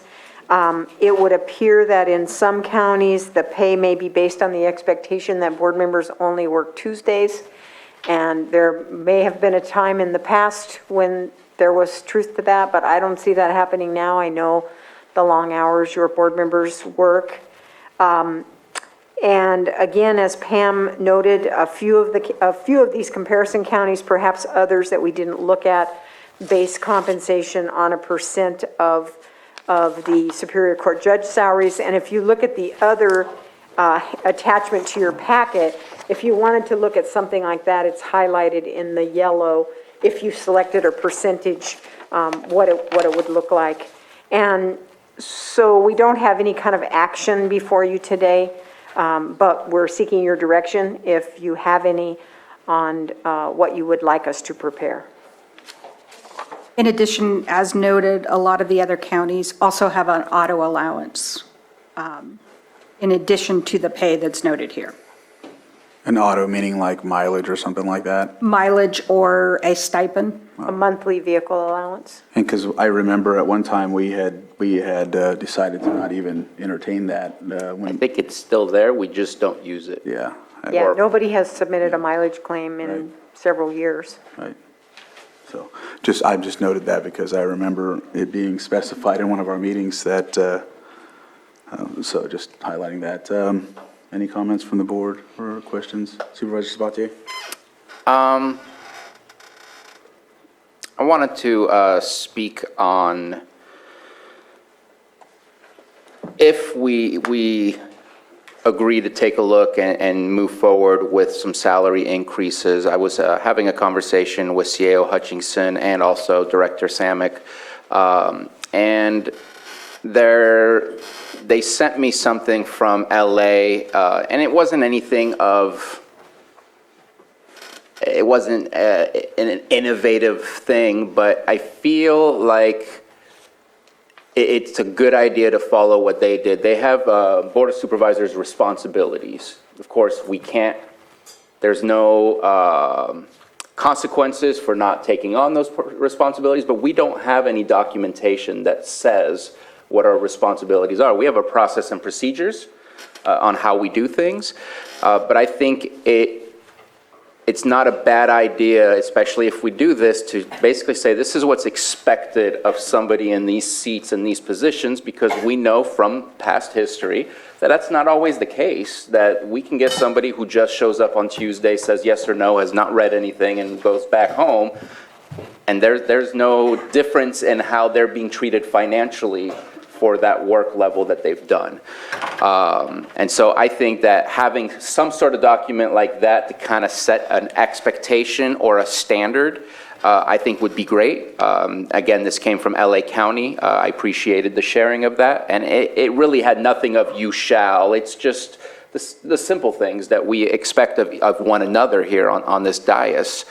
And it's to ensure a level of standard for the future, is basically what I think it would be for, and if we agree to doing that. And even if we don't agree to the raises, I still think it's a good idea. I do want to talk about the chair. I just recently experienced the chair, and I'm sure that others who have had that experience as well can chime in. You get treated like you are kind of like people from every district will reach out. No, you're the chair, you can do this. And so you get a lot more phone calls, you get a lot more emails, you get a lot more interactions. And when it comes to working with our CAO and dealing with small things or big things or working on the agenda and whatnot, it requires more hours of the day to be able to deal with some of the things that come up. Some things are simple, some things are more complex, but you're involved in a lot more strategic conversation in order to be able to understand how we bring things here to the board, or how you deal with circumstances that presented themselves. And I think that 2,400 is not adequate for the job that is expected of from a person in the chair position. And I feel comfortable saying that since I am the furthest person from being the next chair. And I know that in my experience, while I appreciated being the chair, it was an honor. I think that 2,400, I'd be looking at possibly double. Thank you for that.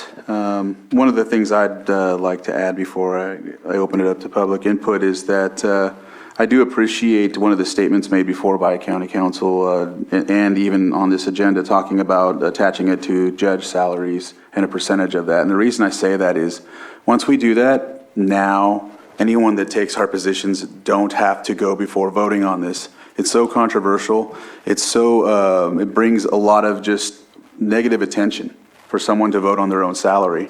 And so for me, I'm all about ending that type of thing and focusing on the problems. And so whatever decision we make, that's the one I favor the most. I'm fine with what Supervisor Sabatier said about the chair, but I also had talked about another thing before, and it was like taboo. I talked about staff, in situations where we're, in my district, for example, we all get a lot of calls. And if there's like an element that doesn't want to see the supervisors get a raise, which I'm willing to, do that again, but let me get a staff member or something attached to us or something, or even just the chair. I don't know that way because that person is expected to do a lot more. I'm just throwing out other ideas because I know that this is such a controversial issue. And so I just wanted to highlight those other options and discussions or whatever, so. And with that, any other comments, Supervisor Pyska? Well, I'd like to see what you were supplied from LA County, because those were my thoughts as well. I feel like I am only on my second year, but after spending a lot of years watching how the board interacts, I feel like there's been a lot of growth and participation of the board members and what they do. And I'd like to see some expectation that it is a full-time job so that anybody considering going into this has that clear understanding of what we're all going to expect from each other. Because if we have one person not carrying that load, then it falls on the other of us. And that's not fair either.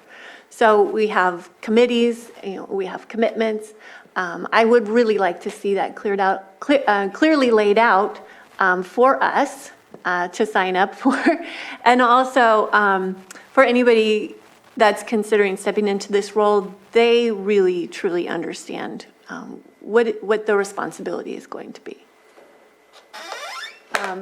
And I think at some point, as we grow and as our workloads grow, we will need to consider staff.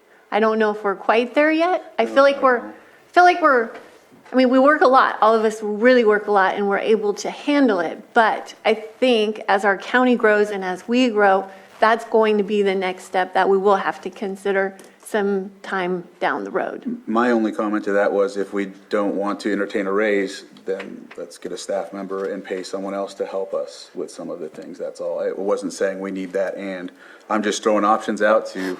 Oh, yeah, and I completely appreciate that because, yeah, you're right. It's either Mm-hmm. Yeah. It's got to go somewhere. Yeah.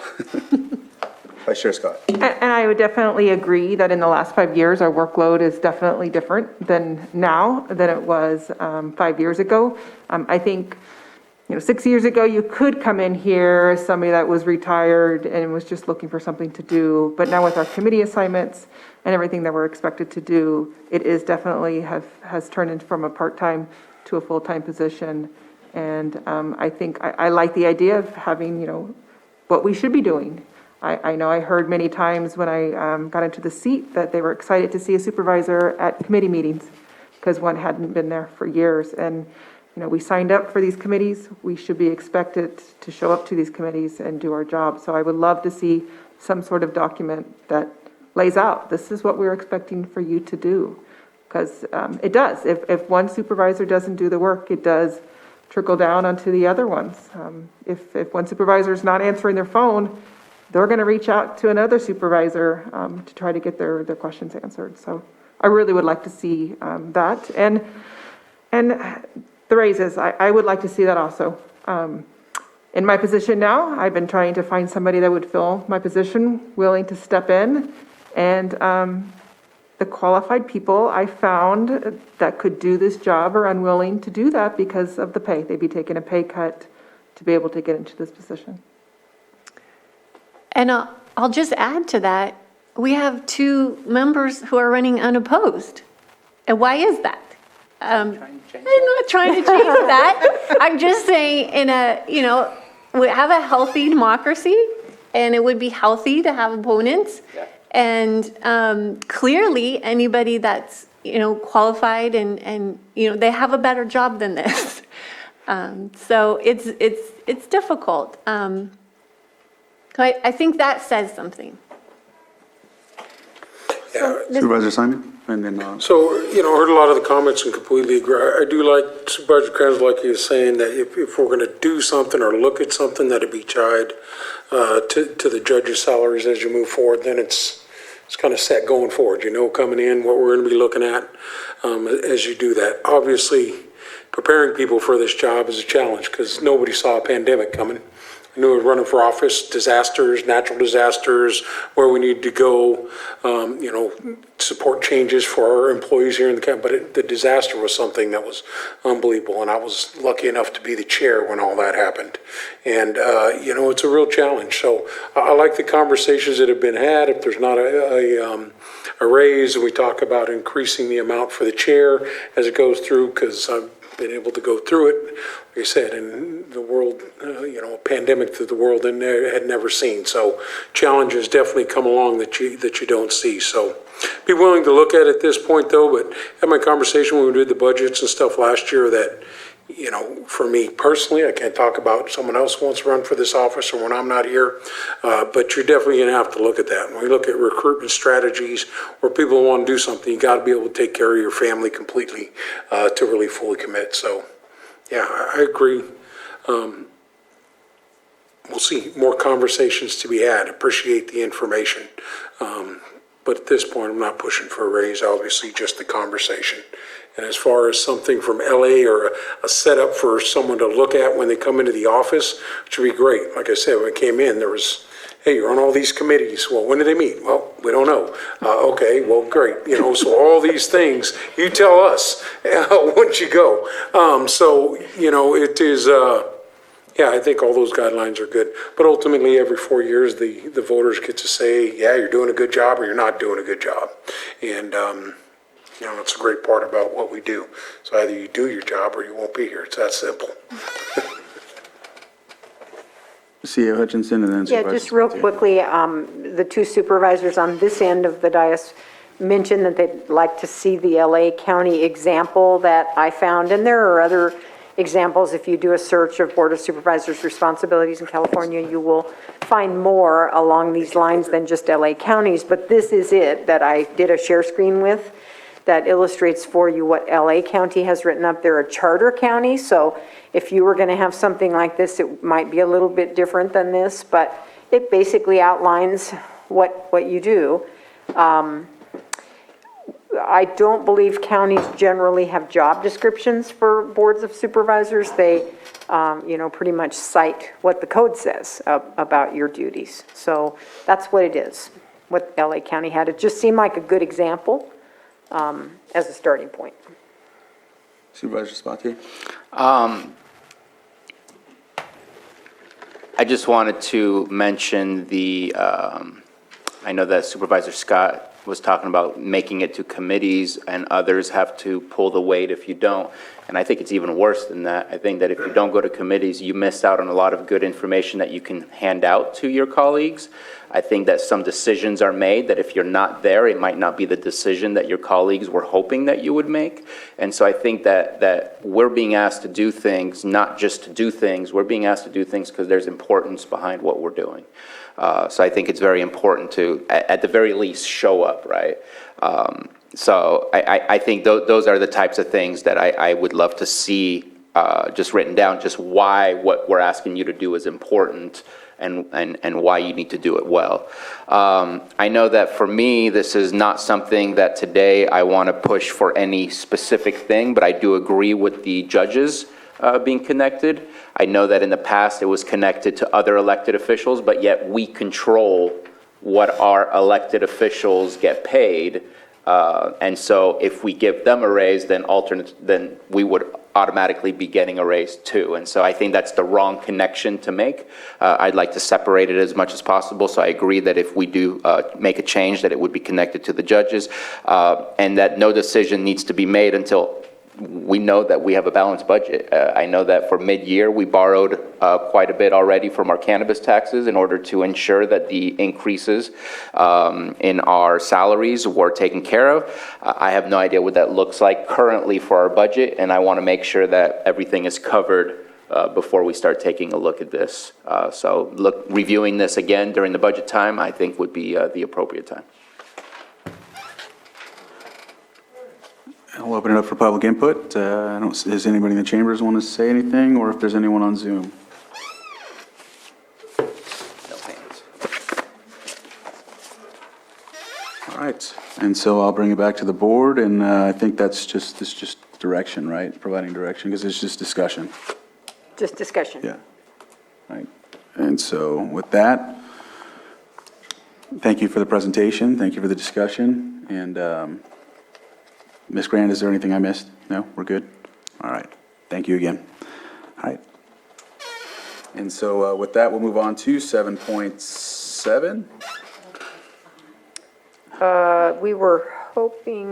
7.4? For 7.7, yes, correct. Yeah. Consideration of resolution reestablishing the Human Resources Department as a standalone department, and this is Supervisor Sabatier. Thank you very much. So this is something that I've had discussions with our CAO for, I'd say at minimum, 2 years, off and on random. And I think there was a good purpose behind the move to make HR be under our administrative office in 2018. We know the history that it took months to even start flying a position. I'll let Director Samick say the exact time frame we have now, but that is not the case that directors are seeing that kind of length of time before a position is being flown. That's been resolved. I know that there was a lot of work that was being done and already discussed at that point when HR was moved to the CAO office about the CPS HR working with us to look at the class and compensation. And that was a heavy lift, which I think needed to have that extra support and resource of the CAO office. That has been completed and that has been done. Granted, not done forever, but that part of that process has been done and accomplished.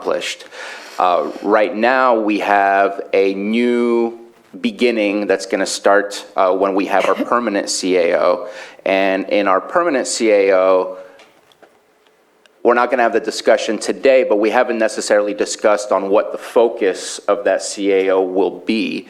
And I would like to see, I believe that human resources can be a standalone department with the staffing that's there. I believe that they have shown that they're capable to do the work that they need to do. And historically, as it states in my recitals in the resolution I drafted, I did a little bit of research and I went back maybe as far as 1980. Historically, HR department has been its own separate entity and has only been brought back to the CAO office in order to resolve either the loss of staff or having to fix some of the things that we were seeing that needed to be resolved. I think we're in a good place. I would love to see that bandwidth that human resources can potentially take from a CAO's office, put alone in a standalone department so that we make sure that our CAO, our permanent CAO has the ability to focus on things like housing, economic development, and other things to really move the dial here in Lake County. And as you see in the resolution, I'm not looking for any changes at all for HR other than splitting it back out to be a standalone department, and wanted to bring the discussion here, drafted the resolution so that something would be prepared in case action was taken today. And of course, it says on there as of 4/27, again, I just put in a date. That date can be July 1st, that date can be May 1st, that date can be when we get a new permanent. That's up to the discussion of the board, but obviously what I'm suggesting is what's written as is today, to see how the board feels about making that change. Any comments from the board? Or actually, Pam, I'll let you go ahead and if you wanted to add anything. Well, obviously, I serve at the pleasure of the board. I'm here as a support mechanism and a business partner to the board and to the department, so I'll take my direction from you. The relationship with the CAO and reporting to Carol has worked really well. There's been a lot of great synergy, training, mentorship that I received being a part of her team. So I have appreciated the way it has been, and I think it's working well. But again, I'll take direction. I can work in either capacity. But being a part of the CAO's office has brought a lot of synergy and experience, and I got a lot of training about how the county operates by being a part of her staff. Thank you, Pam. Supervisor Simon? Just any question, if we move you out of the CAO under admin, is there any positions that you see maybe needed, any added fiscal positions or anything like that to be brought under your department or direction? They are currently doing my fiscal so that we could focus on recruiting, training, and HR-related activities. COVID was a huge component. So they're probably doing about 20 to 30 hours. Yes, it was Stephen's estimate that HR would need approximately a 50% time accountant to support your accounting functions.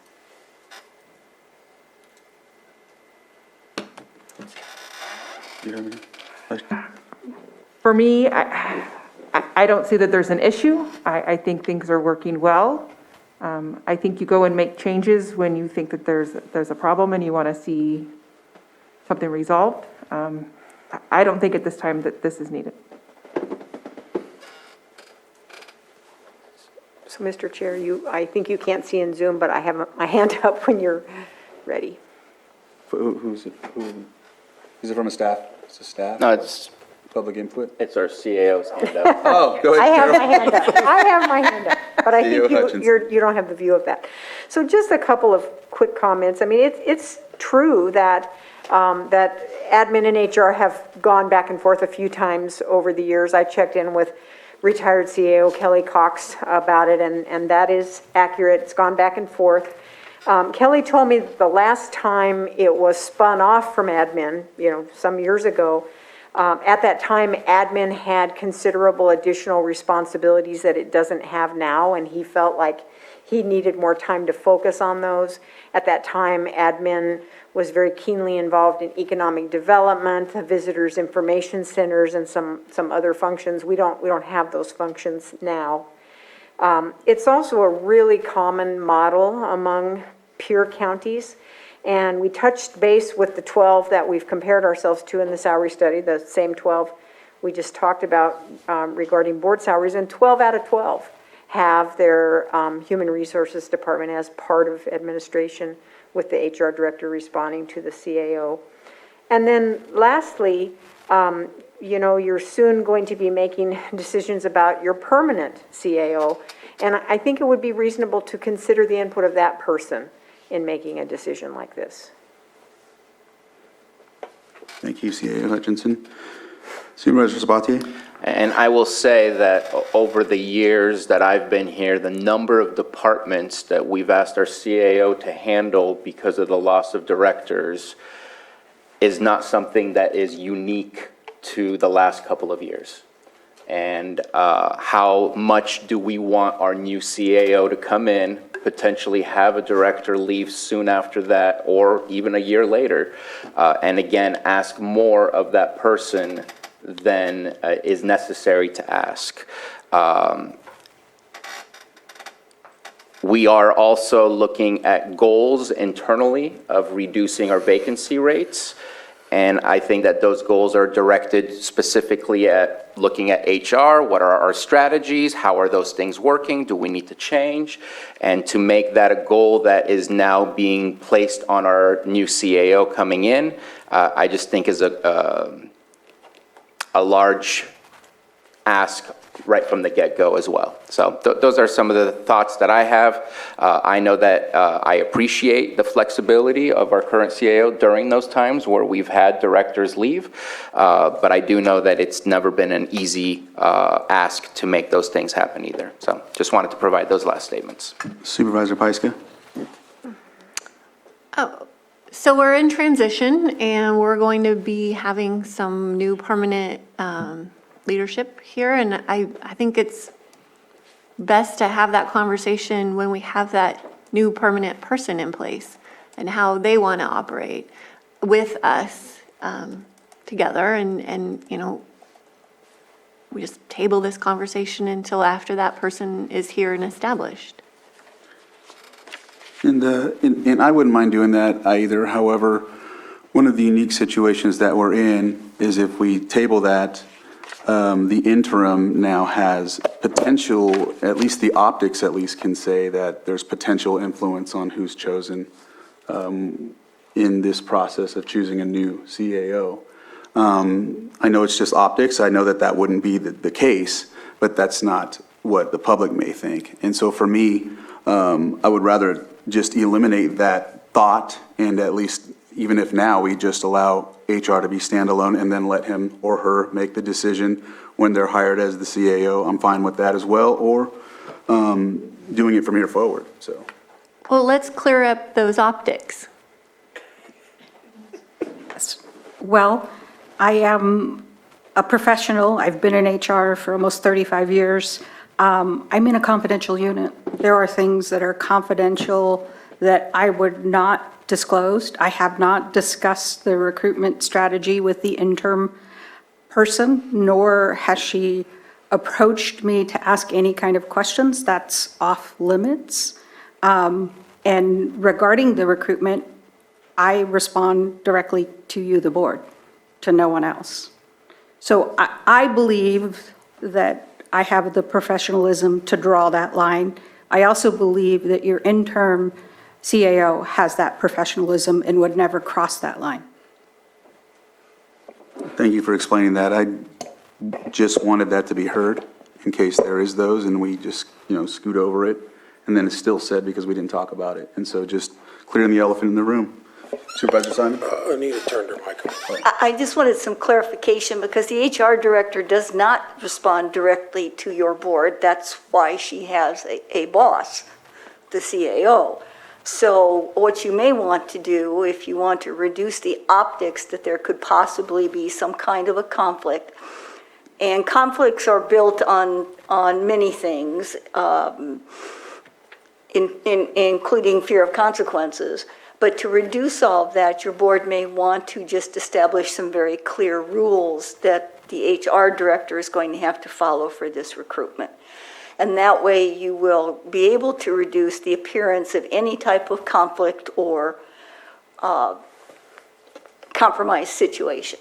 And just establishing those very clear rules, and your board can certainly give them, may obviate any issues that members of the public might have. So to also further clarify, I think what Pam meant by her comment reporting to the board, I too have distanced myself from this recruitment because it has no bearing on me and my departure. And as soon as you gave direction to HR to conduct an initial round of recruitment, I made it very clear to Pam that I was not going to have any part in this recruitment. But recently, there was a development in the recruitment, and we discussed that Pam should reach out directly to the chair and talk to the chair about the next steps he would like to have happen with that development. So I think that's what you meant. Is that right, Pam? Yes. Yes. Thank you. Yeah, I would agree with the conversation of, waiting for the next CAO. I agree with Anita also setting up some clear guidelines, because of perception, just like we do here on the board. Recusing yourself from things just makes it clarity and gives the public the focus that, hey, all right, they're doing the right thing here. And I know I've recused myself from conversations, and, anytime something like that wants to happen, you want to do those things. And I have confidence that in our human resource director at this point, Pam, and our interim CAO, who's probably going to be here whether she gets a job or not for a long time, that, those ethics will be followed. So I don't know if we could do that in this conversation, Anita, or it needs to be another agenda item as we move forward. But my thoughts are we could wait until we get our new CAO appointed. Oh, well, certainly, as far as the issue, as far as the recruitment and the optics and the appearance of, and appearance obviously doesn't mean actual conflict, it just means appearance of. But as you all have had to deal with when you've recused yourself, sometimes appearance of is a little bit more pernicious than the actual conflict might be, so you react to it. I think what you could do is just ask the HR director to come back to you with some just basic requirements I'm sure she's probably already putting into play, and that way the public and your board will have an opportunity to see that there are appropriate buffers in place to guard against any type of conflict or favoritism or anything else, that it's just going to be just any other recruitment. And just one final, I've been on the board where it's operated both ways, so I don't lean one way or the other. I think the new CAO coming in, I agree with the focusing on what they're going to have to do, because it's going to be drinking from a fire hose, even our interim CAO right now, as we know and what we're going through. So I just want to make that clear that it can work both ways. I think we have a long-term professional that's in that department, so if we put her alone, she's already said, hey, I'll work under the direction of the board. So I think that conversation can just wait a little bit, but if the board decides differently on that today, or it takes a vote, then we'll throw her hat in the ring, figure out which way we're going. Go ahead, Supervisor.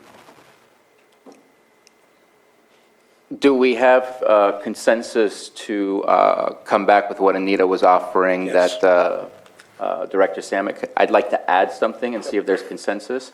I'd like to know, add to that conversation on what are we looking for? I know that In the next CAO. yes. Yes. Because we had that conversation for the PHO, and it's kind of been a bit of a confusion for me as to why we haven't had that conversation for as important, if not more important, of a role for having a county administrator. So I'd love to have that be a part of that agenda item, please, if there's consensus on the board. Yeah. And not like what we're looking for in personality, but like what would we like them to focus on and work on, like what's the strengths? Fine with that? Yeah. All right. Thank you. And so I haven't had... You watched a video from earlier, some of the strengths that were already mentioned during the proclamation. Right. All right, so I haven't opened it up to public input yet, so I'll go ahead and do so. Is there anyone on Zoom? Not seeing any. And so we'll bring it back and close this item, and I think you have, consensus of what we would like to see when bringing back the items that we discussed. And I just wanted to highlight that, thank you for discussing what I brought up. And it's hard to talk about things like that, but I think it's imperative so the public knows that we're willing to face whatever to get the right thing done, no matter what. I know sometimes it can be, people can take things personally. However, that's not my intent. It's just to make sure everything is on the table and we're all on the same understanding. So I hope nobody took anything I said personally, because it wasn't for that. So thank you. And so what we'll do is close this item, and we'll move on to Roadmap Task Force 7.4, consideration Thank you, Pam. of Clear Lake Oaks Roadmap Task Force Community-Driven Revitalization Action Plan. Thank you, Pam. Thank you, Pam. Why is Mary walking the wrong way? Out the back door. You're done with that.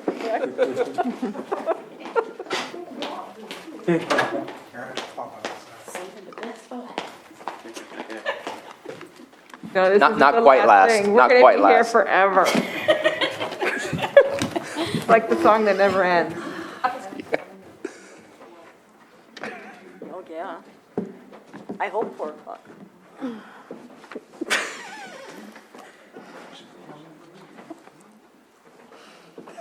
Close too long. Session item.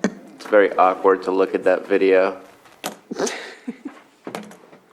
Mr. Chair, real quick, should I advise the Deputy Water Resources Director that you would like her next? Yes. Okay, Yes, please. thank you.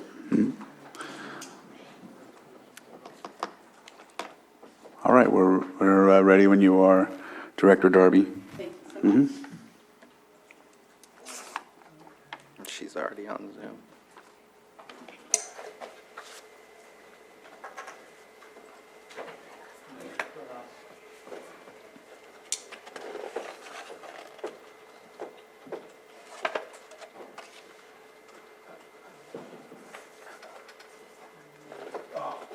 Which one is it?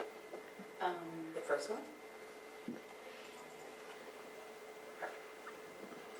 It's been a long day. His excitement just wasn't the same this time. Yeah, it wasn't. We're a little disappointed. It worked.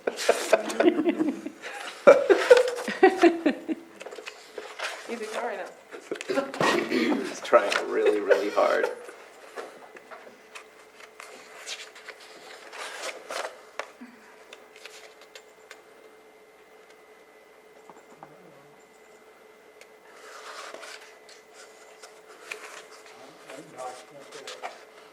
There it is. No face.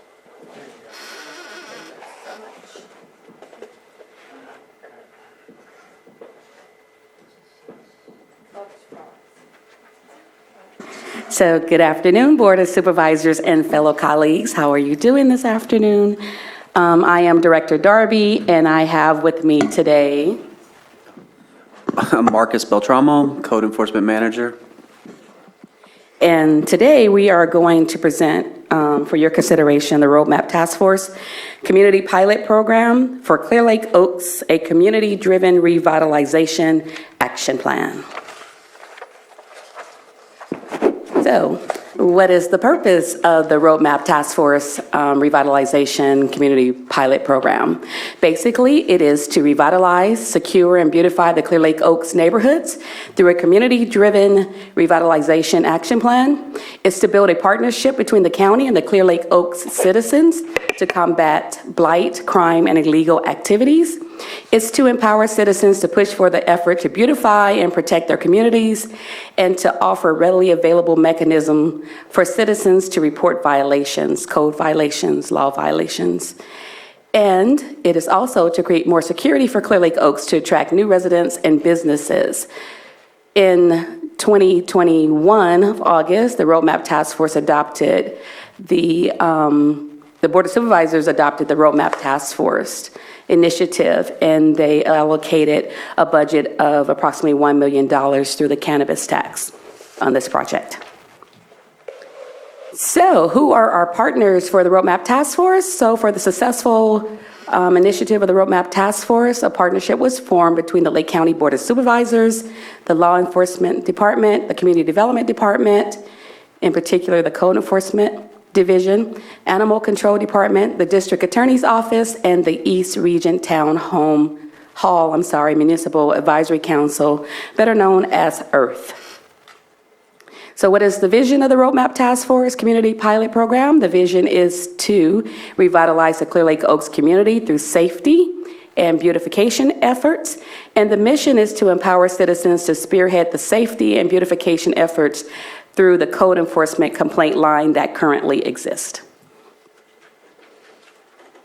There are goals associated with this particular task force, and the goals are to identify and maximize available resources to reduce crime and blight, promote public safety, and enhance community beautification. In order to do so, the Roadmap Task Force, it would initiate this through 2 phases. Phase 1 would focus on safety, and Phase 2 will later come back and focus on beautification of the Clear Lake Oaks community.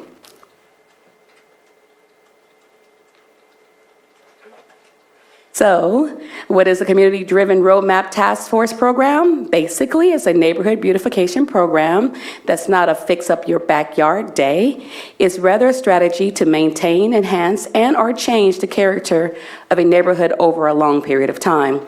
The focus should be a long-term vision for the neighborhood with best management practices for sustainability, with some aspects that should be geared towards safety, cleanliness, greenery, streetscape enhancements. The boundaries of the Roadmap Task Force is illustrated here in this particular map, but to the east, it is located along Sulphur Bank Drive. To the south, Island Drive. To the north, just south of High 20, and to the west of Stubb Road. Timeline for the Roadmap Task Force that is being proposed is a 3-year program in year 2021. The scope of the pilot program study area was identified and partnerships were formed, and also a digital database began to be initiated of the 2,000 properties that are located within the Clear Lake Oaks proper. In year 2, we are continuing to collect the baseline data for the Roadmap Task Force unit, and 2 code enforcement officers were identified or hired to oversee the operations of the program. A resolution, which you will have before you today for consideration, is being recommended, and we are proposing to approach the POA for participation through Earth. Year 3, we propose to evaluate the successes of the program and to continue to work along improving the baseline data. And from this point, I'm going to turn it over to Code Officer Manager Marcus. All right, thank you.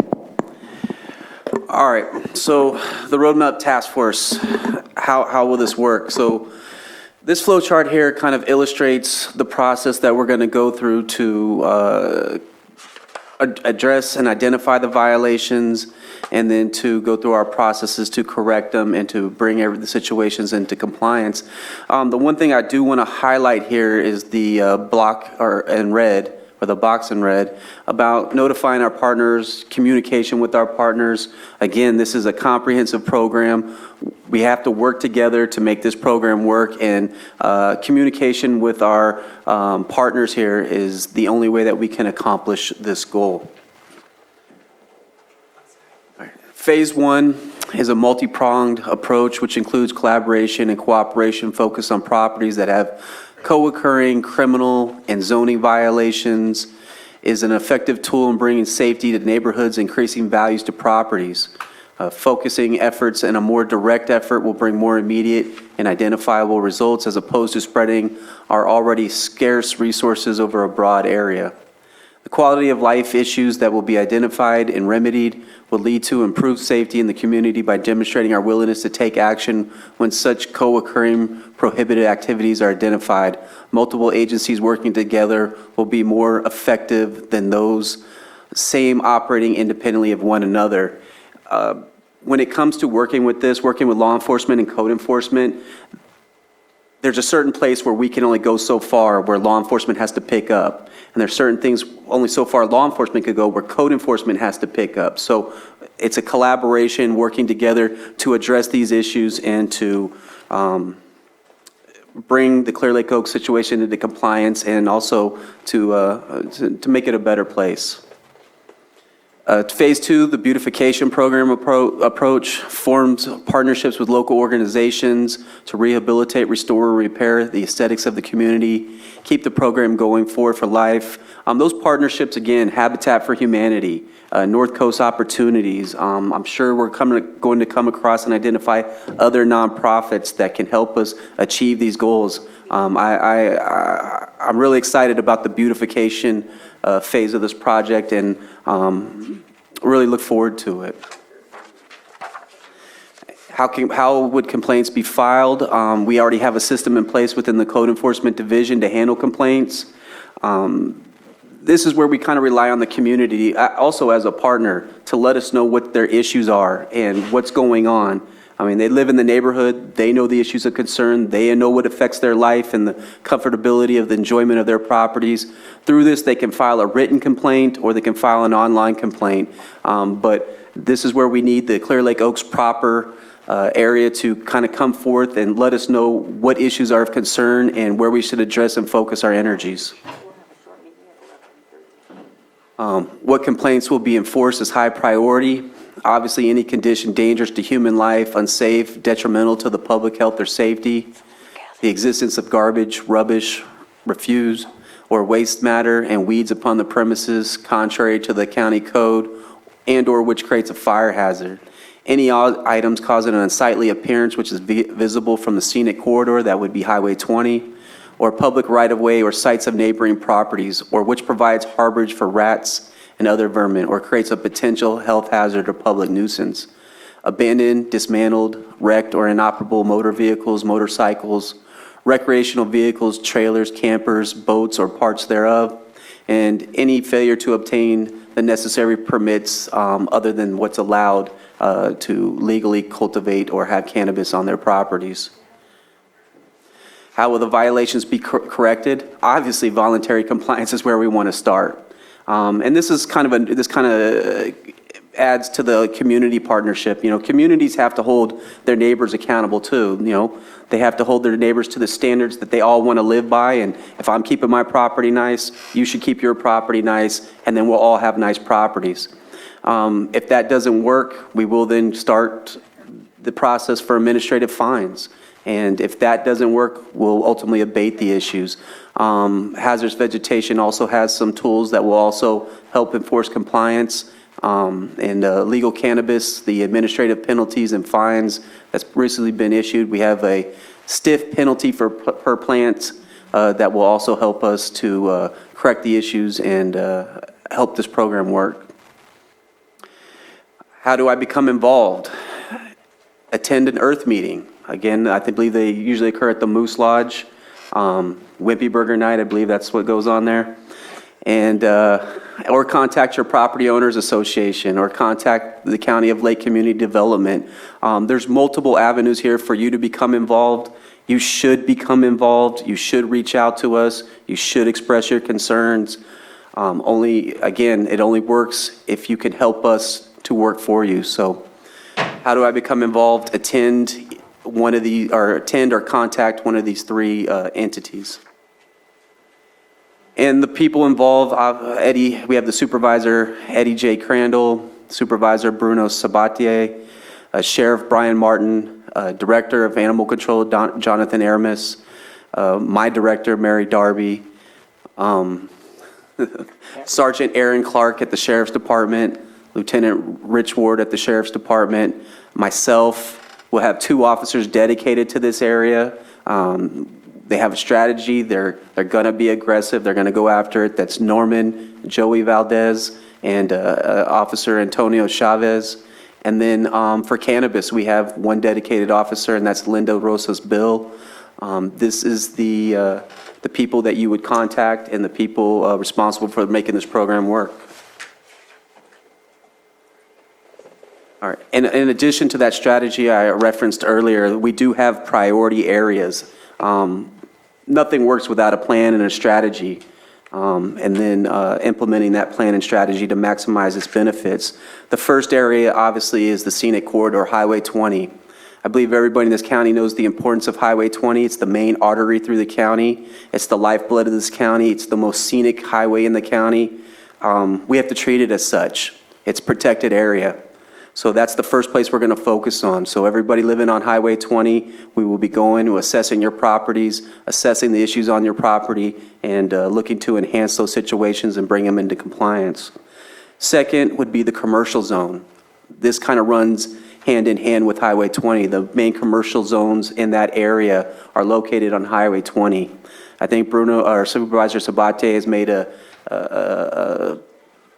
particular emphasis on developing commercial projects, and on Highway 20, we need to develop that area and clean up that area so that we can have more commercial businesses and bring businesses, what creates jobs. So that's the second prong of the strategy. The third is recreational zones, parks, those things abutting a lake, things where people would congregate and community can come together and create that neighborhood or that neighborly atmosphere. And the fourth would be the residential zone, where people live, where they live their lives, where they raise their children's.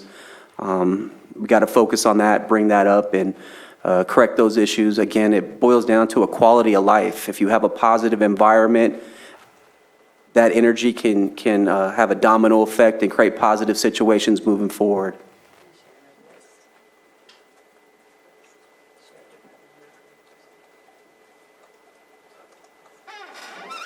So, thank you, Manager Marcus. I just wanted to say also that currently the Community Development Department Code Enforcement Division is sharing their list of complaints with the Sheriff Department. We have approximately 156 complaints in the Clear Lakes Oaks proper area, and the Sheriff Department has approximately 25. So we wanted to share that. So why are we here before you today? So we are proposing that you consider, review, and approve a resolution so we can implement the Roadmap Task Force Community Pilot Program and begin to outreach to the POAs in the community to actually start to implement this program. And that would conclude our presentation, unless you have any questions. Vice Chair Scott? Just want to thank you for this presentation. This is very exciting. I wish we were starting in my area, but we have to start somewhere, so I'm excited for this. My question was going to be, how are we reaching that community to get those complaints? But hearing that you have 156 complaints already from that community, I assume we're doing already a really good job reaching out, letting that community know that this is what we're doing there. What have we done other than going to the town halls to let that community know what exactly is happening in that area? So that list is actually is retroactive in a sense. So it's compiled of current issues and past issues. A lot of the past issues have not been resolved and brought up to the standards that are expected. So we felt that we would address all those issues, and that's what that part of that list is comprised of.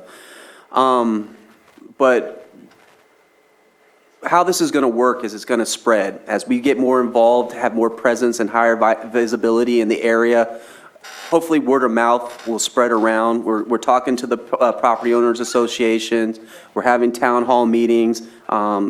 Supervisor Crandall's getting the word out there. The more that code enforcement is out there, the more that law enforcement is seen out there. It's a small community, and small communities talk. And once they see us out there doing something, hopefully that'll have an energy and kind of move forward. I believe through this presentation also, hopefully this is the unveiling. Hopefully we get the support and the approval, and hopefully the people in the community will start talking about this, and they will know something will happen and something will be happening shortly. Well, I really appreciate all this work, and I think you're right, just the visibility. Criminals don't want to be seen, so if the more we're out there being visible, maybe they'll move on, hopefully, to another county. Supervisor Sabatier? So I wanted to say a few things. Number one, we sat down with Director Darby and Sheriff Martin, Supervisor Crandall, and myself. We wanted to hash out what's our plan, because we have a limited amount of time, a limited amount of money. We need to make sure that we strategically walk through this and make sure we come out with results. What was amazing was that Director Darby has had a similar type of project, I believe, back in Georgia. And so she brought how to get the community involved in this project. So Our sheriff will be doing what our sheriff needs to do. Code enforcement will be doing what code enforcement needs to do. And if we can get and generate some participation from the public to clean their own place up, to pick up trash as they're walking around in their neighborhood, to help us to beautify and identify the areas that need our attention, that's when we're going to be able to win and make those long-term changes. There was a list of all of the folks that are participating. I just want to make sure and clarify that only 4 of those are coming out of that $1 million budget. The rest are just other participants. That $1 million budget allowed us to hire 2 code enforcement officers and 2 deputies to be able to work with us on this. But what I see this as being, when we started the conversation about what's the action plan, there was never in my mind a thought of it's coming back as a resolution. But what I see this resolution as being is the same thing that we just did earlier. It holds fire to our feet by telling the public this is what we plan to do, and now that we've approved it, we better do it. And so I appreciate it, appreciate the hard work and the fact that you have that level of experience already in your past, and I'm looking forward to the results. Supervisor Pyska? I think this is exciting. I miss being on that task force, but that's okay. I'm wondering if you're doing any like local community campaign, like a sign or something. We did that in the Rivieras when there was a cleanup of lots. There would be a sign put out, or we do that for broom buster events. If somebody has cleaned up their yard, they get a broom buster award and they can stick it in their yard. And it just kind of brings a little bit more pride. It can have a fun logo, something easy, and it's not expensive, but it gets kind of everybody energized and wanting to participate and do a little bit more. I think that's a great idea, and I'm totally up for it. So if the board approves it and the community, so our next step, if the board approves this resolution, then our next step is to actually work with the community. So we don't want to dictate to them. We really want it to be a community-driven initiative. And so I'm looking forward to being out there with my boots on the ground and being in the community. Awesome. So thanks Yep. A little banner here and there, like, we're in this together. Supervisor Spotty? And I forgot to mention one thing. What I love the way that Director Darby kind of went about building this plan for us today is this is a pilot program with the anticipation of moving it to another community. It wasn't focused specifically about how to deal with Clear Lake Oaks. It was really focused on what does a plan, no matter where we put it, look like. And I appreciated that because that is the idea and the concept. That's why it's important for us to be successful in what we're going to do. All right. Supervisor Simon? Yeah, glad to see this today and have the conversation, but I did, in your guys' conversations as you're looking at the plan going forward, was it ever considered to bring in public health or behavioral health? Because all we're talking about here is cleaning up the properties and dealing with that. If we're looking at a sustaining community revitalization, there are going to be folks in there that may need more services. There may be a homeowner that just, can't deal with cleaning the yard and doing things, but a homeowner.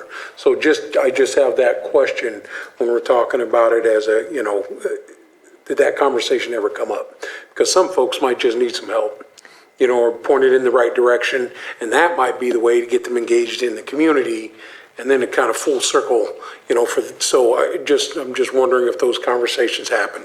Well, an idea about that is when we have the behavioral health van going out and doing mobile visits, is to maybe focus on that community like 2 days a week instead of 1 day a week. Yeah, or a cleanup day. You guys are talking about a large cleanup day, having that behavioral health and public health, it's something from that to say, hey, here's services, you may need there. But anyway, getting them engaged in the community, I think it's a big part of it, because we can clean the home up, but as we know, 5 years later, we might be cleaning the same place up. Mm-hmm. And so maybe there were some other needs there. So if we're thinking about, I put it out there. I like the program. I got no problem. Not saying change anything, but I think those conversations need to happen.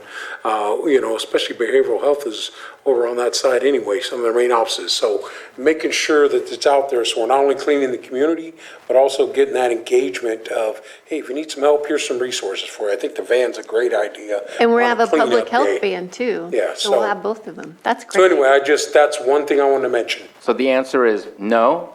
And thank you for saying that, because yes, that is something that needs to be looked at, because everyone has a different life situation that requires a different hand of being provided.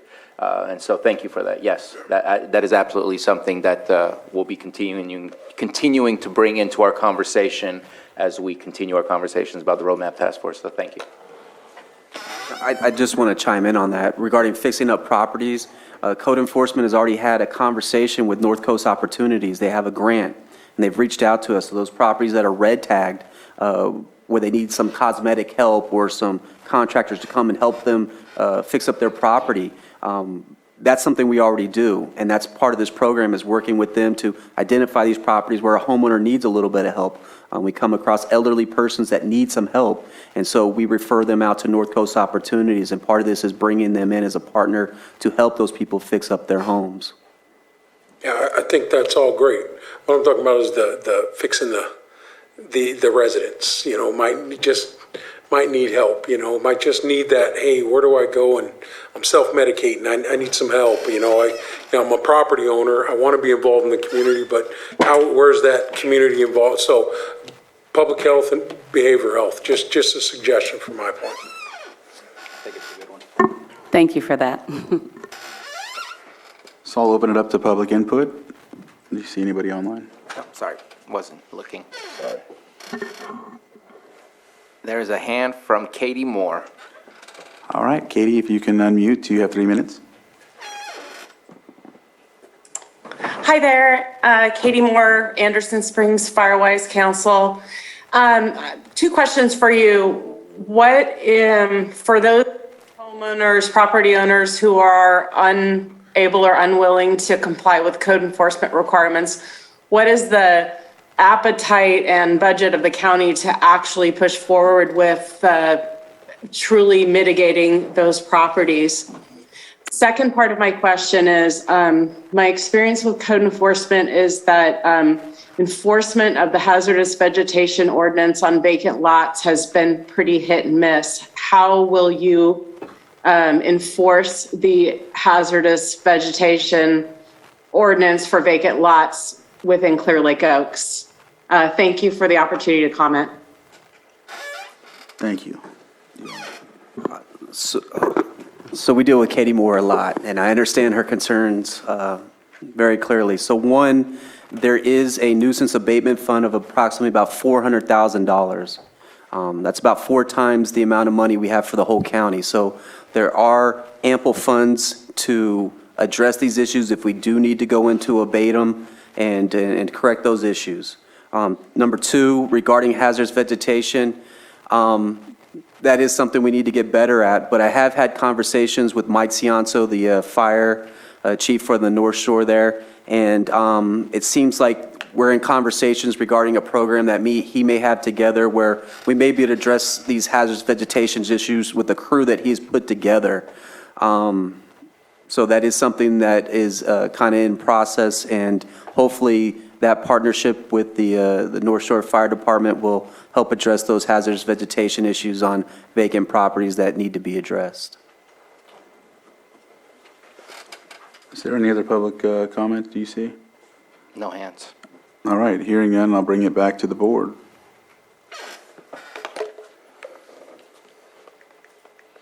Mr. Chair, I move to approve the roadmap task. I offer the resolution. Thank you. Resolution has been offered. Johanna? Maybe it helps sometimes. Okay. Supervisor Simon? Yes. Supervisor Sabatier? Aye. Supervisor Scott? Aye. Supervisor Pyska? Yes. And Supervisor Crandall? Aye. Thank you. Thank you, and thank you for the presentation. Thank you for the work you've done on this. We appreciate it, and we look forward to seeing that work out, and then, of course, going around the whole county so we can eventually have a robust task force for every area. Yeah. Thank you. Thank you. With that, we will move to item 7.6, presentation and discussion on proposed routes to ensure compliance with Senate Bill 552 and B, Identify and authorize the most viable route as recommended for Lake County's compliance with Senate Bill 552. This will be presented by Water Resources, and it looks like we have Deputy Director Delagiana here, and she will report or present. So with that, I will give the floor to her once she gets situated. So.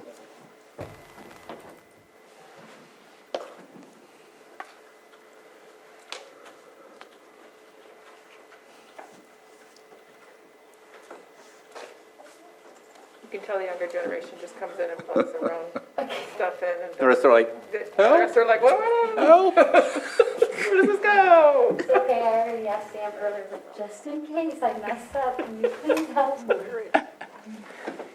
it was better before you said that. I know. All right.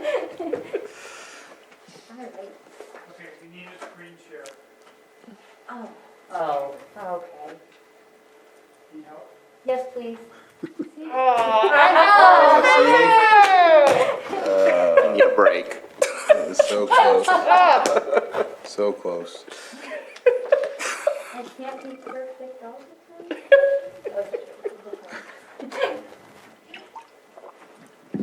Poor Marina. It's been a long day, as I'm sure you guys have. Ask Supervisor Scott. They just keep getting longer. Well, this one will be a fun one, I promise. Awesome. All right. And while we're waiting, I No, appreciate you wrong being one. out on Saturday Wrong to one. the community. Yeah, if you can close that one, that's what we were just doing. I'm so sorry that I interrupted you, Supervisor Scott. No. Just thanking her for being out on Saturday, answering community questions about the lake. That was great. My husband actually had a question. I'm like, look, here's somebody here you can ask. That was a lot of fun. Not that one. Very exhausted. The one to the right. Fun The drought fact. one, yep. Fun So many- facts, yeah. So many fun facts.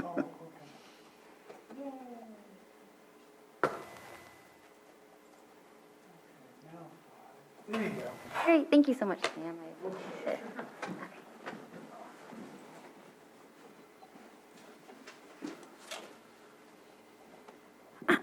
Are we good to go? We're ready. Great, awesome. Well, good afternoon, board. Thank you so much for having me, Marina Delagianis, Deputy Water Resources Director.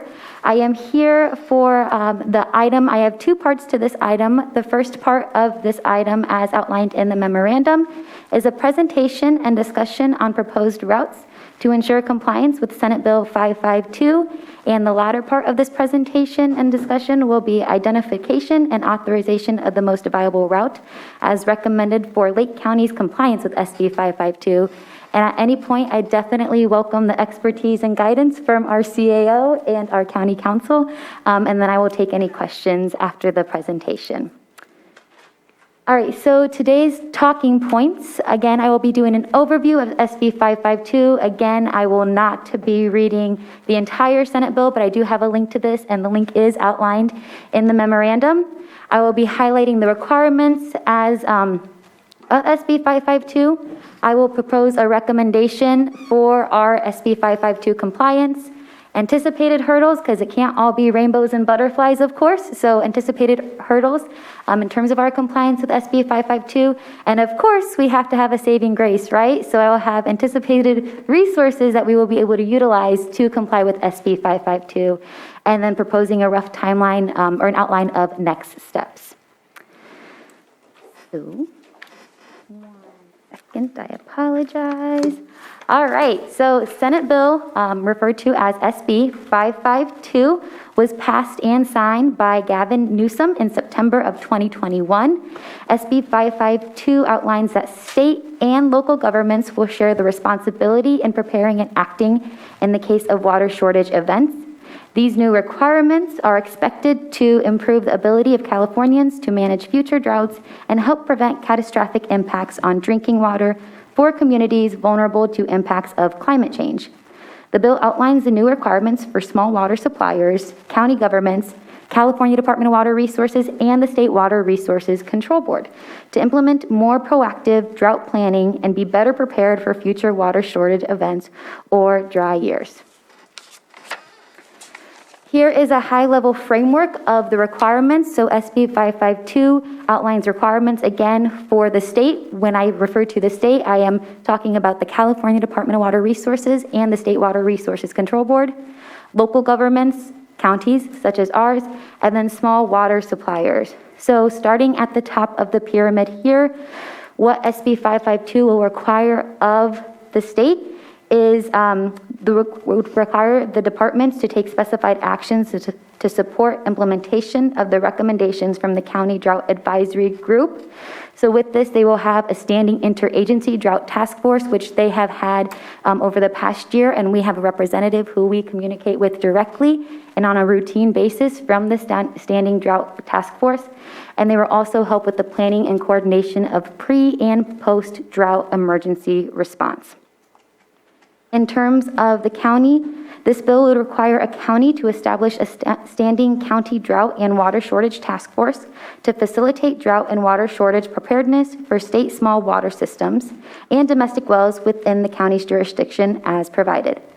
The bill would authorize a county, in lieu of establishing a standing task force, to establish an alternative process that facilitates drought and water shortage preparedness for state small water systems and domestic wells within the county's jurisdiction as provided. So with this, we can take one or two routes. One, we can establish a standing drought task force and prepare a comprehensive drought plan that talks about short-term and long-term planning, pre- and post-drought impacts, or we can decide on an alternative process ourselves, which is relatively in flux, and that will be us here at the local level to develop, run by the state, and see if they give us a thumbs up for that. In terms of small water suppliers, so this bill would require small water suppliers as defined, serving 1,000 to 2,999 service connections, inclusive and non-transit, non-community water systems that are schools, no later than July 1st, 2023, to develop and maintain an abridged water shortage contingency plan that includes specified drought planning elements. This bill would require a small water supplier serving fewer than 1,000 service connections to add drought planning elements to its emergency notification or response plan and submit a plan to the state board. This bill also requires that these water suppliers provide annual reporting on water supply and any infrastructure upgrades if necessary. As we are all aware, the state has had some drought emergency funds, which a lot of our water purveyors around the county have utilized in terms of doing any sort of extensions of their water intake pipes or extra wattage storage facilities. Also, a lot of our water purveyors have already been working on their water contingency plan and coordinating with the state for assistance on that. So my recommendation, I do apologize, this one is very wordy, but it is outlined in the memo as well. I usually like to add lots of pretty graphics, but I wanted to be very clear with what I was recommending to the board. In terms of our compliance, this is a 5-pronged approach. So the first one would be to reform the work group's name that we currently have from the County Comprehensive Drought Planning Work Group to the Lake County Drought Task Force. The participants of the original work group as elected by the board will remain the same. The second prong to this approach would be identify the current Lake County Drought Task Force, which again is a non-board appointed group of interested stakeholders. This group was developed by AmeriCorps Civic Spark Fellows over a year ago. Has this group serve as an advisory committee to the bona fide and reauthorized Lake County Drought Task Force. This would result in the original Lake County Drought Task Force group now being identified as the Lake County Drought Task Force Advisory Committee. For folks that are aware, this is very similar to how we complied with the Sustainable Groundwater Management Act. So we have our Groundwater Sustainability Agency and then our Groundwater Sustainability Agency Advisory Committee. So a group of interested stakeholders and the expertise to serve as an advisory committee to the Lake County Drought Task Force. The third prong would be invite representatives from tribal, agriculture, cannabis, recreation, business, education, private well owners, environmental groups, and private water purveyors to participate in the Lake County Drought Task Force Advisory Committee.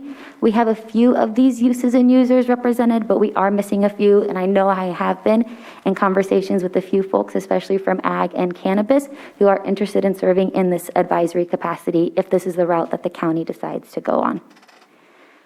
And then the fourth one would be receive recommendation from the Lake County Drought Task Force on a reoccurring basis, Lake County Drought Task Force Advisory Committee on a reoccurring basis to ensure compliance with SB 552 is being met and that the development of the drought planning and practices are developed and implemented in good faith effort.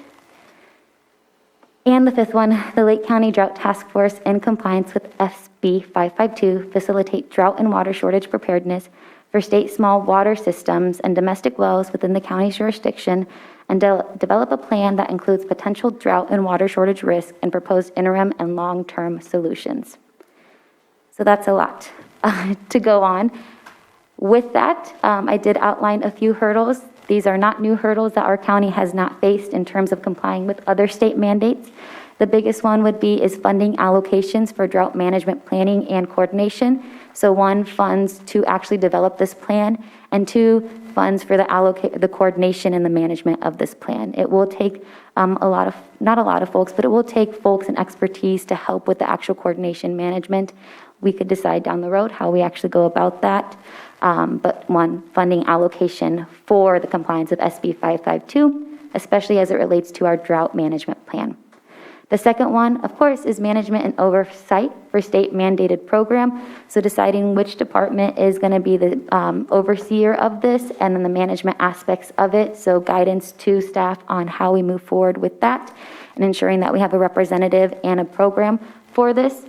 Again, just going off of the Sustainable Groundwater Management Act, this will be a state mandated program. So of course they will be providing resources and technical support services. The state is developing that now. So there are going to be some resources that I'll get to in the next slide that we can lean on. But again, deciding on who will be looking out for those resources and those that we could utilize. And then, of course, state deadlines, our favorite thing, right? So they give us what we have to do. With that, they also give us deadlines that we'll be needing to meet. But again, just coordinating with the state and making sure that we are doing everything that we can in our best faith effort. We know that this is not the first drought we faced, nor will it be the last drought. But there are a lot of things to consider in terms of our drought management, especially as it relates to short-term and then long-term planning to make sure that all uses and users throughout the community have reliable water supplies. Resources. So again, we have been in close coordination with our friends at the state. They are actively working on resources. They are actively reaching out to us to see what would be most beneficial for us.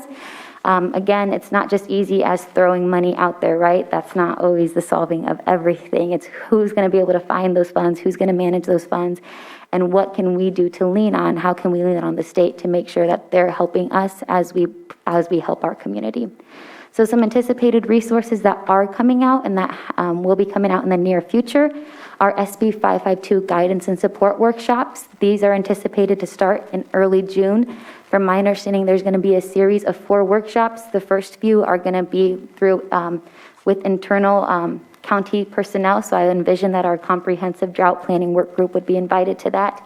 And I'm more than happy to facilitate the information on those work groups to the board. Second is guidance documents. Though California Department of Water Resources, they have a website right now, and you can see the link at the bottom of the slide. They're actively updating this for available resources, guiding material for not only the state, the small water suppliers, but also the counties as well, and then folks that are being impacted by drought. Again, they're planning on releasing more documents by summer 2022. And of course, additional outreach material and direct technical assistance opportunities. So a rough roadmap of our compliance and next steps. So I highlighted a few key points that we will need to accomplish. So again, hopefully today we'll be able to identify the most viable route, secure or allocate funding. I don't anticipate that will take place today. I anticipate that'll be a longstanding discussion. Again, provide guidance to staff and departments with program management. Identify and onboard necessary expertise. So even though we have a lot of expertise with the current Lake County Drought Task Force and folks around the county, we are going to need to develop an entire plan, which we have not done here at the county in terms of drought management and planning. And then lastly would be develop and submit a comprehensive drought management plan. So again, this is a state mandated program, so this is going to be a long going effort.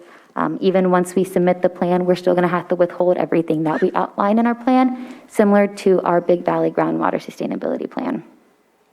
And then this is just a little refresher. I know there's lots of confusion in terms of the current drought groups that we have here throughout the county. So just a reminder, we have the County OES 2021 Drought EOC, the Lake County Comprehensive Drought Planning Work Group, which was initiated by the Lake County of Lake Board of Supervisors. My recommendation, again, is to change the name of that to the Lake County Drought Task Force, have the same seating members as outlined, as you guys elected, and then also the Lake County Drought Task Force, initiated by DWR and the AmeriCorps Fellows, serve as the Lake County Drought Task Force Advisory Committee. With that, I will go back to the recommendations and ask the board for any questions or comments. Ms. Grant, did you have something? Just in regard to Brown Act compliance, if I might just inquire or ask your board to inquire as to some clarification. The recommendation is to reform the work group's name to the Lake County Drought Task Force. The participants of the original work group will remain the same. So I'm assuming that means that the board would take action, if it agrees with that, to rename the group, reappoint those individuals, clarify that it would be Brown Act compliant, and move forward. And add additional seats as the board chooses. Exactly, thank you. The second recommendation is to identify the current Lake County Drought Task Force, a non-board appointed group of interested stakeholders, as an advisory committee. Is that also intended then to be Brown Act compliant? Yes, so Ms. Grant, similar to the advisory, sorry, I feel like I can't look at you and speak into the mic. So with that, I would envision that it would follow very similar to our Groundwater Sustainability Plan Advisory Committee, which we did have a charter document, and we did bring to the board the approval of those seating documents. So with that, we have seats, we have names of who is representing a use or user, and then we cannot nominate someone to fill those seats unless we bring it back to the board. And we do follow Brown Act compliance with that. All right, so then it would be, the board would be creating essentially, or reconfirming in at least one instance, two separate Brown Act compliant groups. Right, and for the first group, I presume the board would want board staff to advertise in the normal manner you do for any seats you create for that, I assume. I would hope. Yes. If we create new seats. Yes, to create the new seats. Beyond the original group just is department heads and two members of your board? Yes. So if you're creating additional seats, yes, we would recruit for them. Yeah. Thank you, Mr. Chair. All right. Any questions? Supervisor Sabatier? Thank you very much. Every day, it becomes that much more important of a conversation to have, to prepare. And I see this again as long-term plans rather than just dealing with the current drought. I think this will much better prepare us for future droughts as well. I am in approval of going with your recommendation and moving forward as such. And thank you again for bringing this back to us so we can finally get our feet on the ground and get started. Supervisor Pyska? So for the group formerly known as... I know, I apologize. It's very confusing. I get tongue-tied too. So the comprehensive drought group that we've already created has the department heads and two board members. And so that would move to be Brown Act compliant and public facing. And so maybe my suggestion there would be to add, we don't want to add all the seats that are in the advisory group, but maybe two members from that advisory group so that you've got somebody there from the, I'll just say from the public, that's not in the county. So that would be my suggestion for that group. And then, you brought the capacity issue up and who's going to manage this beast? And do we need to make a hire or contract this out? Because I know that while I would appreciate you taking this on, I don't know that you have the capacity to manage it in the way that it needs to be managed. And so I'm wondering if you have any suggestions for that. Yeah, so what I've noticed through my research so far and just speaking with the state, again, I would love to take this on entirely, but I can feel my director's eyes beaming from the third floor at me. Yes, I do not have the capacity to carry this on myself, nor do I have all the expertise. So my recommendation is that we would go through, the county purchasing code and onboard a consultant to bring on this work and actually make sure that we can comply with SB 552. That's the beauty of having expertise in consultants who have built many drought management plans throughout the state, especially as it relates to SB 552. Perfect. That's exactly what I wanted to hear. And then you feel like the resources could come from the state to pay for that consultant, or is that what we have to come up with? Yeah, so that's what I have asked from the state. Again, we've been in correspondence with them the last year. One of my asks was similar to the resources, and again, I'm just going to keep on bringing it back to groundwater because I have to, right?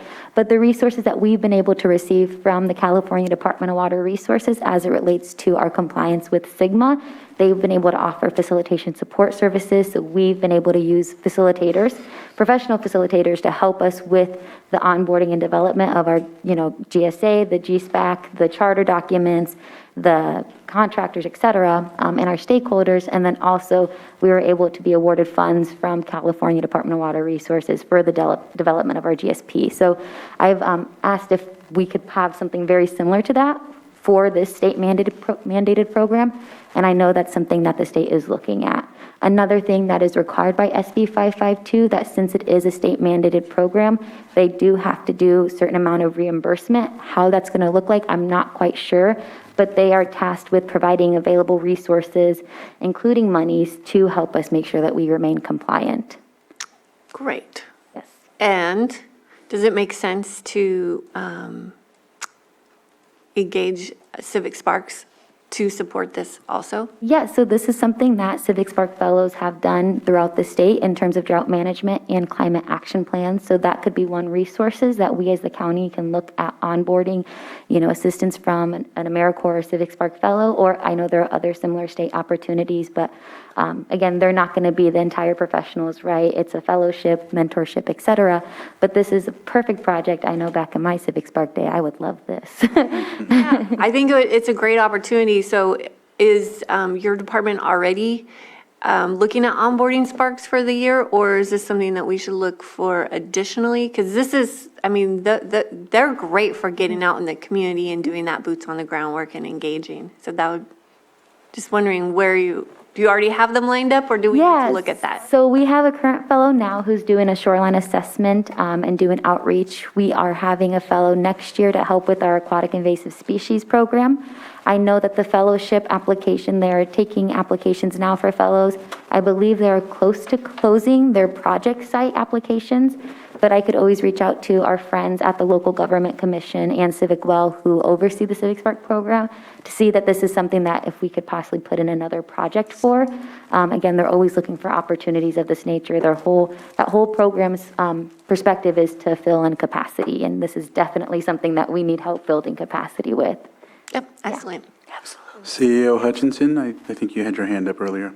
Well, my question was about funding, how a consultant would be paid for. So thank you for asking the standard CAO question, how are we going to pay for it? And I'm comfortable with finding some other funding and not Got a little nervous there. That's my job. Even in these final hours, that is my job. Thank you. So I will open it up to the public. And before you do that, I just agree, the two from the advisory going on to the main and flying for applications for obviously, no, because we already have those people for the advisory board. I needed that, thank you. For the advisory, the current Lake County, Yeah, go ahead. Okay, the current Lake County Drought Task Force, the advisory group, again, that's just a group of stakeholders. So right now we have water purveyors, but there are some folks missing representing different uses. I know, for example, cannabis, business, just to name a few off the top of my noggin, parks, et cetera, schools. So there are some additional efforts that we would need to make to reach out to those different uses and users to see if they'd be interested, and cross our fingers that they would be interested to sit on that advisory committee. Okay, and once we have at least reached a certain level, maybe not all those seats, it depends on if who raises their hands, then at that point, they would choose 2 people to join us over okay. Yeah, Perfect. and then But with- I agree with that, I think that's good. Because then I would envision, and Ms. Grant, please correct me if I'm wrong, but we would have to have some sort of charter document to bring back to the board, since we would be complying with Brown Act, of those sitting members or their designees for the advisory Ms. committee. Grant? It would be a good idea to have bylaws or something akin to bylaws to set that out, that your board would approve, make sure that the rules, the goals, and the composition are all within the determination that your board intended. We love bylaws. Go bylaws. Public input? Oh, sorry. I didn't know that. It wasn't on it. I do not see a hand. Bring it back to the board for action.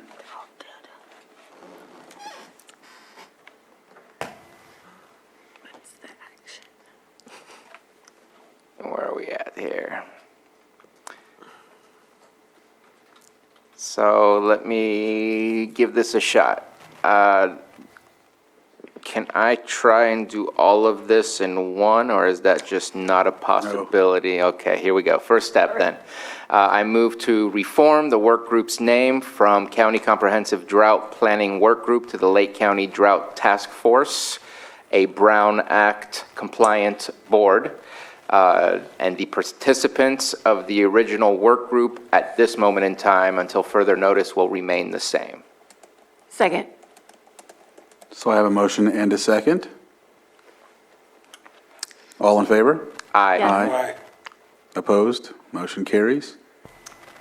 Next.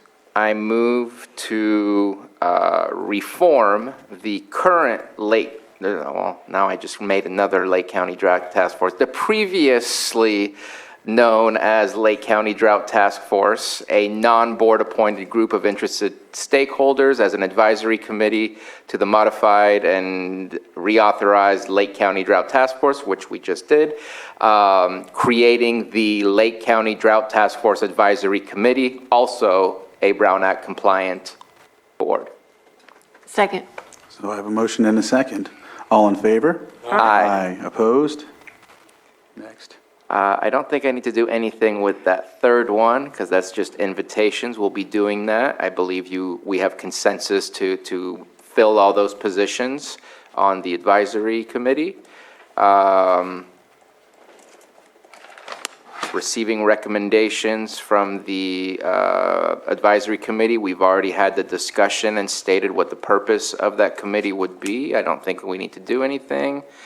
And I think we're good. Do we need to give direction to fly to advertise the positions and write the bylaws for that group now? As a motion or as a consensus? You can do it by consensus, because once you've created the committees, you can direct staff to perform those functions necessary for these entities to operate pursuant to the Brown Act. As far as bylaws go, we have standards, county council has provided standards that can probably be adapted for most any use, but. Oh, yes. What about your thoughts for the seats? Do you want to establish additional seats at this time beyond those that you presently have? And that would be by motion. So how many seats do we need on that advisory committee? So right now we say invite representatives from tribal, agriculture, cannabis, recreation, business, education, private well owners, environmental groups, and private water purveyors. That's 9. So one of each, and then you have how many existing? How many are on the? So it's whoever wants to come on and hang out on an hour Zoom call. So at the start of it, we had quite a few people, I'd say roughly 20-ish. It's kind of died down a little bit in the last few months. So what I would like to do is I would like to get a head count of folks who, again, we were kind of in limbo waiting for guidance from the board of next steps with this group. I would like to bring back a head count of who's actually on the committee or advisory committee, and who are we missing? And I'm more than happy to do that. Okay.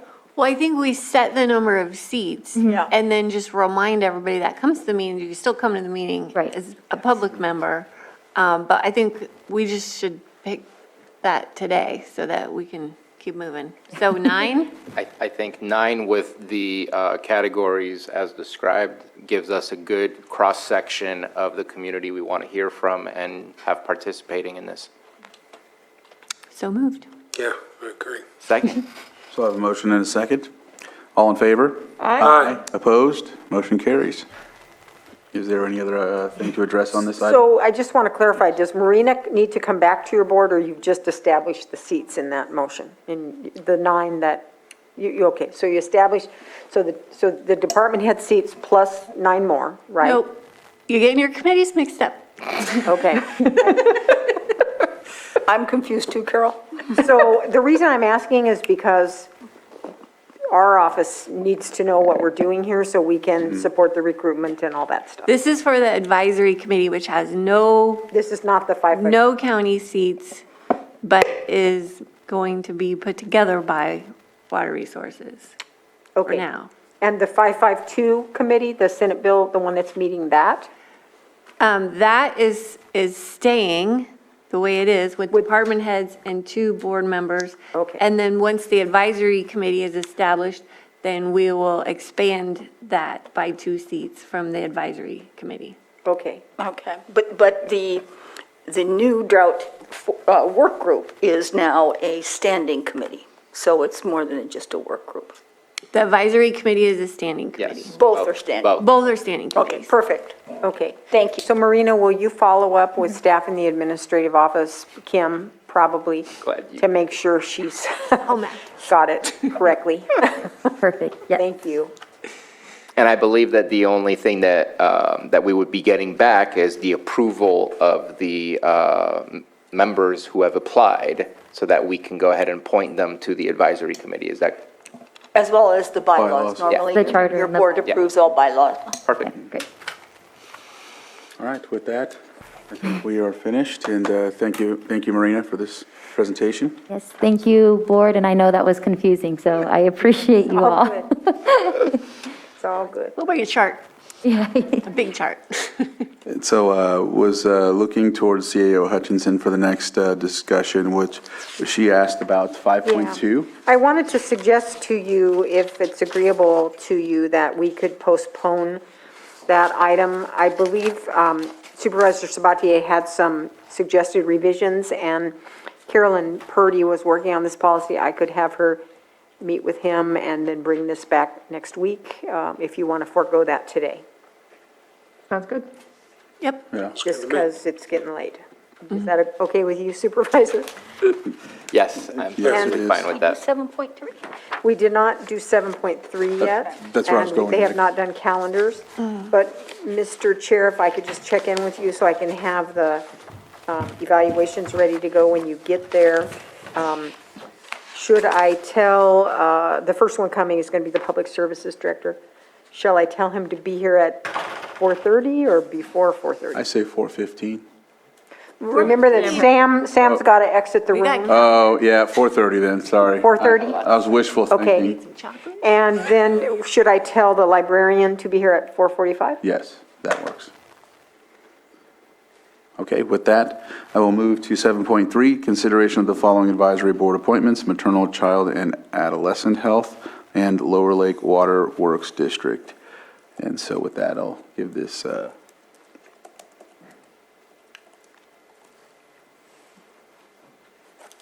Just open it to public, then we can come back. okay. All right, so, the people that are going to be, the applications that we have are Samantha Bond, Monique Colleen Favela, Michael Personin, Noel Negrete, and Jean Yannick. And, so yeah, I'll open it up to the public for any comment. You see any online? Nope. Not seeing any, I'll bring it back to the board for action. Mr. Chair, I move to approve Samantha Bond as maternal, child, and adolescent health member. Second? So I have a motion and a second. All in favor? Aye. Aye. Opposed? Motion carries. Mr. Chair, I'll move to appoint Noel Negrete to the Lower Lake Water. Second. So I have a motion and a second. All in favor? Aye. Opposed? Motion carries. We have, are these competing, or are these all? We're done. There was only one spot. Oh, okay. They Okay. were competing. Got it, okay, so that item is done. And so next, we will go to calendars. With that, we will start with Supervisor Sabatier. All right. So I'm going to talk to you guys first a little bit about what I did last week. Went to the CSAC conference both on Wednesday and Thursday, and wanted to provide some information back to you all. Maybe it's information that is unnecessary, but I just wanted to make sure. There was a lot of good conversation about fire mitigation as well as tree mortality. So I wanted to make sure and get back to you. We met with a gentleman from CAL FIRE named Chris Anthony. If you would like his resource, he is the state lead of CAL FIRE for tree mortality. If you have not connected with him, I think that would be good, possibly.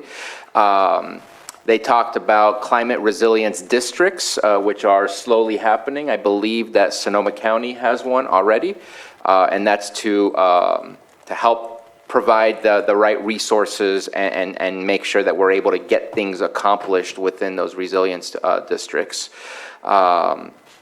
There is a statewide strategic plan on prescribed fires that was just published from CAL FIRE on March of 2022. And what was really cool from what Mr. Anthony was showing us is it was a 3D map of what happened with the Caldor fire in Lake Tahoe.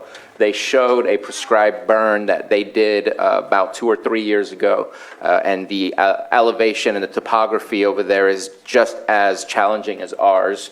And so they had to do from the air prescribed burns, which is what we're looking at east of Clear Lake right now as we're discussing how to do that prescribed burn.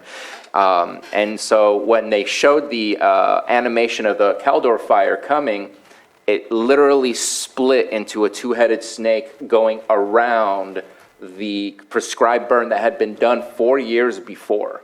And it's just to show that you didn't destroy the vegetation, you just made it a healthier environment, but it's also less likely to burn in a place that just has not been maintained to a certain degree.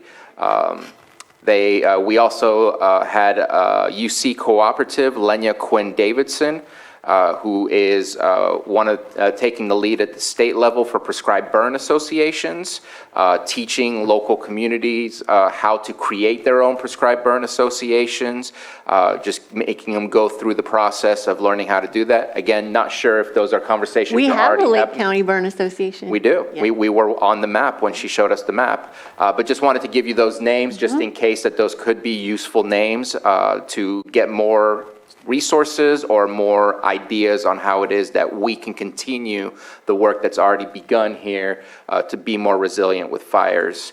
One of the issues when it comes to prescribed burns is the liability when it comes to private property owners. I think that I'm going to start looking a little deeper into SB 926. It's a bill from Senator Dodd to create a liability insurance to cover your prescribed burns. Right now, we're really leaning a lot on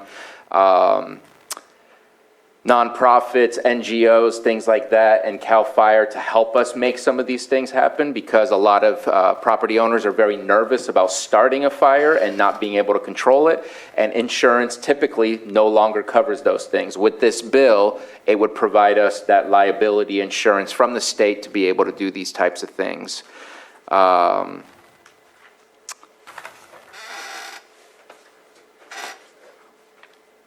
There is also a bill, which I need to find out which number that is. There is a bill that is saying no more fires at all, even prescribed fires, and I think that we need to bring back some letters of opposition here at the board. There's a whole lot of money that is coming out, including the home hardening. I don't know if you're accessing that specific bill, but $1.5 billion for that, and I know you've been working hard on that. Again, don't mean to duplicate the knowledge you may have. I just want to make sure and share just in case. There is a Rubio bill, AB 2421, about water theft, which I think we should definitely be looking into and looking to see if we want to support that. And also wanted to provide that from May 11th to May 13th, I think that this board should take advantage. There is So You Want to Be a CAO workshop brought to you by CSAC, and I think that we should send our interim CAO just to provide greater, if that's already happening. She's already registered? Okay. I know I had spoken to you about that before, wasn't sure, just wanted to make sure, and again, say all of that.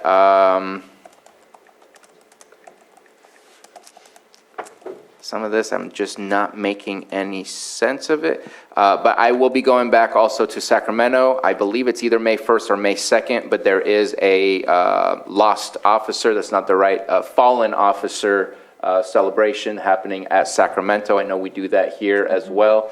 And I was invited there by Board of Supervisor Corona over in Colusa, whose daughter recently was killed at UC Davis and in an unfortunate incident when she was, I think, only less than a month off of her training, which is really a sad situation.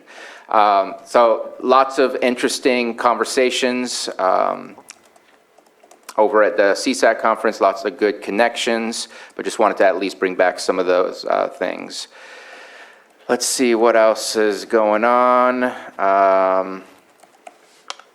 Meeting with some constituents tomorrow, Lake County Fire Protection Board meeting, KUSD board meeting, again, keeping up with what's happening in the area.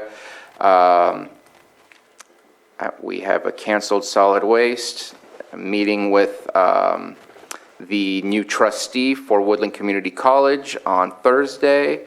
And if Supervisor Crandall doesn't mind, I'm going to be joining the RCRC legislative call-in. It's kind of a rapid fire of what's happening with legislation and what we should be keeping track of, with an emphasis on rural areas. Looks like my Friday so far is pretty clear.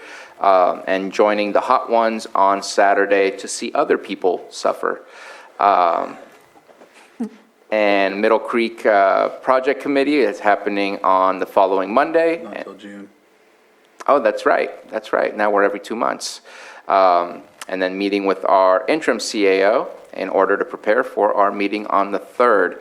Want to say also I took part in a couple Earth Days celebration, both at Woodland Community College and the City of Clear Lake Cleanup.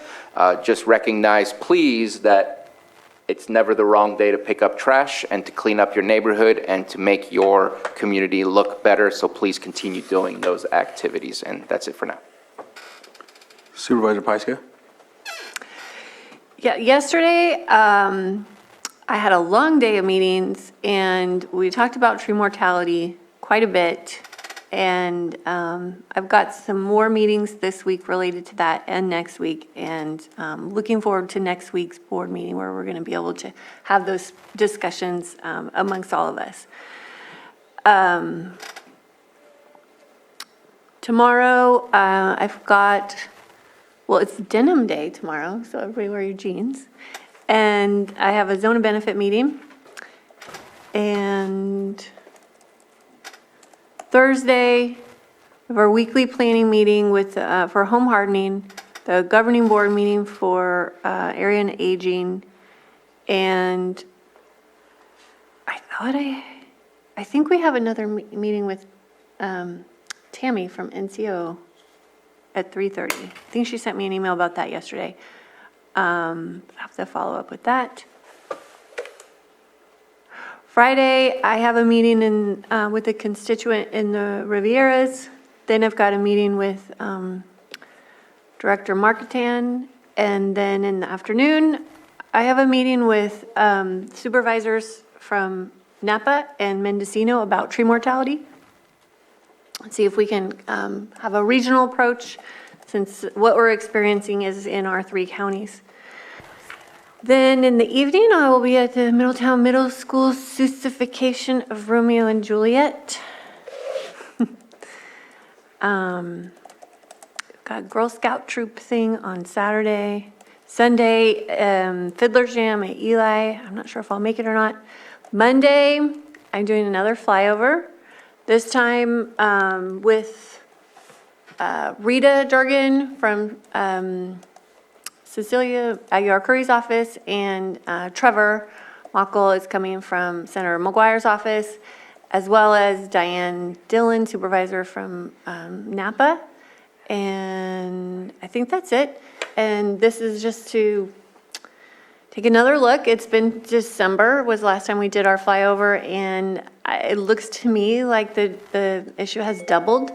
So we're going to get that documented. And then carrying into next week, there's a lot that's going to happen with that. That's my Monday. All right. Supervisor Simon?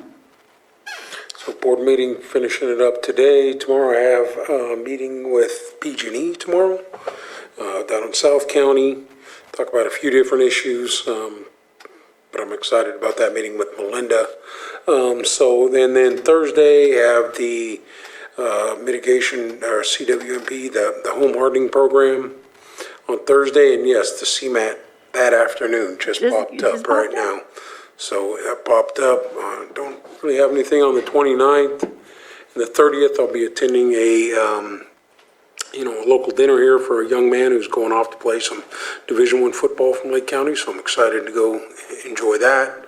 And then Sunday, hopefully I'll get some golf in on that day for a tribute to the passing of my father. So I'll be doing that on Sunday. And then Monday, I'm going to reach out to Susan and just double check. I know we usually had a meeting with the CAO, so I don't have anything scheduled yet, and I'll reach out to Susan to continue that conversation as we're moving forward. And maybe we even talked about moving it to Fridays, so we can talk more about the agenda stuff as it comes out, have more time to digest it. So I'm excited about that opportunity. Last week had the Disaster Council meeting on Thursday here in this office. We did move it back to in person. So that was a good meeting, the first one to have. That's a quarterly meeting that we do here with Sheriff's Department and a bunch of other folks. So that was a good one. So other than that, that's what I have today. Vice Chair Scott? Yes, for reporting out, last week I had a meeting with our Assemblywoman, Cecilia Aguilar-Curry, and she informed me that Hope Rising has been chosen as her nonprofit of the year. So that's really exciting for Lake County to be highlighted of all the great work that's been done. So that was really exciting to hear that. Tonight, I'm hoping to attend the Community Visioning Forum meeting at 6 o'clock tonight via Zoom. Tomorrow, I have agenda review at 8:30 in the morning, and then First Five Commission at 2. On Thursday, I'm actually having some trees taken down from my house. But I'm hoping to attend. I have a Hope Rising meeting at 9 o'clock on Zoom, and then Lake County Edible Food Task Force at 10 o'clock. And then on Friday, meeting with Human Resources here at Lake County. Saturday, attending the Lake County Hot Ones. Also very excited to be sitting on the other side, watching other people suffer as they eat their hot wings and see who's going to be joining me in the winner's circle. I know there's $6,000. I know we all made it to the end, but I still came out the winner. $6,000 will be given to the nonprofit of the winner chosen. There's been some pretty cute videos posted. Sawshop posted a video of their person getting ready. I don't know what the running has to do with the Hot Ones Challenge, but it was really quite cute to watch. And then on May 1st, we will be having a parade in the Del Lago area celebrating Doc's 100th birthday. And we'll have a proclamation here for him next Tuesday. So that's really exciting. If you don't have anything else to do, come out at 2 o'clock in the Del Lago area and wish Doc a happy birthday. He's a Purple Heart recipient and just a beloved member of our Lakeport community here. And then Monday, getting ready for our Tuesday meeting. Thank you, Vice Chair Scott. So I'll report out about last week at the Law Library Board of Trustees. We passed the final editing of a pamphlet that's going to be a resource pamphlet. I'm actually going to see if I can try to post it online as well, so people can see how well it's been put together and that they have their resources as to who they can go to in the time of legal help or whatever the case may be, because there's a lot of resources included in there that I think a lot of folks ask online, and this will provide that. So With that, today, Community Visioning Forum tonight at 6 p.m. I'm going to Sacramento for RCRC in the morning, but before that meeting at 9 a.m. tomorrow, I'll be doing agenda review. Then coming back here. Everybody else said 8:30. It's Mr. 8:30? Chair, I thought I heard 8:30. other people say 8:30 Yeah. and you said 9. Oh, no, I have a meeting at 9 at RCRC, but I'll be doing that at 8:30 because it's via Zoom, I think. So we'll do that, and the Solid Waste Task Force was canceled, right? So then with that, 11, there's a TERC Q&A for the oxygenation project that they're talking about in the Blue Ribbon Committee. Area Agency on Age, actually 12 p.m. is a lunch with the victim witness. They're having a barbecue. Area Agency on Aging at 1:30. RCRC legislation at 3. 5 p.m. I'll be going to the Clear Lake Oaks Glen Haven Business Association where Senator McGuire will be there as well. So I'll be attending that. Friday looks pretty open, so I'm pretty sure I'll just be making calls and doing some work with constituents or even working on the next week's Earth meeting probably. And so Saturday, there's the North Shore Ready Fest.